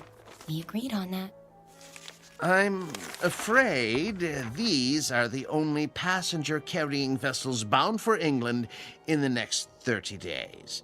Some are freighters, but it's sometimes possible... What about this one? The Lady Anne? I don't think so. Why not? Well, it's very nearly the oldest ship in the water, and the slowest. 13 days to Le Havre. Another half day to Southampton. Forget it. No. Wait. This says it leaves on Thursday. We'll take it. Please, Mrs. Ransom, the Lady Anne is a veritable antique. Listen to the man, Eileen. We can relax when we get there if that's what you want. Don't make such a big deal out of it. It is a big deal to me, Alan. A very big deal. Give us 2 tickets. For this relic? Yes, that's right. The Lady Anne. Oh, very well. A few extra days won't matter, will they? I don't have anything better to do. Check okay? Of course, sir. But, Mrs. Ransom, the Caravan Travel Agency takes pride in its service. I beg you not to do this. Well, it isn't going to sink, is it? With a ship that old, you can't tell what might happen. Oh, give me that check. Here. We'll pick up the tickets. Come on, Alan. You can go back to work now. Thanks for your help, Mr. Spirito. Very well. Bon voyage.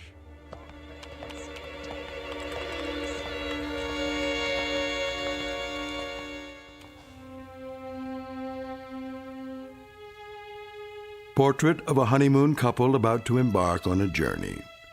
Like most newlyweds, they've never traveled a great distance together, nor have they become truly acquainted. But there is a difference. These newlyweds have been married for 6 years, and they're taking this honeymoon not to start their life together, but to save it. Or so Mrs. Ransom believes.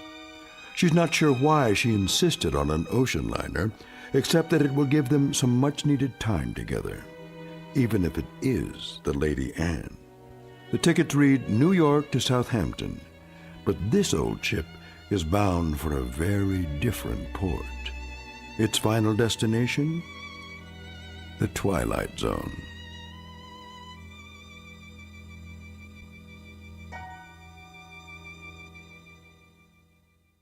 And now, The Twilight Zone and our story, Passage on the Lady Anne, starring Martin Jarvis and Rosalind Ayres with Stacy Keach as your narrator.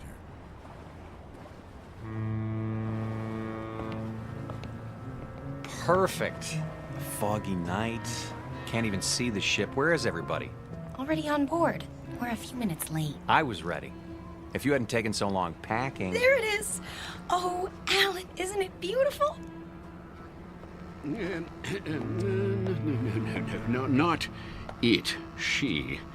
The ship happens to be a lady. Sorry. She's beautiful.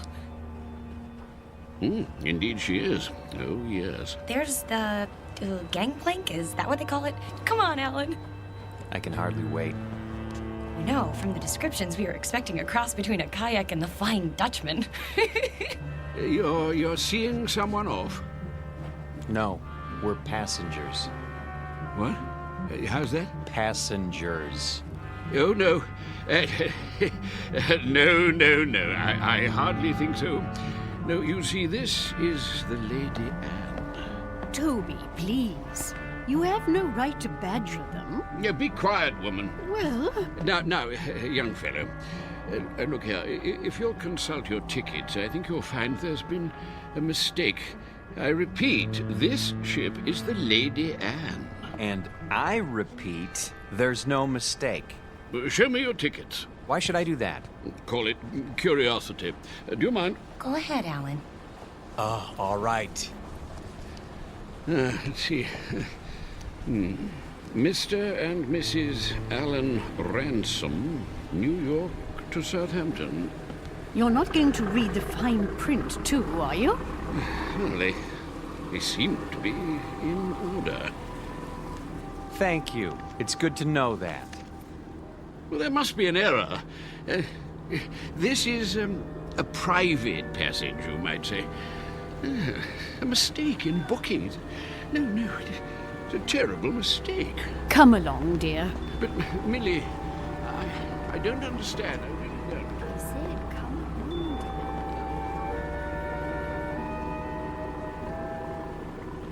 dear. Well, I guess that's how the British say welcome aboard.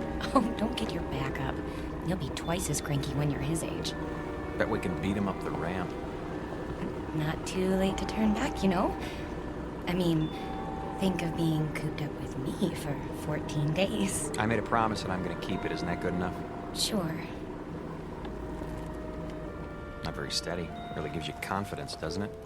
At least try to enjoy this. One moment, please. Your names? Ransom? Yes, I see it on the list. Do you want to see our tickets, too? Everything seems to be in order, sir. Stateroom 24, down that flight of stairs. Thank you.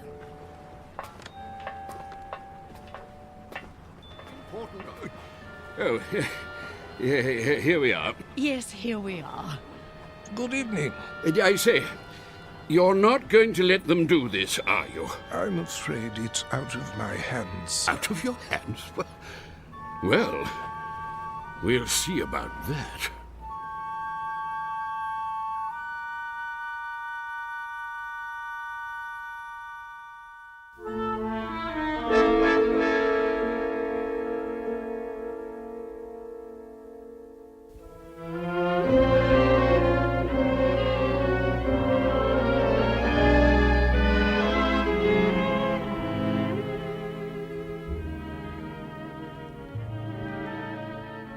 I hope they got the luggage on board.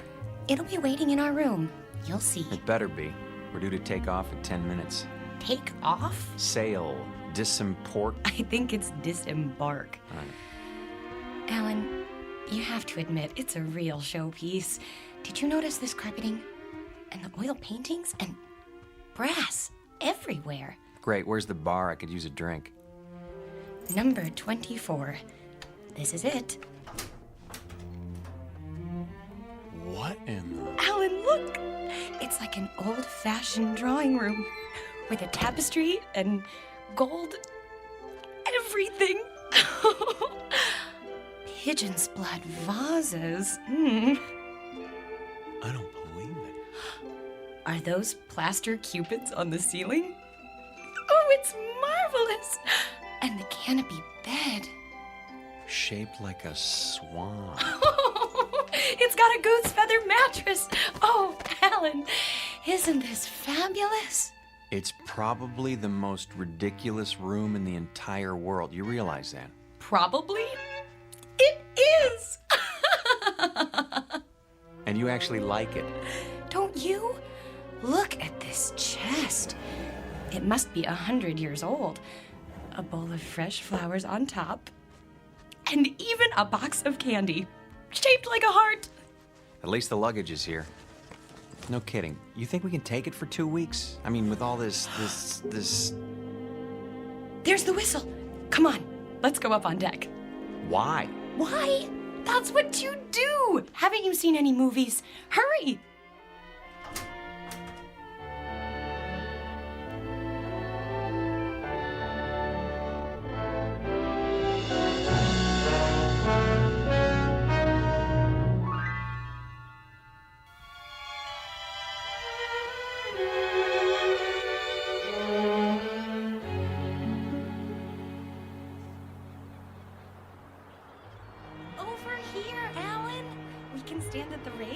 Those are the ones I mean, Burgess. Not the ones going with us. Yes, I tell you.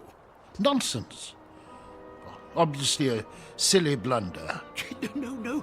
They have tickets. Calm yourself, Mackenzie. This needs to be settled at once. Very well. Here they come. Hello. Hello. How do you do? Oh, very well, thank you. Now then, no doubt you young people aren't aware that this is a rather, well, how shall I say, private sort of cruise, you see. Very tight. Dear me, yes, unquestionably a slip-up on the part of the, Look, mister, we're getting a little tired of this routine. Try to understand. There hasn't been any slip-up. This is our ship, and we are sailing to England on it. Her. What did I tell you? They're determined. This is bad news, very bad indeed.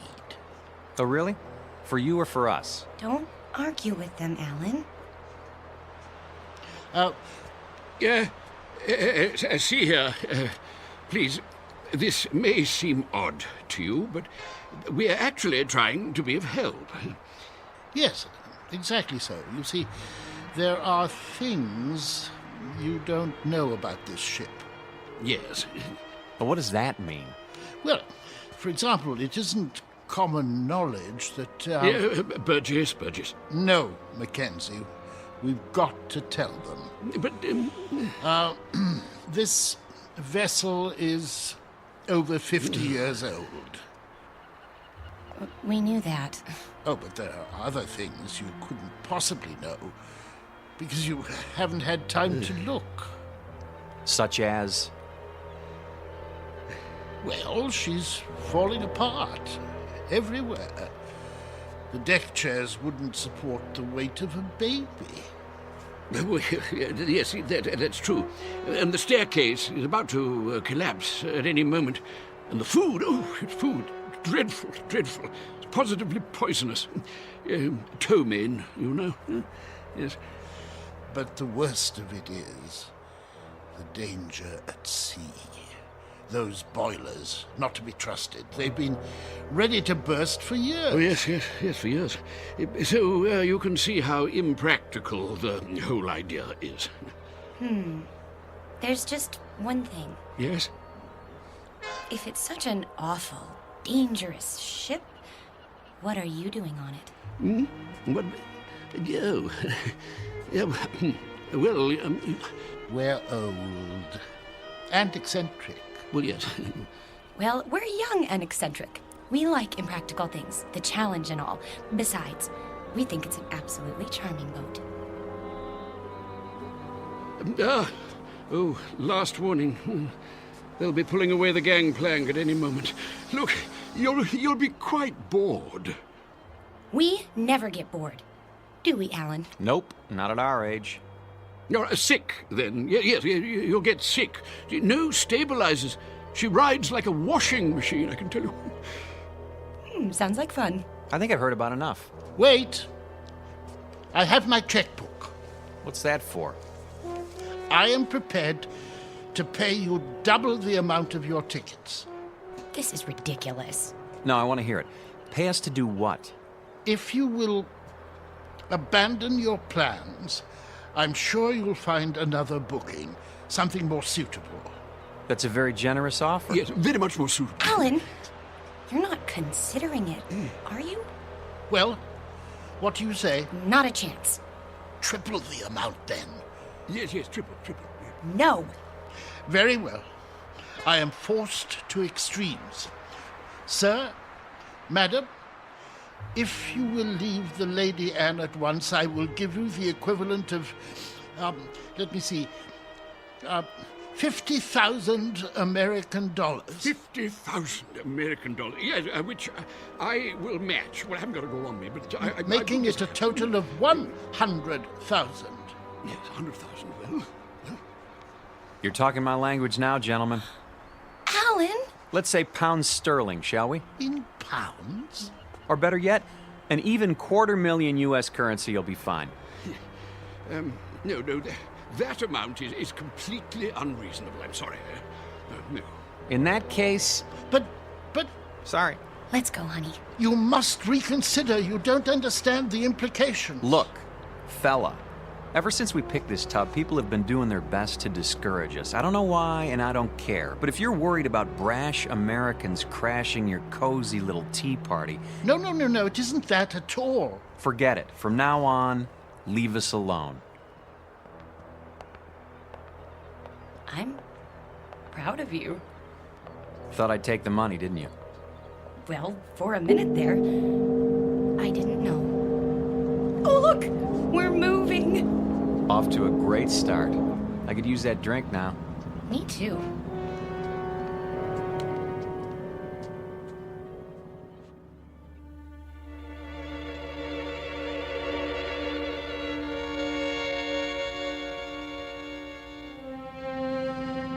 Too late.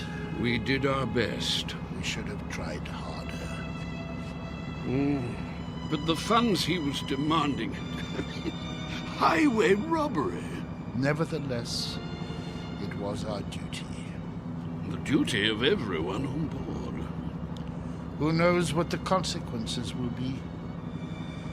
I fear we should have done whatever was necessary to keep them off this ship.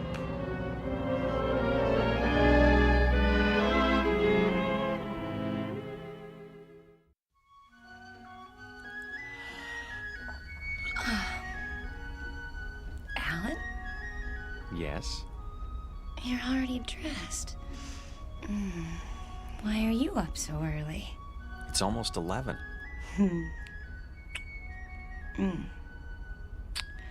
Don't tell me you're nervous. We're not going to let two cranky old men spoil our second honeymoon, are we? A lot more than 2. Better get dressed. Fire drill's in 15 minutes. What?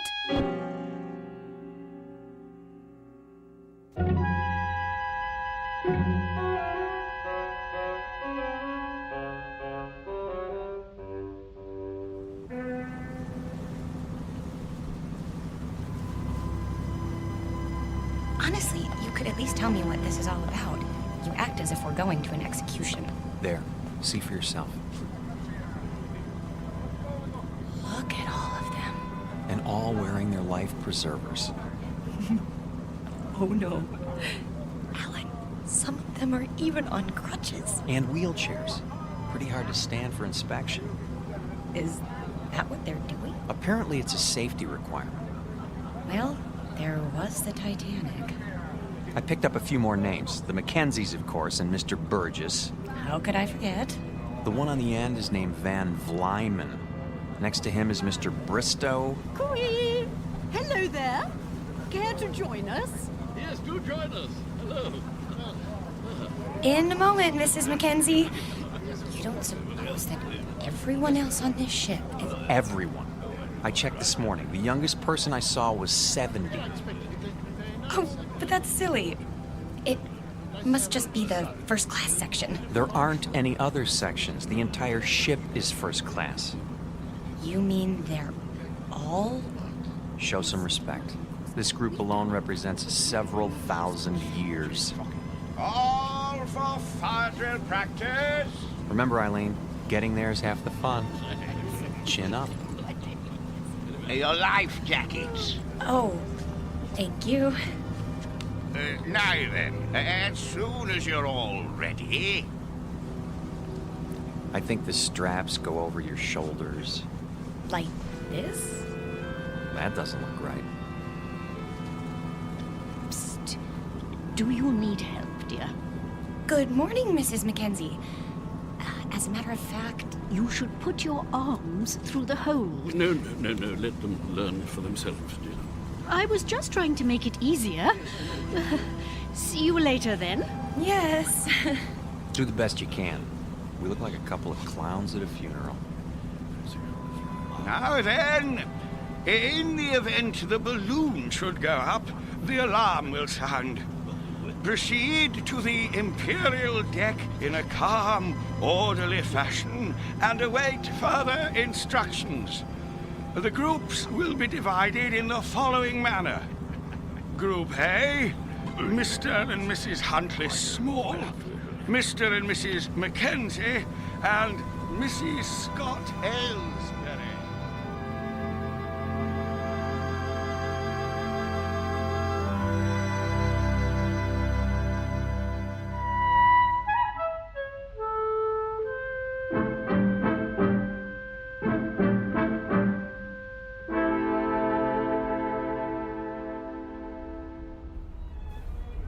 Here we are. The Imperial Lounge. Looks like we're in time for the noon orgy. Alan, I think it's elegant. Like a private club. That's the problem. We're not members. This isn't a ship. It's a floating rest home. Shh. You wish something from the bar? Do you suppose you could fix us up with 2 double martinis? Very dry? Yes, sir. Alan, I'm sorry. I didn't know it would be like this. But it doesn't matter that much, does it? We didn't want to mix with other people anyway. We wanted to... Stop saying we. If you'd listened to me, we'd be in London by now. And you'd be in a business meeting. Not necessarily. Yes. And it would be the same the next day and the next and... Oh, Alan, that's what this is all about. Don't you see? Your drinks. Thank you. Look, I know you've been unhappy, but do you think I enjoy working 28 hours a day? It comes down to the same thing, doesn't it? We never see each other. We never talk, or... I told you, after I close this deal, I'm going to start taking it easy. Which is what you said 2 years ago. You closed that deal, but it didn't make any difference. There were more deals. There'll always be more deals. Because that's all that matters to you now, isn't it? Bartender, another. Yes, ma'am. Try to control yourself. I have been controlling myself for 6 years, and I'm tired of it. I am tired of begging for little bits of your time. You're not interested in me anyway. You're interested in success. Fight your way to the top and then fight to stay there. Stop making a scene. Why? Does it take your mind off mergers and board meetings? No, it takes my mind off the fact that we're supposed to be on a trip together. Come off it, Alan. You're going to England on business. I happen to be along. That's all. Why? Because I insisted. If I hadn't, you'd have gone alone. Isn't that true? Admit it. I can't talk to you when you're like this. You made me like this. Because the truth is, you don't care anymore. I was stupid to think that a few days together would make a difference. You're a flaming success now. Alan Ransom, the financier. And I'm the nagging wife who doesn't understand. Eileen, please. What's the matter? Are you afraid they'll catch on? Don't worry. They think we're a happy couple, made for each other. Shut up. Yes, sir. Well, when this tub finally gets there, you can relax. Because I'll be leaving. That might be a good idea. Oh, it is. You'll have all those nice deals to keep you warm with no silly woman around. It should be marvelous. It will be. For now, I'll be on deck reading the Financial Times. Here's for the drinks.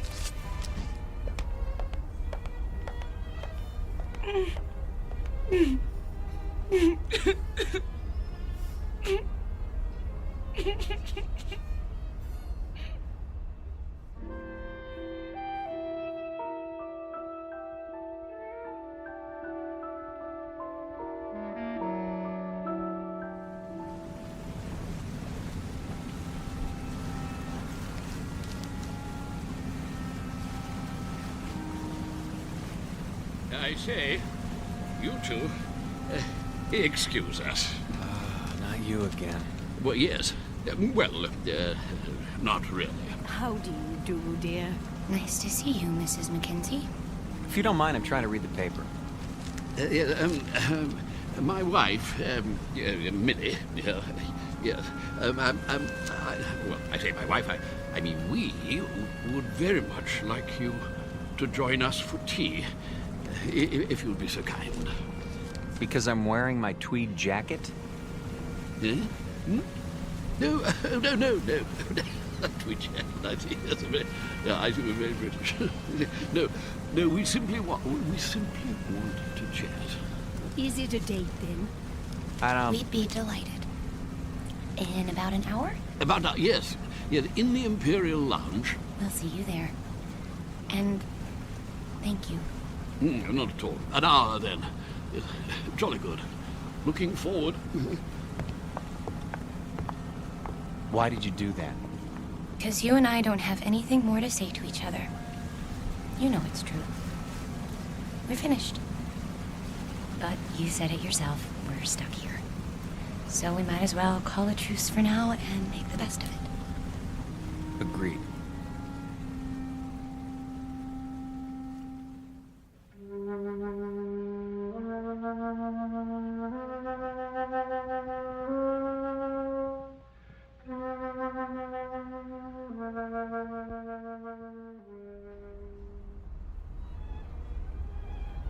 Hello. Over here. Hello again. My dear. So glad you could make it. Charmed, I'm sure. Do sit down. Do sit down. Not at all. Nasty day. What? Now look. The reason for this meeting, apart from the pleasure of your company, is Go ahead, Toby. Yes, thank you. Millie, that's my wife, Millie pointed out that we've all been, something less than hospitable to you, if not rude. And so I expect I ought to apologize. And do you? Oh, yes, most sincerely. But you see, there is something more important. Good news, in fact. Yes, we've been talking the whole thing over, and we've decided that you won't have to leave the ship after all.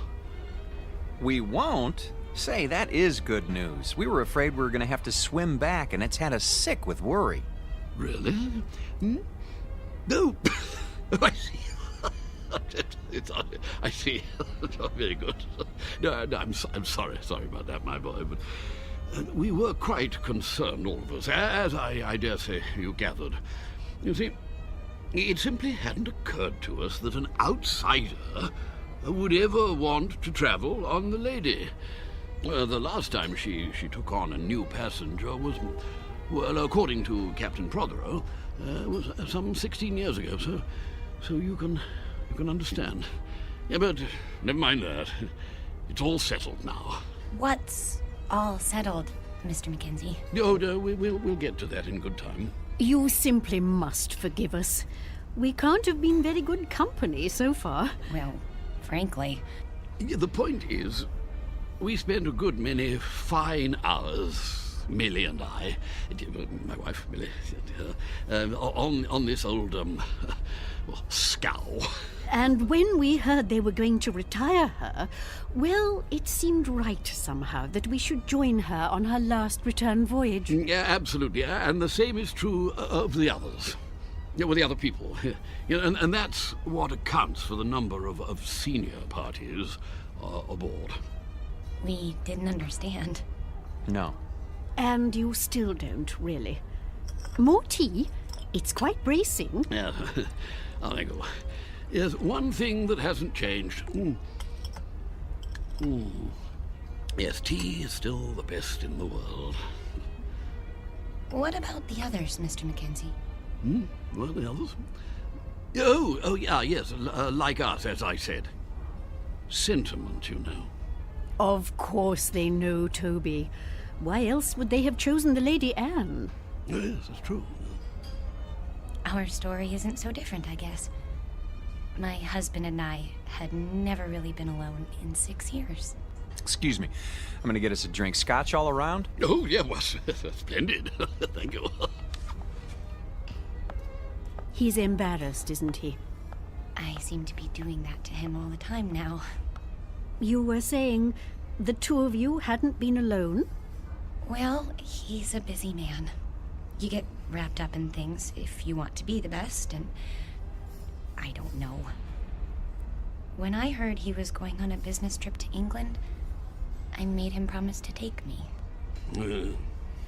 But that doesn't explain the Lady Anne. No. No, I suppose it doesn't. Mostly it was the time. More days together. And, well, it just seemed kind of special. Oh, my dear, the Lady Anne is special. Very special. More special, I should say, than either you or your husband could imagine. You see, this is the ship Toby and I sailed on when we were married, which would be 53 years ago. 52. Yeah, she was a splendid thing then. Yeah, the ship, I mean. No. Oh, Toby, really? I thought you told us it was an old rust bucket. Not it. She, yes. Oh, I should have been struck down by lightning for such a fearful lie. Mrs. Ransom, mark this. The Lady Anne was the finest ship that ever crossed the sea. Queen of the fleet, she was. Oh, yes, indeed. Is, Mackenzie, is. No other ship can touch her. Quite right. Sit down, Burgess. This is an old companion of mine, Ian Burgess, Mrs. Ransom. Ah, yes. Congratulations. I don't follow. I hear there's been a decision made in your favor. Not now. Nonsense. Quite a relief, I must say. What is? Why, what else? My good lady, you are in luck. How so? Well, haven't you told them? It's about you and your husband. It seems you won't have to die after all. Oh, I'm so sorry.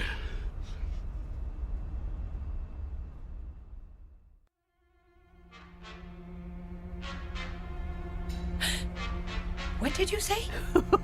He said you won't have to die after all. Of boredom, he means. Well, don't stand there like a ninny, Ian, tea all over you. But sit down, sit down. Yes, to be sure. Sorry, I seem to have spilled my tea. You see, Mrs. R., she was the only one of her kind. Specialized in honeymooners. That was her freight then, yes. Oh, yes. Young people in love. Ah, marvelous. The drinks. Ah, yes. You see, that's what makes your presence so... Sweet? No. Well, it was that. It certainly was that. Young married couples, you see, that's all you'd ever see. Full of juice and the moon in their eyes. All those children trying to act grown up and worldly and used to it. And everyone as nervous as a mouse. Yes. But that sort of thing, it lasted for only a few days. The Lady Anne gave them time to know each other. Oh, she was a wise ship. Cheers. Cheers. Cheers. Everything was arranged for young people. Love has its own point of view, you know. It sees things larger than life. Nothing is too ornate or too fancy or too dramatic. If it is a good love, it demands the theatrical and then transfigures it, turns the grotesque into the lovely, as a child does. With it, we can see what we wish to see in people. Without it, we cannot see at all. We can search forever. How a shipping line ever found that vision, I cannot imagine. But they made the Lady Anne into an enchanted gondola and took that moment of happiness and pure sweet pain all lovers have and made the moment live for 2 unspeakably pleasant weeks. Well, they get the drift, my dear. There's no need to go gooey. But I feel gooey. The same is true for all of us, actually. Bolshia Jones and his wife over there, the bald chap. Engineer in his day, and a good one. The Whiteways. Next to them, Lord Bristow, with his cigar. Nice enough, but he's getting on. And there's old Champion. Innes Champion, the writer, adventure stories, that sort of thing. Quite a droll fellow, though you wouldn't guess it now. Widower, you know. Aye, and his wife. There was a wild thing. She passed on in... Oh, can't be sure of the date. What about you, Mr. Burgess? The same. We'd planned this trip together, but... Have you a picture? In my breast pocket, over my heart. She's very beautiful. Ah. Oh, my dear, please. This is purely temporary. I shall be with her soon. I'm so sorry. Oh, there, dear. It's all right. None of it really matters if you're in love. You are in love, aren't you, Mr. Ransom? Yes, of course. Well, that's the only thing that counts, you know. Everything else perishes. Now you've made her cry. Oh, perfectly all right. I cry all the time, don't I, Toby? All the time. Well, I don't. Why don't you two go out and get some fresh air? Do you good. Fog or no fog. That might be a good idea. Yes. We'll see you later. Of course you will.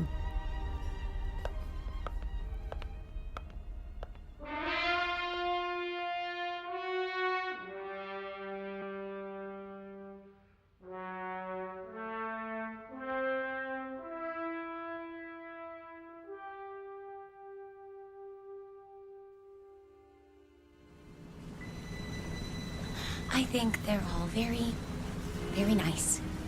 What is going on? The sun. What about it? It's behind us. It was over there, and now it's...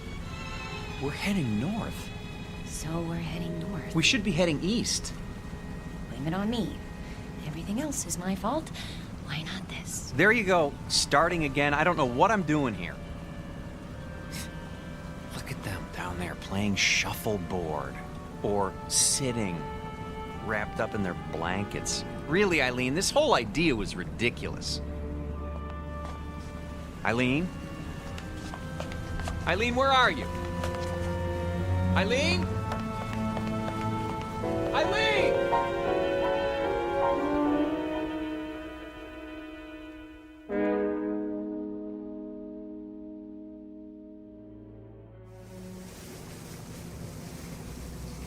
I thought you did get rather gooey there, my dear, but you know, I rather liked it.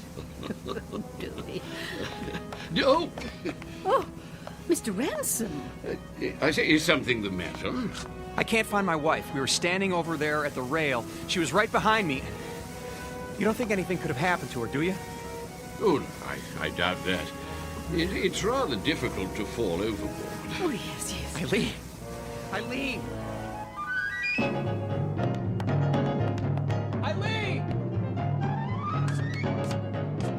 Eileen!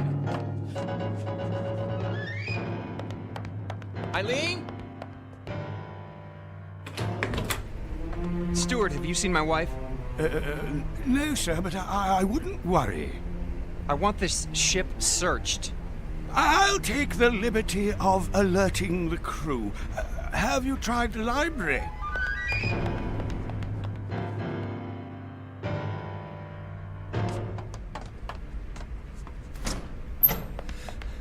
Eileen? Not here, sir. But she's got to be somewhere. Still looking, sir. Haven't you found her yet? Easy, sir. We'll let you know. Eileen? Eileen, where are you?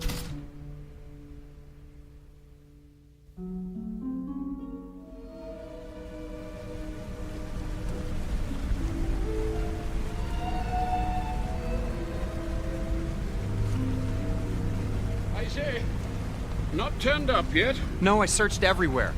She'll turn up. Have a nip with me. Come on, boy.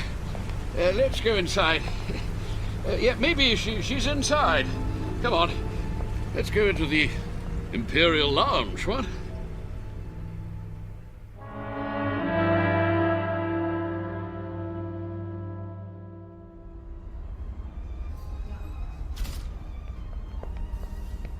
Two whiskeys. Make 'em strong. I can't believe it. She's gone. Well, it does seem that way. But of course it isn't so. You've just missed her. You don't know how much. A toast to the Lady Anne. Here, here. Oh, yes. Yeah. The Lady Anne. Yes. It's a pity. What's going to happen? A crime. An evil, black-hearted crime. Easy, Burgess, easy. Easy? Gad, they want to scrap the lady. Outlived her usefulness. Nonsense. A little slow, perhaps. Speed. That's all that counts now. Why? What's the rush, eh, Ransom? I see your point. Freddy, another gin. That's the state of the world today. It's a plot, doubtless of communist origin. Who wound him up? Burgess, do sit down. Haven't you eyes, man? The Lady Anne was condemned because she represents a better way of life. She's grace and manners and tradition. She's the Empire. I say, somebody turn him off. Silence, Adicott. The beasts are at the gate, and we stand about like statues, with our medals gone to rust and our swords broken. Soon they'll reach up their hairy hands and pull the Queen down from her throne. Scrap the lady? They'll scrap the world. Poor chap. He'll feel better later at the party. Another drink, Mr. Ransom. Mr. Ransom?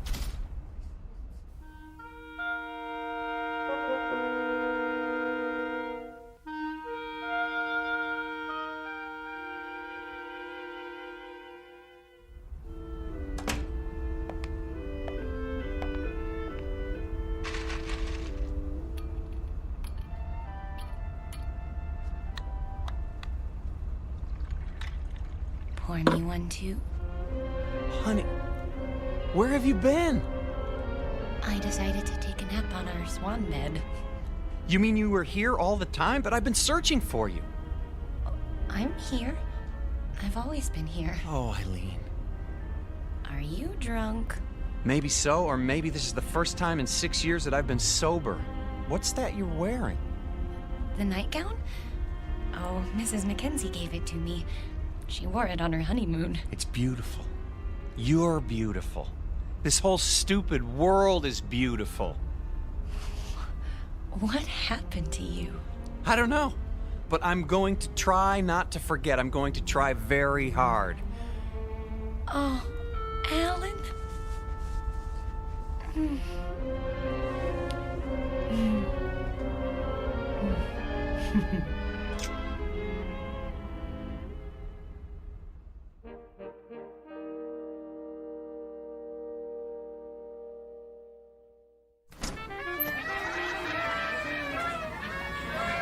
Will you look at all this? Balloons, ribbons. Over here! Join us, please. Mrs. Mackenzie. Come on, drink up. The champagne's getting warm. Well, you found her. Oh, you're as bad as Alan. I think we'd like you to meet Captain Prothero, Mr. and Mrs. Ransom. Happy to meet you, sir. My pleasure. You've had a pleasant voyage, I trust. Oh, yes. We're grateful to be a part of it. Indeed. Your presence has been good for us as well. You packed your things? Shh. They don't know yet. Oh, well, I suppose it doesn't matter. Know what? Nothing important. If you'll excuse me, I have to make some preparations. Be back shortly. You look positively radiant, my dear. The Lady Anne has worked her magic on you. She... and you. All of you. I'd forgotten some things. How to relax. I was so busy, I lost sight of what's important. It won't happen again. I say, let's drink to that.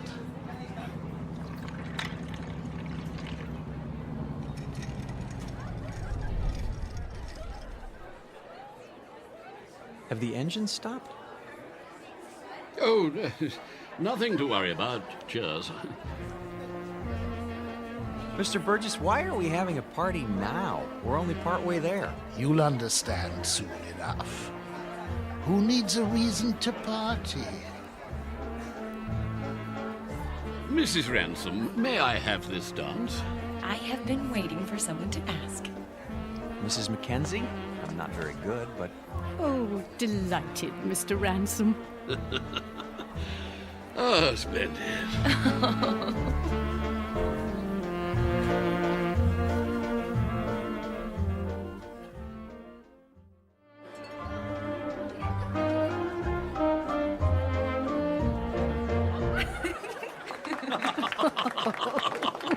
Oh, very nice. Well, I see they haven't gotten them fixed. What? The engines. The engines? Oh, there's nothing wrong with the engines. Ready now? Your luggage has been collected. Luggage? Really? Should have told them. Didn't want to spoil the party.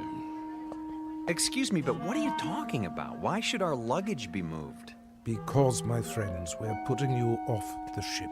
You're what? Are we in trouble? No, nothing like that. They'll come to understand. Maybe so, but we don't understand now, and we're not going anywhere until we do. I'm afraid there isn't any choice. Follow me, please. Alan? Is this some kind of gag? You don't just put passengers off a ship in mid-ocean. Steward! Captain! Draw your pistol. Yes, sir. You're kidding, aren't you? If you'll do as the captain says. This way. I tell you what, we'll all go. Alan, what's going on?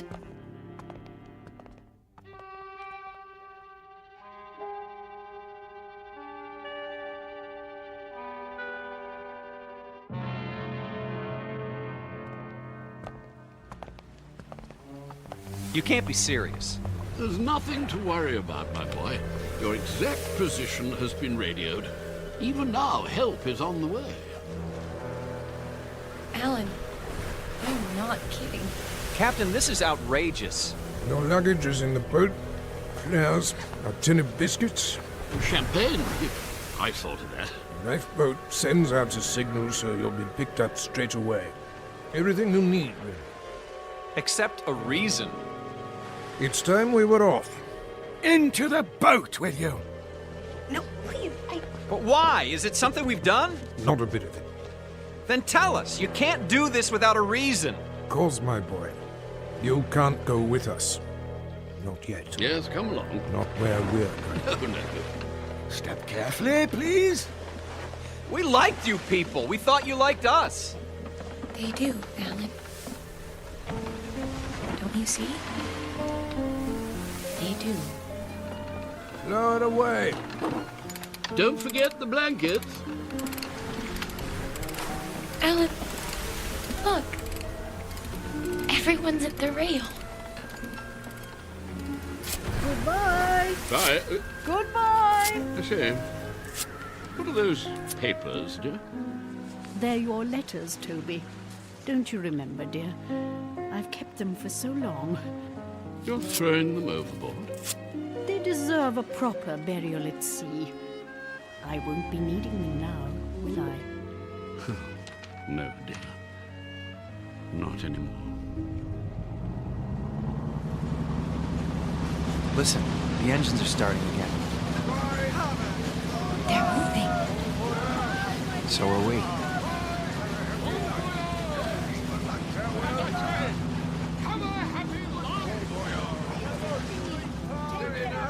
We will. I promise you.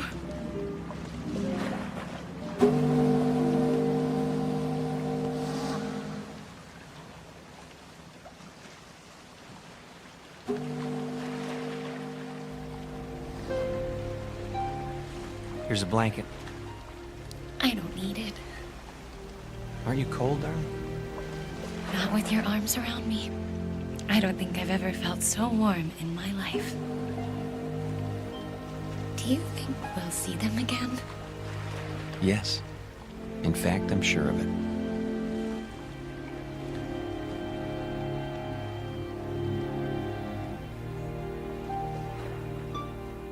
Lady Anne never reached port. The ransoms were picked up by a cutter a few hours later, just as the captain promised. They searched the newspapers but found no mention of the Lady Anne. The ship, with all its crew and passengers, went down in the mid-Atlantic, or so it was said. But Alan and Eileen knew better. They knew it had sailed on to a better port, its final destination on a distant shore called the Twilight Zone.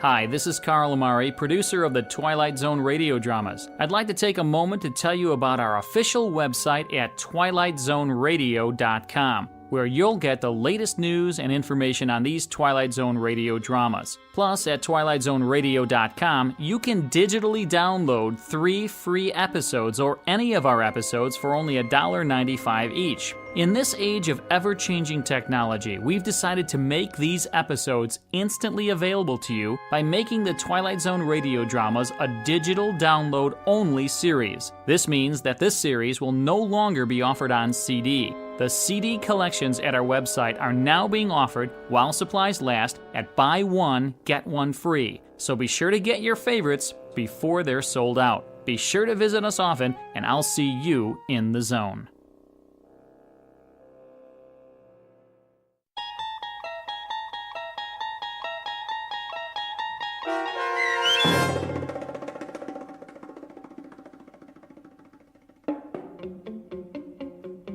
Passage on the Lady Anne, starring Martin Jarvis and Rosalind Ayres, with Stacy Keach as your narrator, was adapted for radio by Dennis Etchison and written for The Twilight Zone by Charles Beaumont. Heard in the cast were David Pasquesi, Anne Somerville, Jim McCants, Joby Cerny, Eleanor Weingart, Martin Astrop, and Nick Ruddle. The producers of The Twilight Zone wish to thank CBS Enterprises and the Rod Serling Estate for making this series possible. This copyrighted radio series is produced and directed by Carl Amari and Joby Cerny for Falcon Picture Group. Sound design and custom Foley effects for The Twilight Zone by Cerny American creatives Bob Benson, Craig Lee, Matt Sorrow, Tim Cerny, and Todd Beyer. To learn more about the Twilight Zone radio dramas and to contact us, visit our official website at twilightzoneradio.com. This is Doug James speaking.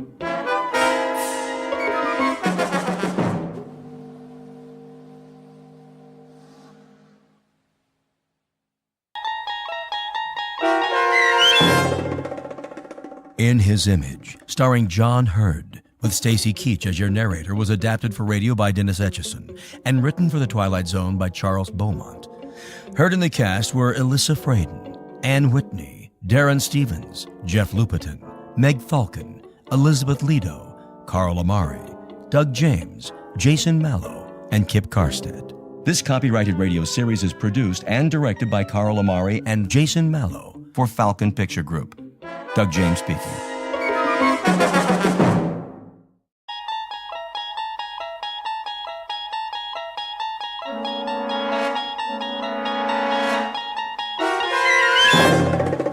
You unlock this door with the key of imagination. Beyond it is another dimension, a dimension of sound, a dimension of sight, a dimension of mind. You're moving into a land of both shadow and substance, of things and ideas. You've just crossed over into the Twilight Zone.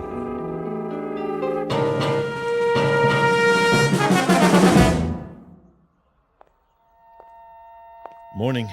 Morning, officer. Trying to beat the rush, huh? What's that? The morning rush. Oh, yeah. Going to work early? Not today. Today I'm going out of town. Pretty smart. Another hour, so many people getting on the subway, you'll think you're in Grand Central Station. Now, they're just getting up, fixing coffee. I know, it's weird. With the streets so empty, I didn't even take time for coffee. Wish I could get some. Not around here. I thought there'd be a 24-hour coffee shop or something. All closed. Gotta shut down sometime. Clean up. Yeah, well, have a good day. Take her easy. The trains run this early, don't they? 24/7. Right down the stairs. Thanks.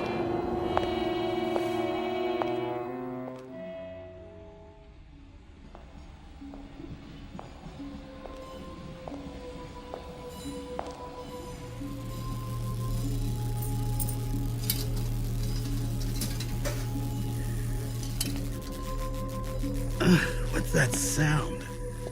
Young man, Oh, sorry, I didn't see you. are you sick, young man? Me? You look sick. My husband looked like that just before he died. All white and pasty. I'm all right. Just what he said. The same words. I'm all right. Went to bed. Next morning, there he was, sprawled out, dead. You don't drink, do you? No. That's what killed my Jack. I told him it was the devil's work, but he wouldn't listen. And look where he is now. Is that right? Oh, the devil's all around us, mister. And if we don't fight him, if we don't stand up to him, we'll suffer eternal torment. I'm sure you're right. I know I am.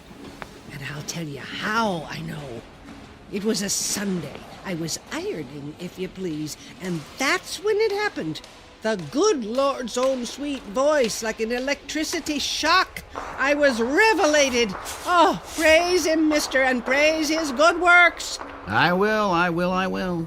Do you read the good book? Yeah, all the time. Oh, sure you're telling the truth now. We may be underground, but he hears every word. I have to go. The train's coming. I don't hear any train. Leviticus chapter 5, verse 2. Perfect. You're perfect. What? Or if a soul touch any unclean thing, whether it be a carcass of an unclean beast, or a carcass of unclean cattle, or the carcass of unclean creeping things, and if it be hidden from him, he shall also be unclean and guilty. If you're not perfect, then kill, and end it now. Please. Don't you want to be saved? No, I just want to be left alone. We're never alone. Don't you know that? He's with us all the time, and he'll help us if we only let him. But we've got to be saved first. Read this pamphlet. All right. The devil means to have you, but I won't let him. I'll fight with you, mister. My train. The train to glory. Get on board. Stop, please, stop. Listen to me. It's your salvation. Kill. Get away from me. What are you doing? Stop. No.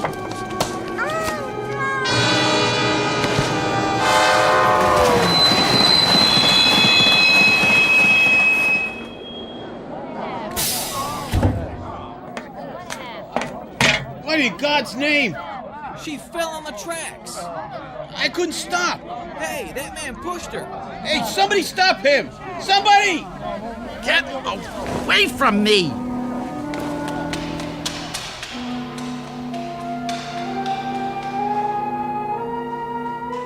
Incident in a subway station. It could be the end of a particularly terrifying nightmare, but it isn't. It's the beginning. The young man's name is Alan Talbot, and although he doesn't know it yet, he has a ticket to a strange new world that's too real to be a dream. A living nightmare that begins at a stop called the Twilight Zone. And now, The Twilight Zone and our story, In His Image, starring John Hurd, with Stacy Keach as your narrator.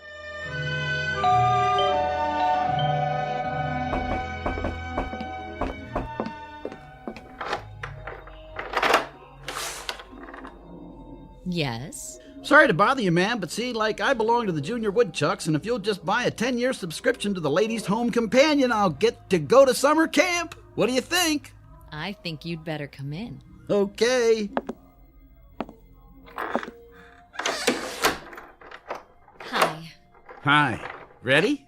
And willing. Surprised? A little. Come here. Hey, now, Tiger. I told you there are lines I don't cross. I know. I was gonna wait till we got married, but I lost my self-control for a second. Well, you look around for it while I pour the coffee. Thanks. How come so late? Who's late? You are. What, 5 minutes? Try 45. Ooh, honey, I told you to get rid of that sundial. Okay, so you overslept. Just remember, leaving at 6 a.m. wasn't my idea. Look, I did not oversleep. I left the hotel at 4:30, got on a subway train, got off the subway, and came here. Therefore, you must have stopped off for a couple of short beers. It's now 6:45. Look at your watch. See? Yeah, I see. But I don't understand. I do. You were enjoying those last moments of freedom. Uh-oh. Uh-oh, what? Well, you said you wanted to bring some food along, so I roasted us a chicken. Looks like it got a little crispy. Jess? Hmm? Are you sure? What do you mean? Do you know what you're doing? Of course I do. I, a 31-year-old spinster of sound mind and body, am going to run away to a town I've never heard of for the purpose of marrying a guy I've known exactly 4 days. Anything odd about that? I'm serious. So am I. I mean, shouldn't you get to know a little more about me? Like what? I know that your name is Alan Talbot. I know that you live in Coralville, New York, in a big white house surrounded by rose bushes and trees. I know that you do scientific research on some kind of weapons device for the government. Not weapons, computer electronics. See? Already you're romanticizing me. Don't interrupt. You are visiting New York City for the pure morbid pleasure of it, currently rooming at the Chesterfield Inn. You make a modest but adequate salary. You're kind to small animals and chestnut vendors. And let's see, you're terribly lonely and in desperate need of a woman 5 feet 9 inches tall, answering to the name of Jessica Connolly, right? Right. And you are single. At the moment. Well then, we'll just have to do something about that.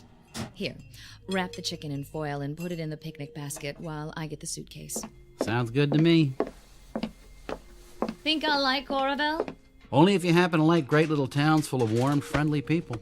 Only a week away from the place and already he's homesick. I better like it. You will, and you'll love Aunt Mildred.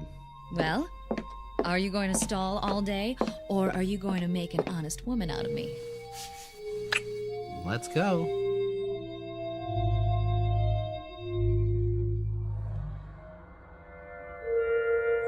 We must be nearly there, if you gave me the right directions.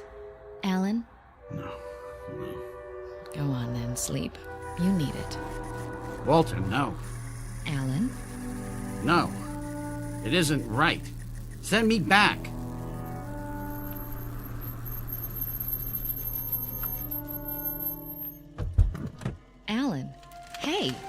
What? What? Huh? What's the matter? You were having a nightmare. I was? Must have been the chicken. You didn't care for it? I didn't tell you, but chicken doesn't care much for me. From the way you were thrashing around, I'd say it hates you. Who's Walter? Who's who? You kept yelling, Walter. Well, this isn't the best time to tell you, but he happens to be my brother. Oh? Well, I didn't know you had a brother. Yeah, tragic case. We keep him locked up in the cellar, and I don't like to think about it. Alan, you idiot. Actually, I don't know any Walter. Maybe you don't, but asleep, you're scared to death of him. I said I don't know any Walter. Okay. Grouch. Sorry. You want me to drive? If you like. Just be careful. I haven't got it paid for yet. Slide over, we'll switch. How far is this rustic paradise anyhow? Another few miles. You see that Scatter Creek? Yes. I played there when I was a kid. Every time I ran from home, I'd just get about this far to that grove of trees. Love Alley, we called it. Great place to take girls. What they used to call sparking. How would you know? Oh, my dear, among sparking circles, I was nicknamed the Human Electrode. Lovely. What am I getting into? What do you say we find out?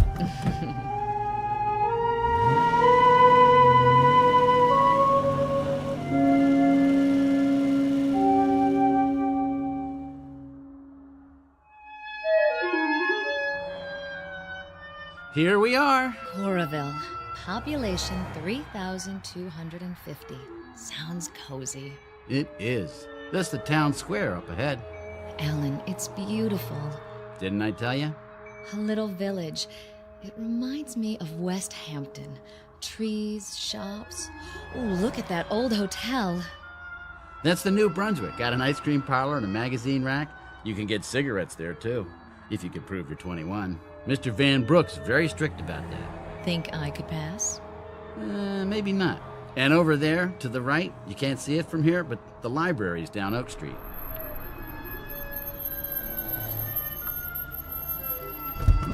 Don't stop now.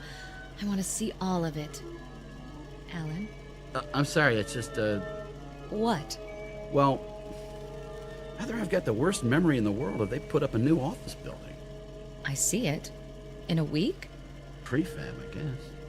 I tell you, young lady, they don't make things the way they used to. Oh, well, let's go. Alan, do me a favor. Sure.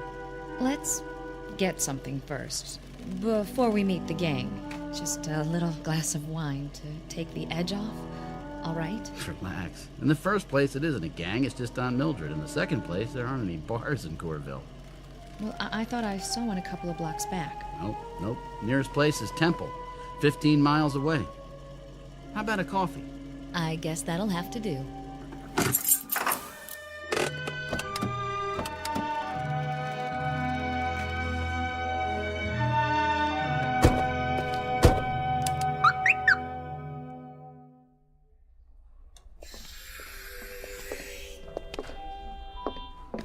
What a lovely lobby. Is this the way you remember it? Well, something I could do for you folks? Where's the restaurant? 4 doors down, Kelsey's Cafe. No, I mean the one here. What happened? You close it up? Never had one here, just the hotel. This is New Brunswick, isn't it? Yes, sir. I see. I know how absent-minded you scientists are, so you won't mind me asking, are you sure we're in the right town? Yes, I'm sure. Well, don't snap at me. Sorry. Look, Jess, let's just go on home, my home, and get something there. Anything you say. Is that your Mr. Brooks behind the counter? No, I don't know who he is. It's like 20 years have gone by or something. Everything's different. I think you're just looking at things in a new way for the first time. I've lived near Times Square all my life, but I don't think I've really seen it for years. That's probably it.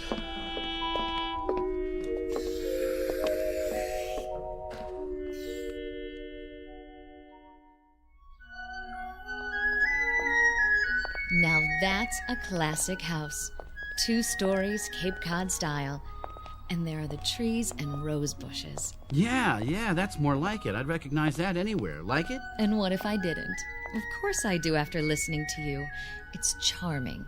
Almost home. First thing we'll do is paint it pink. Why not purple? That'll work. The key must be bent. Aunt Mildred! Aunt Mildred! Hey, you're gonna shake up the whole neighborhood. Got to. She's hard of hearing. What do you want? I'm Alan Talbot. So? So, I happen to live here. Would you mind telling me who you are and what you're doing in my house? Are you crazy? Just a minute. Where's my aunt? Who? Mildred Talbot? Now, mister, you listen to me. You made some kind of mistake. I live here. I've lived here for 9 years. Bought the place from Gerald Butler. I've got the deed to prove it. I don't know anybody named Mildred, and I don't know you. Now get off of my property or I'll call the sheriff. Wait! What is going on? Alan? Alan?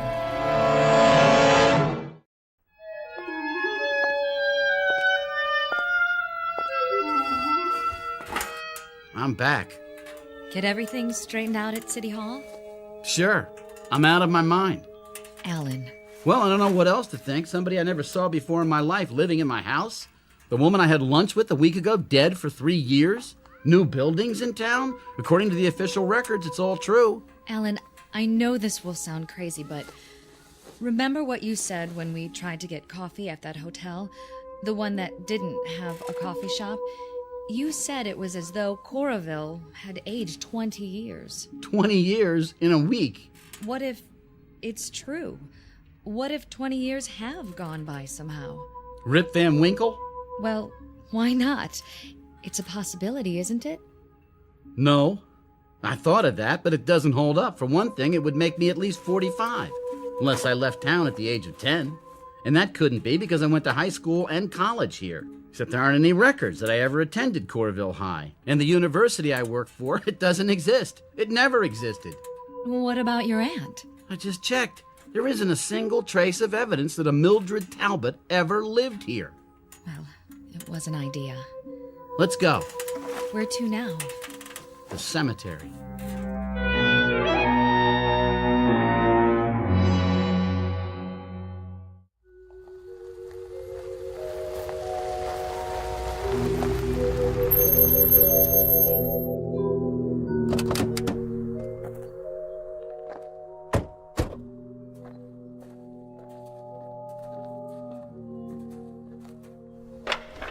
Good. Gate's open. Alan, what are you doing this for? Find out whether the world's gone crazy or I have. My parents are buried here, and if I can find their graves... At least this cemetery's been here for a while. Look at the vines on the statues. Angels, stone crosses. Do you recognize anything? Yes, over there. The 2 headstones side by side. But I don't understand. Mary F. Cummings, Walter B. Cummings Sr. Is that your name, Cummings? No. Those the ones? That's them, all right. What do you want? Leave him alone, please. This man says you created a disturbance at his house. It was a mistake. Says you claimed it was your house. I thought it was. I'm sorry. You want to press charges? Well, as long as he admits it, I guess not, but you better not come around again, young fella. I won't. Go on back to the car. I'll be along in a minute. All right, Sheriff. It was all a misunderstanding. What's your name, son? Alan Talbot. This your wife? No, my fiancée. Well, Mr. Talbot, want to tell me what you're doing in Courville? You're the sheriff? That's right. And I suppose you never heard of Carl Jasperson? Sure I heard of him. He's the man I replaced. You know him? He's my godfather. Where can I find him? Find him? Over there. By the monument. You mean he's... Here he is, Carl Jasperson. I have to get out of here. Alan! Miss, What do you want? I can't force you to do anything because you haven't broken any laws. But I suggest you take him to a doctor. He looks sick. You may be right. Ain't my business, but the way he was staring at those graves. Is he kin to Walter Cummings? I don't know. Now, if you'll excuse me.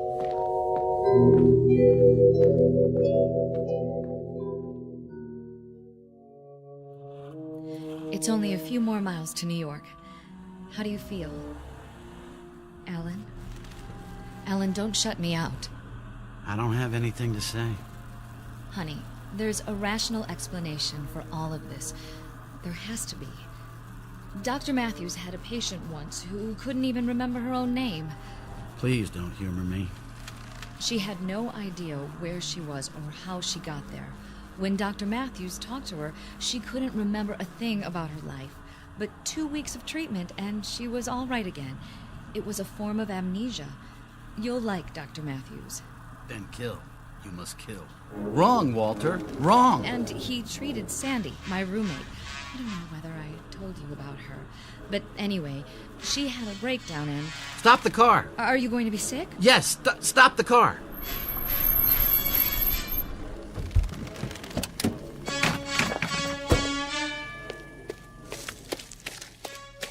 Kill.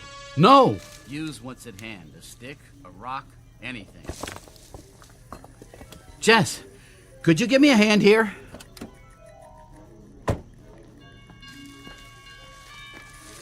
Where are you? Over here. What is it? No, don't come any closer. What? Stay away from me. Get back in the car and drive away as fast as you can. Alan, why are you holding that rock in your hand? I'll see you at your apartment. But how will you get there? Never mind, just go. For God's sake. Jess, go. Now. If that's what you want. Run before I... Kill. Kill. No! Jess! Oh, Jess. Jess.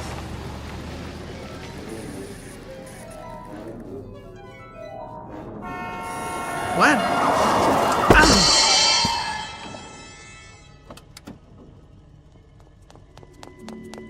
Mister, are you all right? I didn't see you, honest. I came over the hill and... Hey, mister, can you stand up? I'm okay. The fender just grazed me. Yeah, but your sleeve, it's torn. How's your arm? You hurt bad? I'm not sure. Look, I'll drive you to a hospital. No, I don't need a hospital. Take me to my place. Where's that? In the city, the Chesterfield Hotel. I'd rather see my own doctor. Look, anything you say. Come on. You can lie down in the back seat. I got a first aid kit.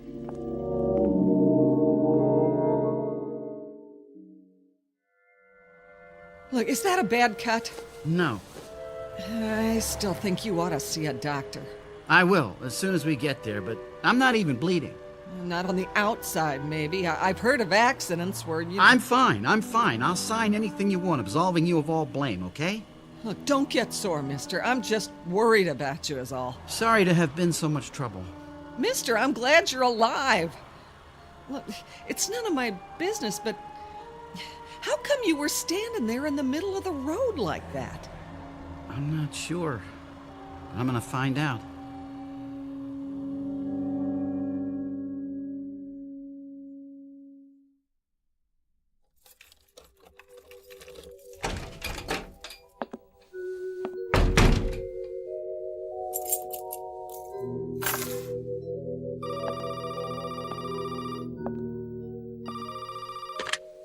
Yes? Alan? Oh, darling. I've been calling every 15 minutes. I'm so worried about you. Are you all right? I think so. I scraped my arm after you left, but I've got a bandage on it. Looks fine. Oh, Alan, are you sure? Yes, there's no bleeding. How did you get home? I caught a ride. Listen, Jess, why don't you just forget about me? I don't understand what's going on and... You listen, Alan. I've made an appointment with Dr. Matthews for tomorrow morning. I'll pick you up at the hotel at 9:30. You'd do that after everything that's happened? You bet your life I would. Look, Mr. Talbot, I didn't plan to fall in love with you, but I did, and I'm stuck with it. For better or worse. Thank you. That means a lot. Want me to come over? No, I'd like to be alone, think things through. I'll see you in the morning. Good night, Jess. Good night, darling. And try not to worry. It's going to be all right. There it is again. The noise. The noise. Where's it coming from? Where? My arm. What's wrong with my arm? Oh, no blood. Let's take off this bandage and see.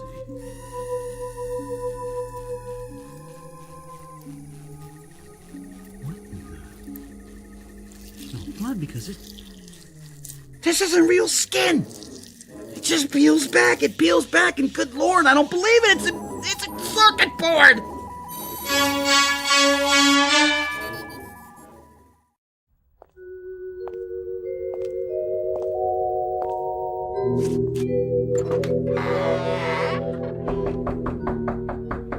Hello?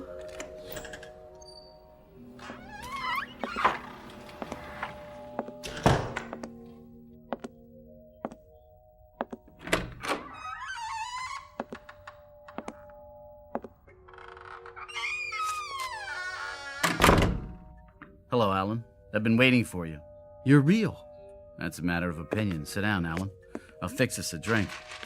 Go on. There's nothing to be afraid of. No? By the way, you almost killed me with those scissors. Did you know that? What scissors? I wish you'd succeeded, but nothing ever works out right for me. Scars next to my heart. Close, but no cigar. Who are you? You already know that. You must. You found me. I looked you up in the phone book. Walter F. Cummings, Jr.? You've been to Corville. Yes. I saw your father's grave. So you know my name. That's all? That's all. Well, then you better have some of that martini. What is this place? You were born here in this house exactly 8 days ago. I made the delivery. You're drunk. My boy, you're so right. Drunk as a hootie owl, but not drunk enough. Join me in another? I guarantee no hangover. Wasn't that thoughtful of me? I'm in no mood for jokes, Cummings. That's a pity, because this whole thing is a joke. But you see, the joke's on me, and the essence of humor. Get to the point! Well, you've been to Corville, so you know that Alan Talbot never lived there. You know that you've been behaving oddly of late, and from the bandage around your arm, I judge you figured out the rest. What more can I tell you? Who am I? You're nobody. You're nobody at all. Who is this watch I'm wearing? Ask me that. Who is the refrigerator in the kitchen? Don't you get it? No. You're a machine, Alan. A mechanical device. I don't believe you. Not even after you've seen what's under your skin. I don't blame you. I wouldn't either, but it's true. The fact is, you were born a long time ago inside my head. All kids have dreams, don't they? You're mine. A perfect artificial man. Not a robot, but a duplicate of an actual human being. You're still dreaming, am I? It was harmless. Not even terribly imaginative for a child. But then I became an adult, only somewhere along the line I forgot to grow up. Like most geniuses, I kept my dream. Why don't you take off the training wheels and talk straight? I created you. Is that straight enough? You're not only drunk, you're crazy. Then how would you explain the circuits in your arm instead of flesh and blood? A prosthetic arm? I don't know. You expect me to believe I'm a machine? It's ridiculous. I eat, I drink, I sleep. I just told you I wanted a perfect creation. Come with me, Alan. Where? Downstairs. Let's call it the delivery room. You didn't think I whipped you up in my living room, did you?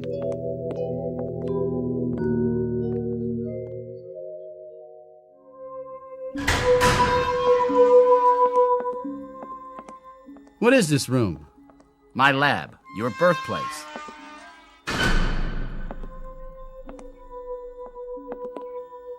Over here, Alan. On the gurneys. Go ahead. Lift the sheets. No? Let me do it for you. What are they? Your brothers. Alan Talbot the first and Alan Talbot the second. You were number 3 in this batch. Hard to tell them apart, I know. They're only partially formed. I didn't add the finishing touches like circuitry. Call them Factory rejects. Where did you get the money for all this? Told you, I'm a genius. When I saw how much money I'd need, I developed a new kind of microchip. They turn out 300,000 or 400,000 a year. I get royalties. Money was the least of it. The failures, though. The failures, they were bad. I can't tell you how many times I had to start over.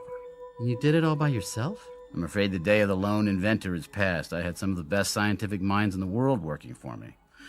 But of course they didn't take the project seriously. It was just a game to them. How to create a nervous system, how to duplicate a brain. With all its subtleties, mere reactions weren't enough. Intelligence is what I was after. My creation had to have abstract reasoning power, a past, all the intricate facets of personality multiplied by millions that make up true consciousness. Now, accomplishing this from scratch would have taken forever. So, I decided to use myself. So you're telling me I'm you? On some of your cells, I made certain impressions, my own memories, some of my talent, some of my knowledge, bits and pieces of myself. It isn't possible. I'm me. This is my body. Non-conductive plastic? Very lifelike. I've heard enough. Where are you going? Back to Corville? You lived there, of course. I gave you my memories of the town. Some of them were outdated. I left 20 years ago. What about the university? Fictitious. I had to give you a job. And Aunt Mildred? All the old women I've ever known rolled into one. After my parents died, I lived alone. The reputation as a Don Juan, I regret to say, is imaginary too. That's about it. You can fill in the rest, up to the last week anyway. What happened then? I wish I knew. Something went wrong. You attacked me with a pair of scissors and ran off. I've been unable to find you since. What went wrong? I'm not sure. But whatever it is, it's wrong with me too, because everything you know or think or feel reflects some portion of myself. And if you wanted to kill, it means part of me wants to kill. My own death wish inverted. I don't have a death wish. Everyone does. We're all potential suicides or murderers. We all have the seeds of paranoia inside of us. In giving you parts of myself, I unintentionally gave you my latent psychoses. Big ones. To put it another way, Alan, you're quite insane. Then fix me. I don't know if I can. Why not? Because, much as I hate to admit it, luck had a great deal to do with your creation. You mean I was an accident? Trial and error. It was like a blind man with a machine gun. I finally hit the target, but it was off center. I don't know if I could come that close again.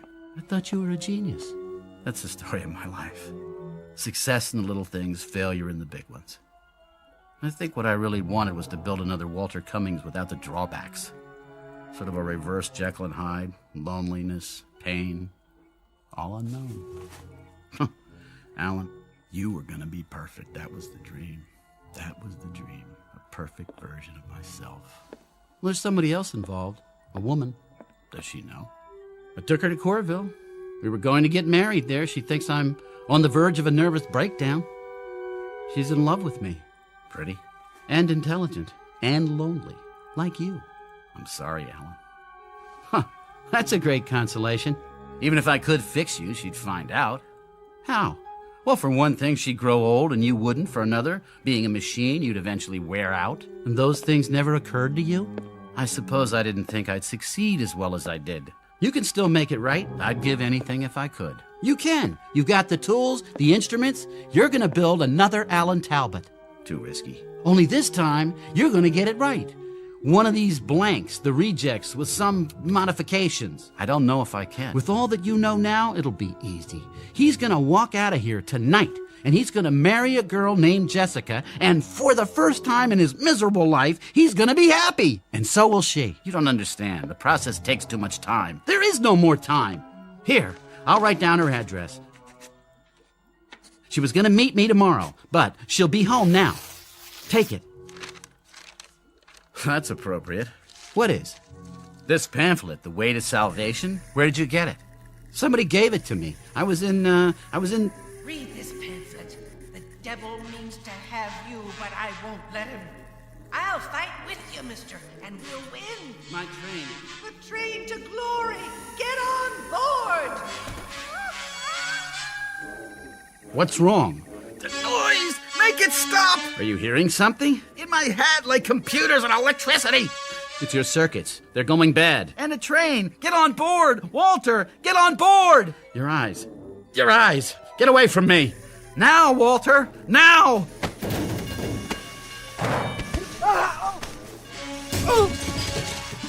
Don't, Alan. The equipment. You take the address. Promise me. Stop. You, Walter, it's the only way. Get out now and remember what you've learned. Try to remember.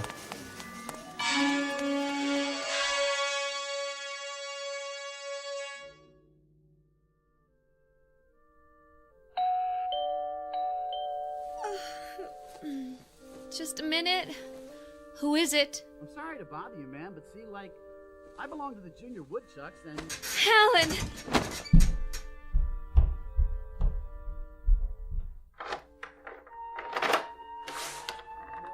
Is it really you? You are pretty. I've been so worried. Why are you looking at me like that? I guess I never expected to see you again. Disappointed? Amazed. I mean, after this morning. Forget this morning, I have. We're gonna start all over. But Alan... Please. It was a nightmare, that's all. Now you're awake and everything's gonna be fine. A second chance. A second chance for both of us. Do you believe that? Yes. Then so do I. If you promise you'll tell me about it someday. Someday.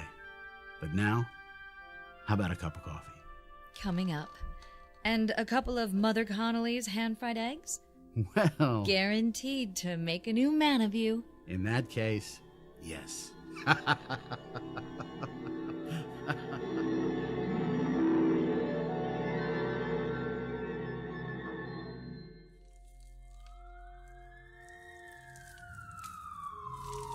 Too late to fight this fire. The whole place is gone. Whose was it? There's some scientist guy named Cummings. Lived alone. He got out okay.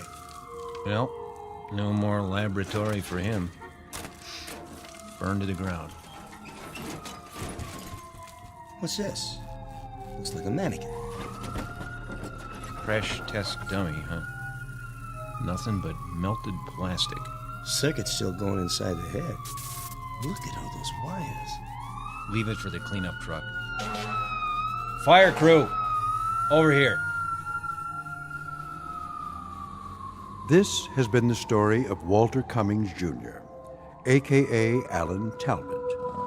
In a way, he succeeded with his life's ambition, even though the man he created was, after all, himself. But that creation is now relegated to the junk heap. One more failed experiment. While Mr. Cummings has been given another chance, for better or worse, there may be easier paths to self-improvement, but sometimes it happens that the shortest distance between 2 points is a crooked line, one that leads directly through the Twilight Zone. We'll return to the Twilight Zone after these brief messages. You are about to enter another dimension, a dimension not only of sight and sound, but of mind, a journey into a wondrous land of imagination. Next stop, the Twilight Zone. Hi, this is Stacy Keach. I'd like to take a moment to tell you about our Twilight Zone website at twilightzoneradio.com. At twilightzoneradio.com, you'll find the latest information on these Twilight Zone radio dramas, including behind-the-scenes photographs, plus the newest product releases, trivia contests, ways to contact us, other Twilight Zone-related info and merchandise, plus links to other fascinating websites. So make your next stop twilightzoneradio.com. Visit twilightzoneradio.com to purchase these Twilight Zone radio dramas on cassette and CD, or call toll-free 1-866-989-ZONE. That's 1-866-989-9663.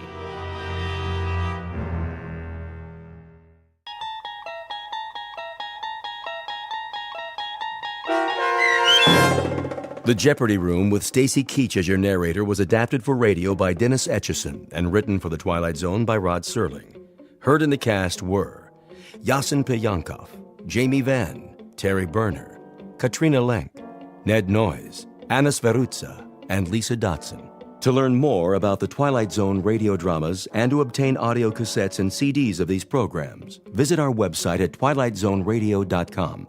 The producers of The Twilight Zone wish to thank CBS Enterprises, Carol Serling, Dennis Etchison, Dick Brescia Associates, Claire Simon Casting, Terry Jennings, XM Satellite Radio, Sirius Satellite Radio, our sponsors, and our radio affiliates for helping make this series possible. This copyrighted radio series is produced and directed by Carl Amari and Roger Wolski for Falcon Picture Group. Doug James speaking.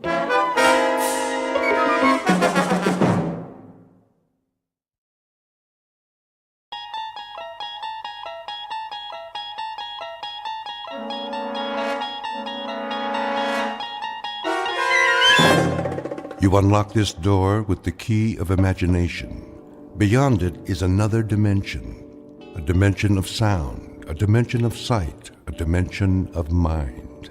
You're moving into a land of both shadow and substance, of things and ideas.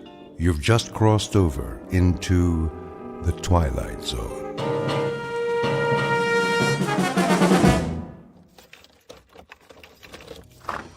Here is your room, gentlemen. Thank you. I'll turn on the lamp. Leave it off for now. As you wish.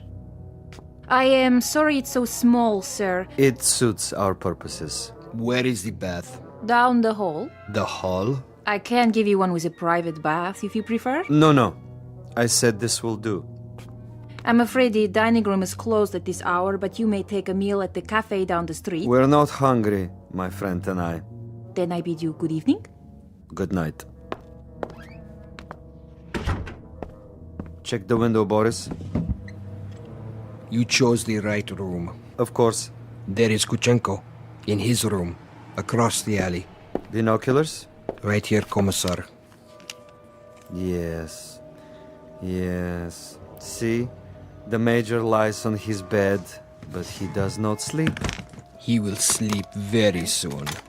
Give me one shot with this rifle. Not yet, Boris. That would be too easy. Easy? A clean kill. I have something more challenging in mind. Something along the lines of a game, perhaps. I don't like games. Not even a game of cat and mouse? What for? To make him squirm a bit before the hammer falls? We waste time, Commissar. Patience, my friend.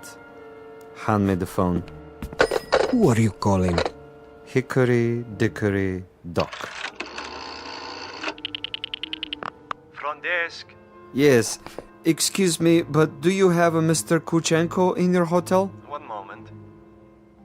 Sorry, no one by that name. Ah, but I happen to know that my friend is staying there. Perhaps he's registered under another name? Andreev? I'll check. Yes, Mr. Andreev, room 963. Very good. Will you connect me, please? Yes, sir. Look, he hears it. Of course he does. He rises from the bed to answer.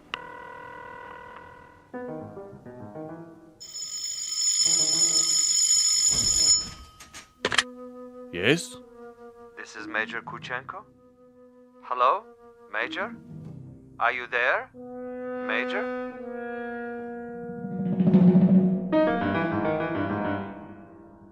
The cast of characters in our drama: a cat, a cat's assistant, and a mouse. This is the latter, the intended victim, who does not know but may have already guessed that he is to die. His name is Major Ivan Kuchenko, and he was lately an officer in the former Soviet Union. At this point, he has, if events go according to certain predetermined plans, perhaps 3 or 4 more hours of living. But an ignorance shared by both Major Kuchenko and his executioner is the fact that both have taken rooms at adjacent hotels in a section of the city located beyond the checkpoints of the Twilight Zone.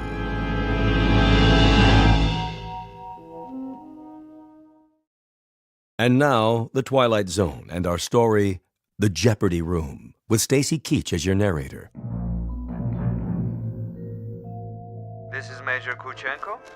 Who is calling? Major Kuchenko, you don't know me. Who is this? But I have heard of your recent arrival here. You have the wrong number. And I wanted you to know that you have friends in this city. Friends, you say? And they would be... Good friends, Major. Staunch friends. I know no one in this city.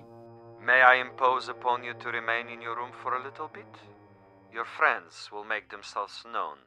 And who is this speaking? Is this a friend also?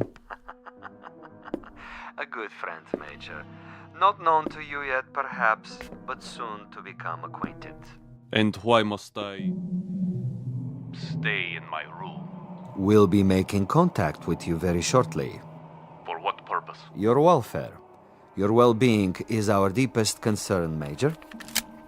Now, Commissar. Not yet, Boris. May I count on you to show some sense, Major? For your own safety, I urge you to remain in your room. You'll be seeing your friends before long. The mouse is in the trap. He stands at the window. Now, Commissar?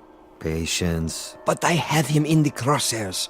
I could make his head leave his shoulders at this range. That would give you pleasure, wouldn't it? A great deal of pleasure, Commissar. Just say the word. Even when he lies down, I can still see his head. I believe it, Boris. I know of your prowess, but put the gun away. Put it away? Lay it aside. For a bit. We're not going to kill him? Ah, the eagerness of the young. They do not sip wine. They gulp it down like a soft drink. They do not fondle women. They devour them. They do not sniff at the essence of a perfume. They try to jam it into their nostrils. But now, consider the window across the way. The gentleman will die without question. But I want him to die, Boris, with finesse, with subtlety, with a degree of thought and care. A killing is a killing. And if a man is to die, what does it matter how he dies? Ever been to a bullfight, Boris? A bullfight? No, Commissar. I've never had that pleasure. A bullfight might serve to make the distinction. In such a contest, if the matador kills with grace, that is considered a good death. So, there are good deaths and bad deaths, are there? Precisely. There is death with art, and there is the death of the butcher. You, Boris, are a butcher. Now, that is an honorable profession of great usefulness. But I'm an artist. Oh, you will have a death tonight, within a few hours. But when it is over, we will have killed with artistry, Boris. Not with a meat cleaver or an explosive bullet or any other of the butcher's tools. This death will be like a ballet.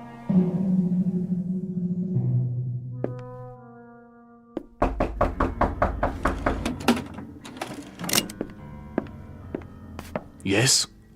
Major Kuchenko? Who is it? A friend, Major.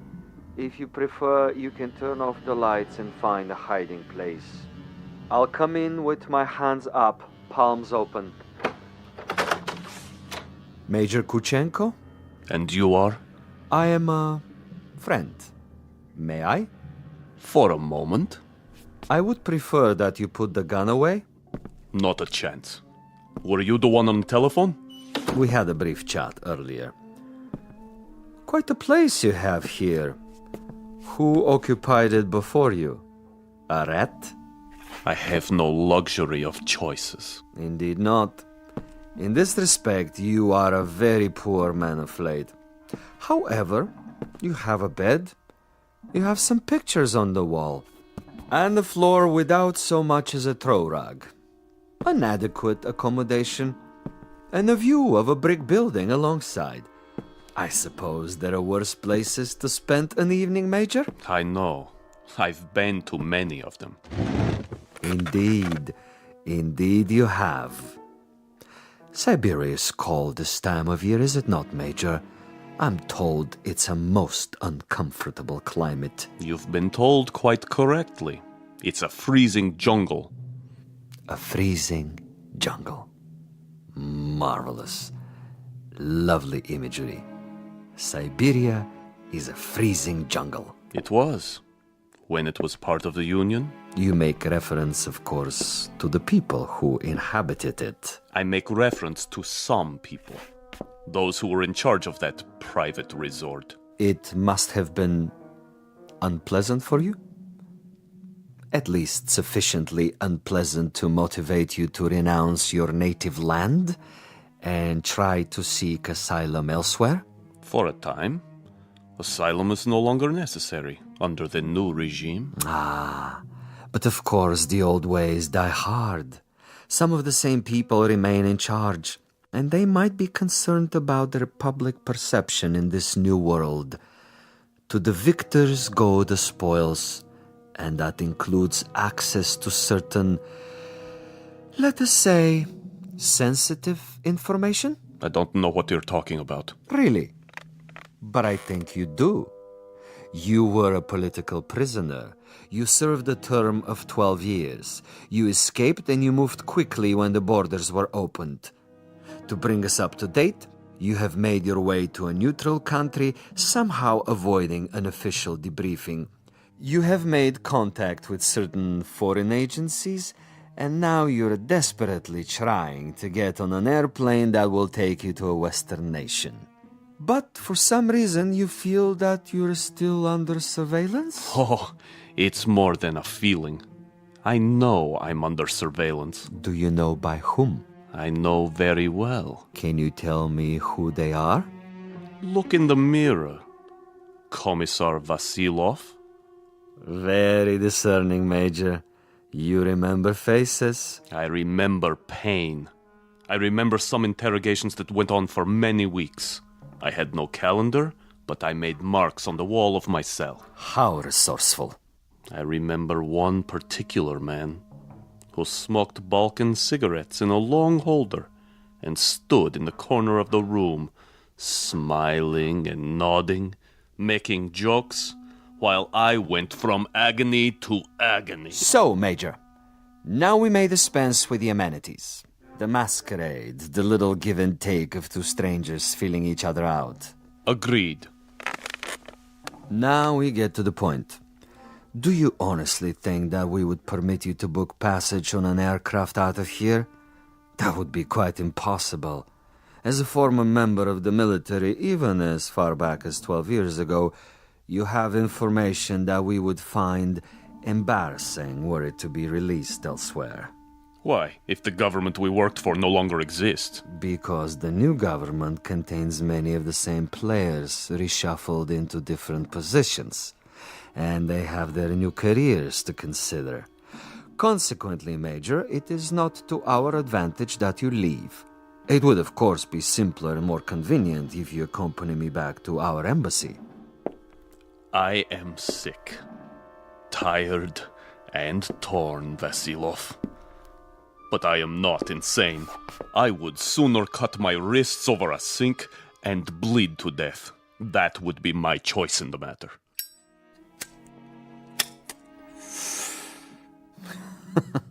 You surely can't be serious, Major.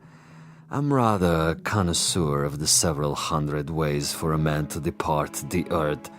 And you can believe me when I tell you the cutting of the wrist is not a particularly felicitous modus operandi. Quite apart from the pain, which of course must be attendant, is the fact that one dies slowly, and because of this, he has to be an eyewitness to his own demise. No, my dear friend, I'm afraid we are of two minds about that kind of death. But enough. I have brought you a small gift. Consider it a peace offering. Careful. Gently, Major. Gently. This happens to be a bottle of Amontillado. Quite rare and most pleasing to the palate. I have to repeat what I told you before, Commissar. I'm not insane. I'm quite aware of what would happen to me if I drank any of that. Why, Major? I'm disappointed in you. With your kind indulgence, allow me to use your own water glasses. If you assume this is to be cyanide or some other poison, you're quite wrong. Am I? Undoubtedly. You see, I don't share your death wish. I'm a healthy man with excellent expectations as to my longevity. No, indeed, Major. I was about to propose a social drink. The two of us. I'll drink first, and then you. Satisfactory? Such ritual, Commissar. Such tribal rites. Yet you have only one purpose with me. Why don't you get it over with? If you're trying to disarm me and make me get rid of this pistol, it'll take more than a social wine. Indeed, Major. Now, as to my business with you, we both know what that is. Go ahead and say it. Very well. I'm to see that you're dead by tomorrow morning. Is that plain enough? Quite plain. And you shall be, Major. With a degree of immodesty, I can say that I've killed 800 times you. But I've done it, Major, with subtlety, with originality, with ingenuity. I'm the last of the imaginative assassins, an artist of the profession, as it were. Excellent. Flavor. Bouquet, just the proper dryness. Really quite an exceptional wine. Join me, Major? And now? And now I will tell you something else. I will tell you something about you and me. Please. You, Major, are a malcontent, a genuine curiosity, a rebel with no cause to speak of. You have to go to prison camps, to interrogation centers, or hide in filthy little rooms. You can never accept that which is ordained. And you? I, on the other hand, am a survivor. I adapt to my situation. I haven't a large salary, and my job, at least the way it's laid out, is a rather dull one. Finding defectors and traitors and subversives and doing away with them. Now, I could do that with a high-powered rifle. I could do it with a homemade bomb. But I choose to exercise imagination and taste. In your case... In my case? In your case, I choose to prolong the game. And in the process of this prolongation, I've come up with what I think is a most bizarre and novel method of execution. One designed especially to challenge your talents. For we are worthy adversaries, you and I. I feel weak. I feel... Tell me what you feel, Major. Exactly. I want to know. Why, you monster. You drugged me after all. Indeed I have. And that poses an interesting question, doesn't it? How is it that we both can drink of the same wine, and yet I'm unaffected? Isn't that an interesting question, Major? Major?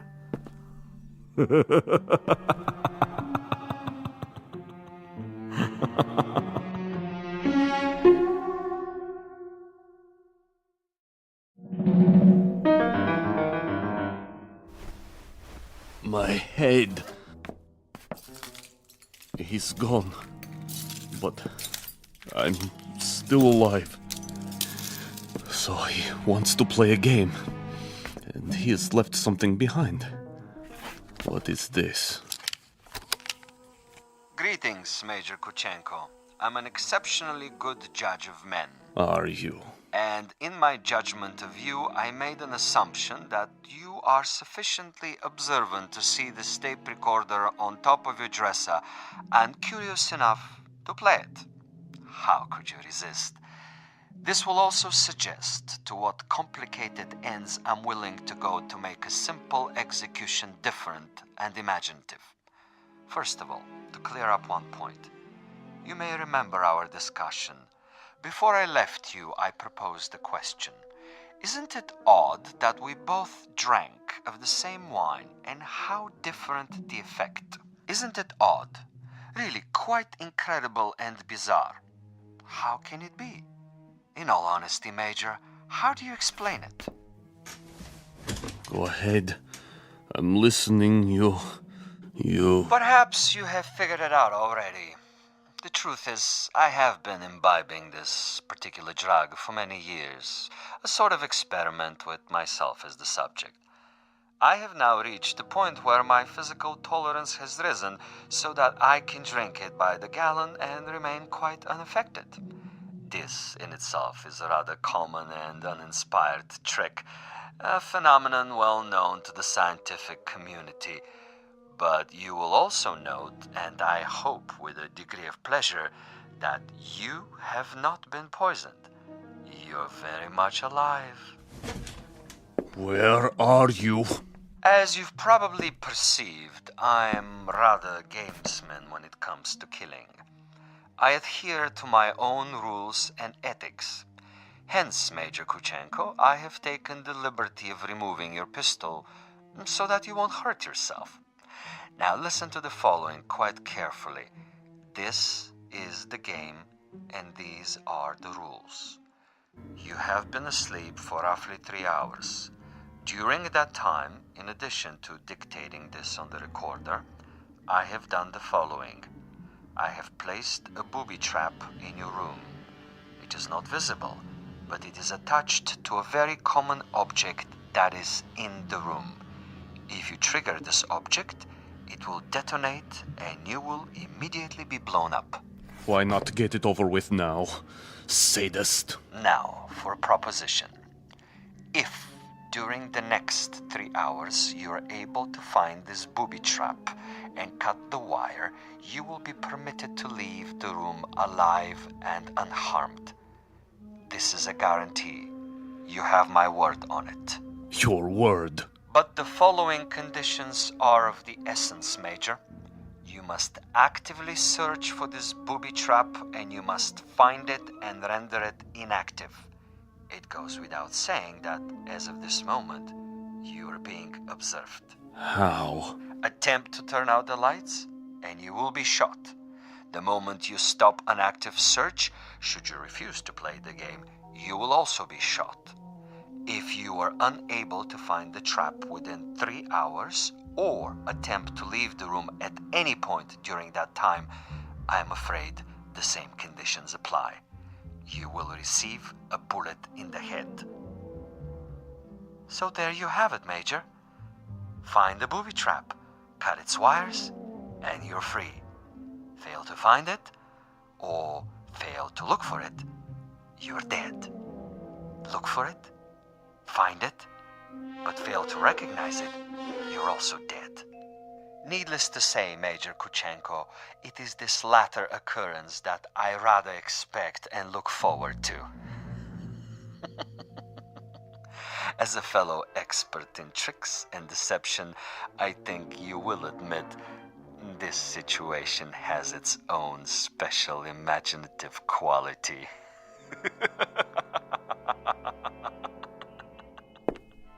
Where are you? Where are you?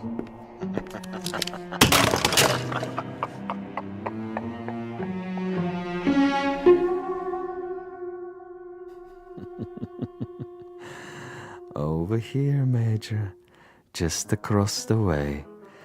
So near and yet so far. Can't you see me? Doesn't the light reflect in my binoculars? Look, Major. Please look. Try, I implore you. Where have you been, Boris? I brought food from the cafe. Food is of no consequence. Quickly, he's awake. Don't worry, Commissar. I have a clear shot anywhere in the room. Hold your fire until I tell you. But why such an easy target? Too easy. That is the difference between us, Boris. You are a marksman, but I am a gamesman. And the game is afoot. The picture frame? No. Too obvious. The ceiling. The light fixture. Possibility. Nothing. Oh, you think you are so clever, Commissar. So clever. The bed, then. Under the mattress. The bed springs? It might be. Not the chair, though. Still possible. Where? That would be telling. Go ahead and eat, Boris, before it gets cold. He's busy with the hunt for now.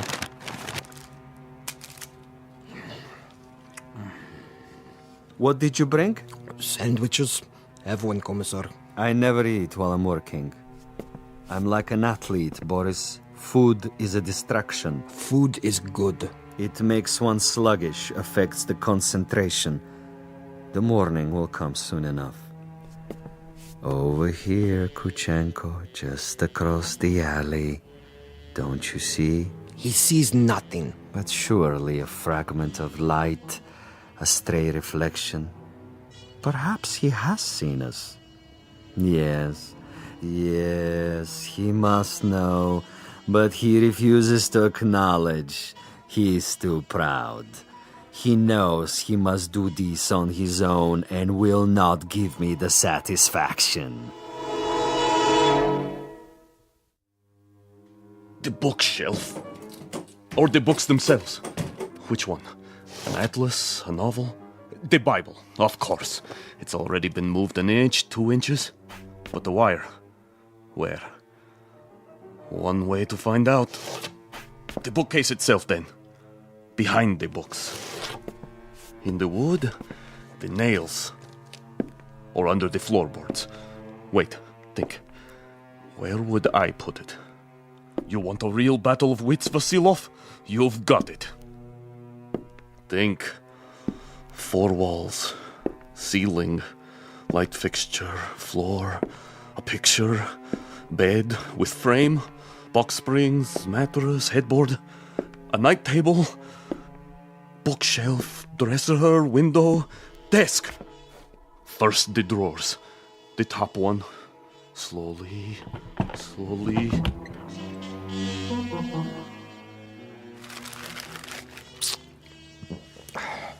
What is he doing now?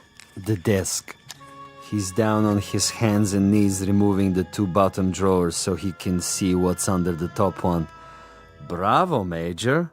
Good thinking. Is that where you put it? The possibility exists. Look at him, glistening like a mackerel. He stops to wipe the sweat from his eyes. And? And now he looks under the top drawer, crawling on his back. Yes! I think he's got it. Let me kill him. Don't be a fool. There are rules. Now he sees a length of wire. He grasps it between his fingertips very, very carefully, and he has removed it. Something is wrong with the bomb? I doubt it. Then it was not in the drawer? Oh, there is a piece of coat hanger I placed there. A decoy. A drawer would be common, uninspired. And I'm not, you'll forgive the modesty, a common executioner. Where is it, Commissar? In a most ingenious place. Really, quite an ingenious place. Not in the books, the desk, the mattress. Think of another common object in that room, Boris. I have it. Yes? The doorknob. Interesting idea. Then where? I'd rather not tell you at the moment, Boris. I think you'll enjoy the next few minutes more if you share the Major's ignorance. You seem very sure. Sure? That he'll find the trap. You take a risk. Not at all. That's not what I'm sure of.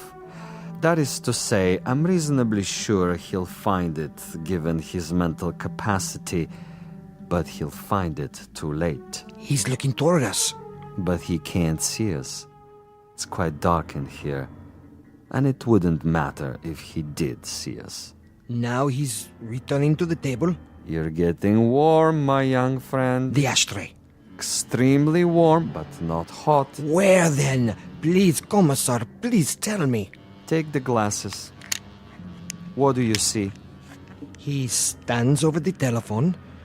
He is reaching out. Hot now, Boris. Extremely hot. Oh, he has picked it up. I thought for a minute there... You thought what? The telephone. Precisely. The telephone. But he just lifted the receiver. Indeed. He lifted the receiver to call out. If, on the other hand, the Major's telephone were to ring, and he were to answer it... That's it, isn't it? If he picks up the phone after it rings...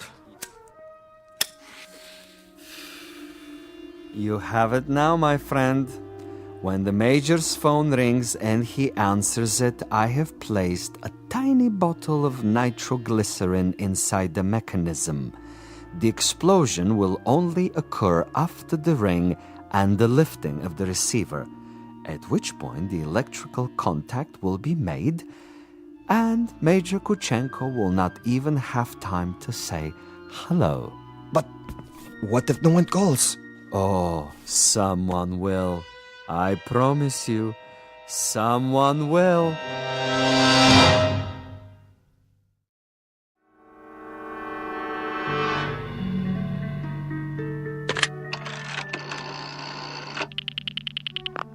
Front desk. This is the party in 963. I was wondering... Yes, sir? I was wondering if you might have the number of another hotel. Another hotel? The one next door, across the alley. That would be the Grand. You can find it in the directory, in the table by your bed. Dial 9 first, then the number. I see. Thank you. Vasilov? I know you're there, Vasilov. The game is not over yet. Do you have the time, Boris? What? The time. 10 minutes to 5. Almost done, Commissar. He's tried almost everything. He has 10 more minutes. Hadn't I best go over there now and finish it? No, my young friend.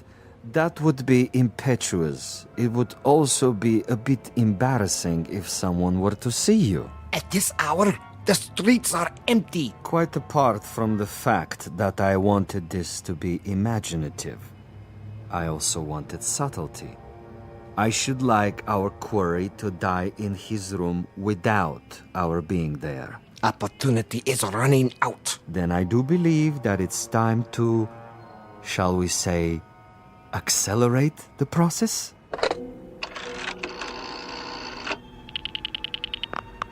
Hotel Mont Blanc? Would you dial room 963, please? Thank you. I'll wait. There it goes. He's walking toward it. What's the fool doing? Why doesn't he answer it? I can't tell. He has his back to the window. Turn around so I can see. Now, Commissar? No. Would you dial 963 one more time, please? Yes, I know it didn't answer. Ring it again. What's he doing, Boris? His back is still to me. It can't be busy. I don't know. What's he doing? Use the glasses. He's turning around, lighting a cigarette. He's mocking me. Now, he suddenly dropped from sight. Kill him. I can only see the top of his head. He's moving across the room. Do it! You missed, you fool. He's at the door. Again. He's gone out of the room. And you missed him. You missed, you idiot. Flight 17 to Rome, Paris, and New York, now pre-boarding. Ticket, sir. Ticket? Oh, yes. Mr. Andreev. Passport? Right here. I see. Is anything wrong? No, sir. Everything seems to be in order. How many bags? No luggage. Not even a carry-on? I'm traveling light. Then here's your seat assignment. Please go to gate 17. How much time do I have? Boarding for coach class begins in 5 minutes. Good. Sir? I mean, thank you. I'll be there.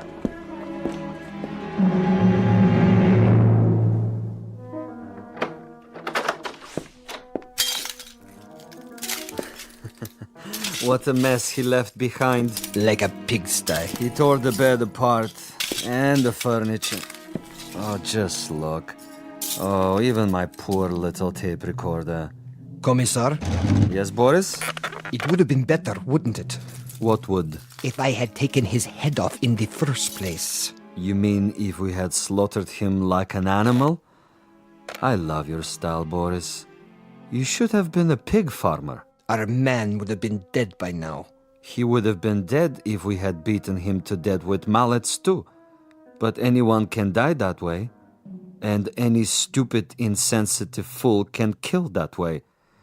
No, this is a man of quality, with a resourceful mind, similar, you might say, to his executioner.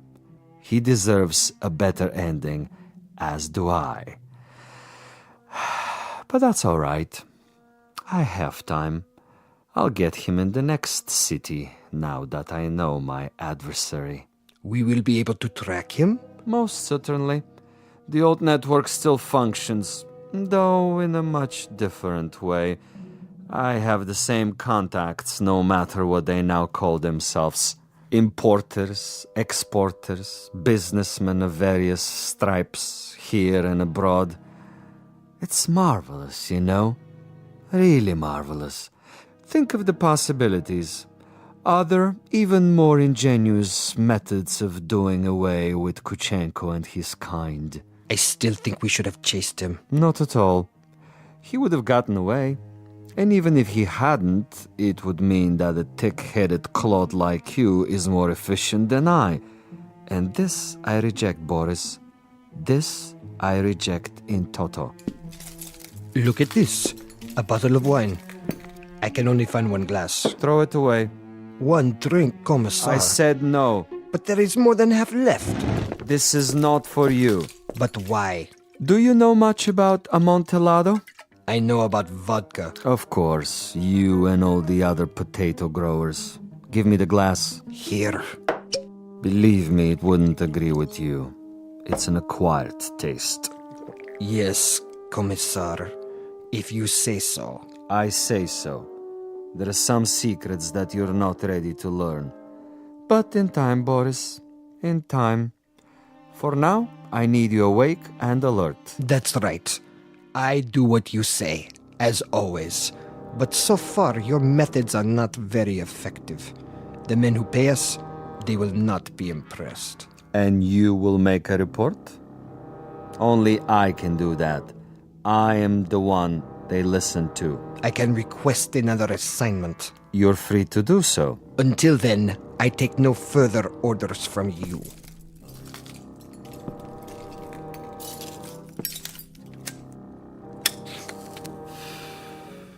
As you wish. You might want to reconsider, though. The resort in Siberia may be closed, but there are others. We have allies. All it would take is a single phone call. Comrade Boris, uncooperative, recalcitrant, unwilling to follow instructions.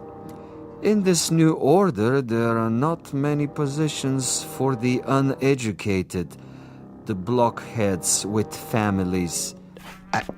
Yes? Well, You want to say something? I withdraw my complaint. What's that? I didn't hear you. I am tired, Commissar. I say many things when I am tired. You wish to apologize? Yes. Very well. I will take it under advisement. In the meanwhile, see if Major Kuchenko left anything behind. Check the closet, the drawers. Yes, Commissar.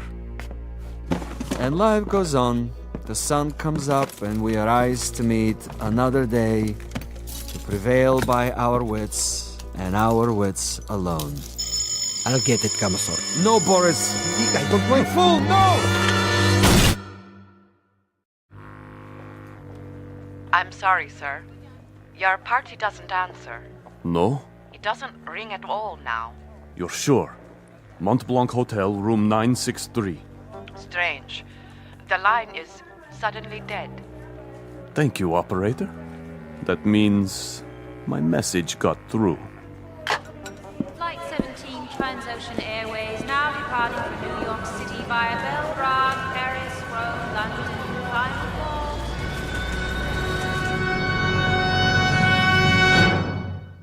Major Ivan Kuchenko on his way west, on his way to freedom.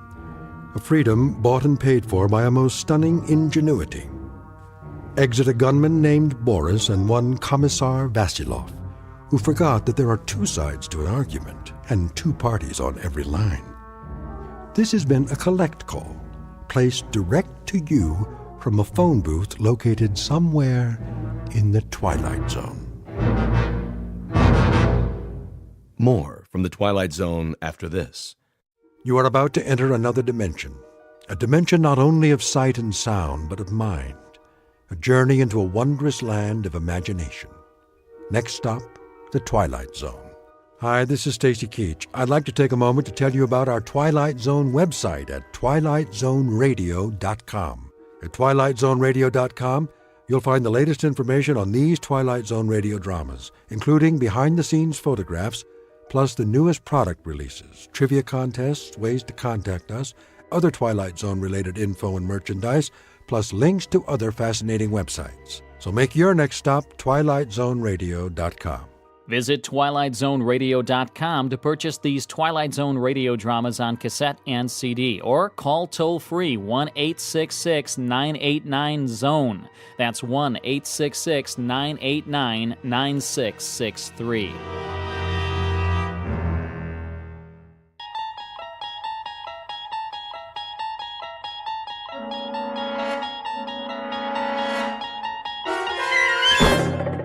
There is a fifth dimension beyond that which is known to man. It is a dimension as vast as space and as timeless as infinity. It is the middle ground between light and shadow, and it lies between the pit of man's fears and the summit of his knowledge. This is the dimension of imagination. It is an area which we call the Twilight Zone.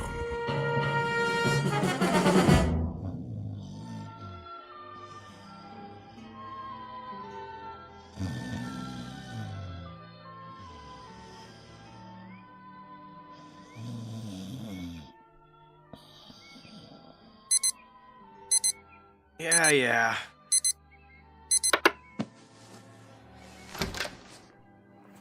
Glenn, honey. Snooze alarm. That was the snooze alarm. Time to rise and shine. Want breakfast? No. Coffee, at least. Why are you up already? Well, I had some things to take care of. Well, you should sleep in. Well, I'm awake now. Let's go, Tiger. All right. Careful. Sorry. What happened? Nothing. I knocked over the picture. Too much stuff on this table. Don't worry about it. I'll clean it up. You'd better get ready. Okay.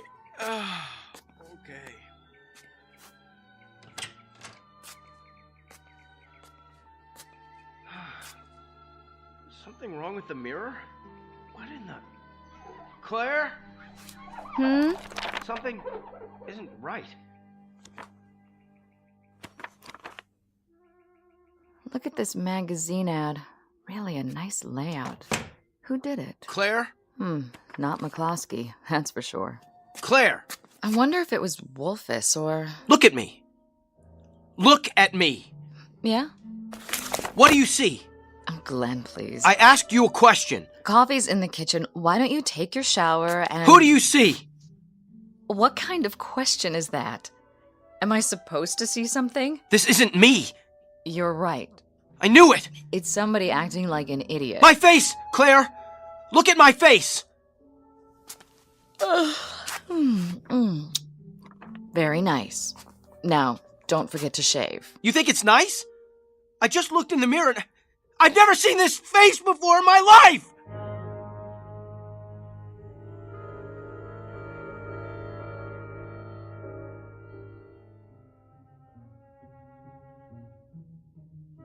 Meet Glenn Holbrook, a man who believes in the old adage, to know thyself, and who, until this morning, made a practice of doing exactly that.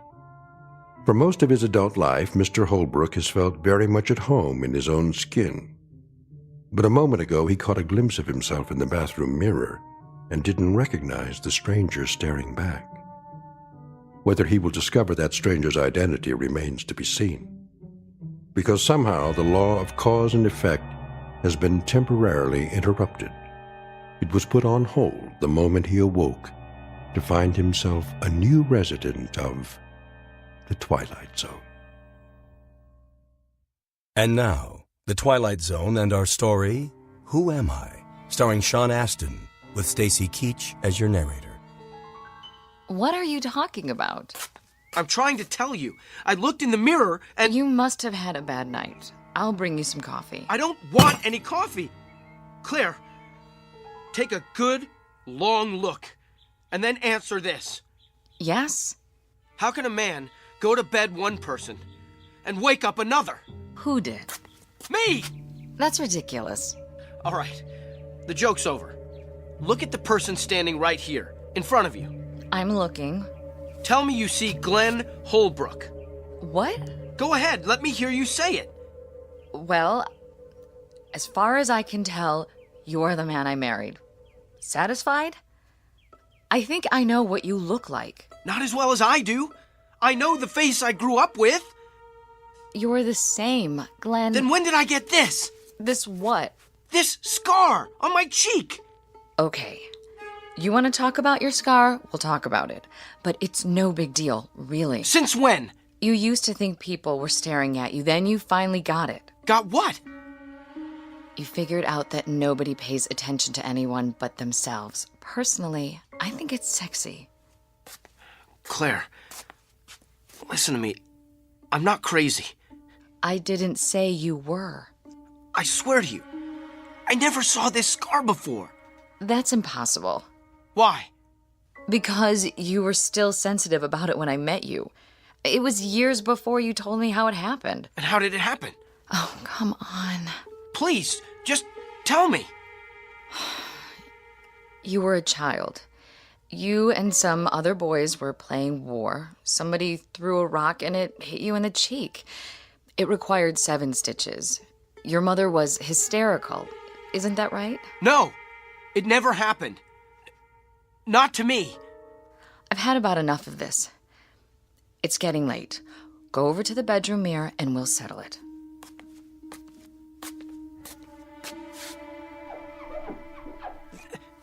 These eyes are brown. My eyes are blue. Oh, come on. This face, this chin, the hairline, trust me, the man I am looking at is a total stranger. Please, Glenn, you're scaring me. Well, think of what it's doing to me. I had a face. Not great, but pretty decent looking, I thought. Wait, where's the picture? I'll prove it to you. Picture? The one I knocked over when I turned off the radio. I threw it away. When? Just now. I was only in the bathroom for a minute. I didn't want you to cut yourself. The glass was broken. I know the glass was broken, but where's the picture, the photograph of the both of us? In the trash. What? It was ruined. Don't worry, I'll have another print made. I want to see it. I put the trash bag in the hall. It's covered with coffee grounds and garbage by now. Did you look at it? I know that picture. It's you. Of course it's me! That's what I've been telling you. It has to be. It was taken on our honeymoon. You've hardly changed at all. Brown eyes, broad forehead, nice cheekbones, and that little scar. Oh, you can hardly see it. I don't have any scar. Glenn, I've had about enough of this. Yeah, so have I. I don't know what's happened to me. You had a bad dream or something. It'll pass. You'll see. Now, put it out of your mind. Get dressed and go to work before... Work? McCloskey will throw me out. I'm an imposter. No, he won't. You're you. I know that. And so will he and Harry and everybody else in the office. Inside, I'm me. But on the outside, who am I?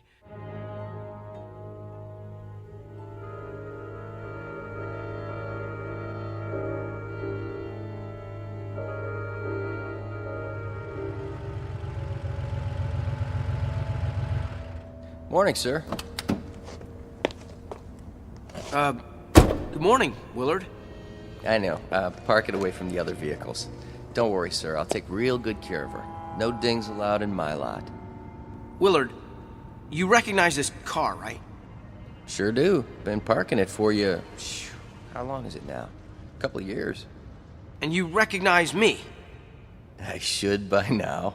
Hey, thanks again for the Christmas tip. You didn't have to do that, you know. Mr. McCloskey pays me just fine, but, well, I sure did appreciate it. Got my girlfriend some French perfume. Oh, keys in the car? Just a minute. Yes, sir. What's my name? Huh? My name! Oh, Sorry. You want me to call you Mr. Holbrook? Well, if that's who you think I am. Well, who else would you be? Well, that's a big question. How's that, Mr. Holbrook? Nothing, Willard. Just checking.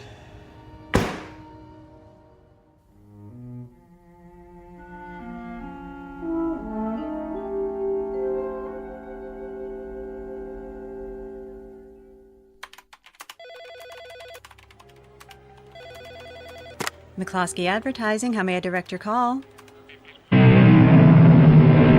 Come in. Welcome. I am E.G. Marshall. The story I will tell you shortly is very much involved with a dream. What is dreaming exactly? Webster defines it as a sequence of images passing through the mind of a sleeping person. Are dreams only meaningless fantasies, then? Far from it. Psychologists ascribe deep meanings and symbols to dreams, believing they are truths the waking mind does not know or cannot face. One school of thought holds that dreams are the intrusion of the supernatural into the subconscious mind. Be so kind as to give the devil his due. Hell is not necessarily down below somewhere. The devil's imagination is too fertile and cunning to limit hell's geography. Hell may be right where you're standing now. On the other hand, it may indeed be down, since that's where you think it is. Shall we then descend to the netherworld?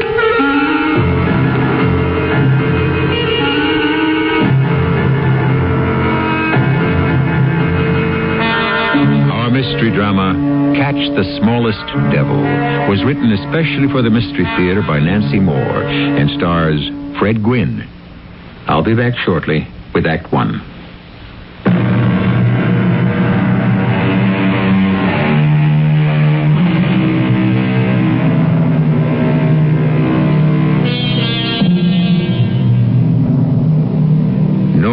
However distinguished, can keep a shred of dignity when clad in a bobtailed, tied-in-the-back hospital gown, tubes sticking out of him every which way, while he has only the strength of an anemic flea after a heart bypass operation. Such is the ignominious condition of Mr. J. Barnabas Whitney, millionaire bank president, member of 3 exclusive clubs, and pillar of his church. Under such circumstances, who could expect him to be anything but cantankerous?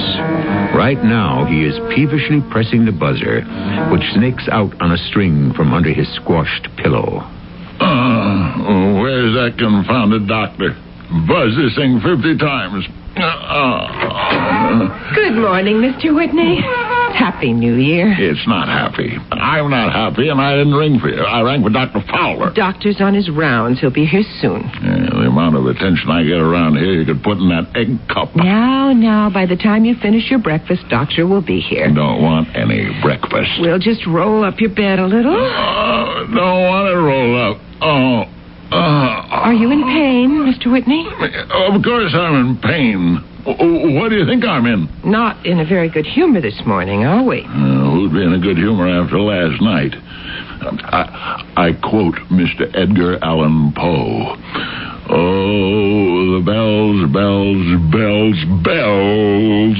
The rhyming and the chiming of the bells. All night long. Not one wink of sleep.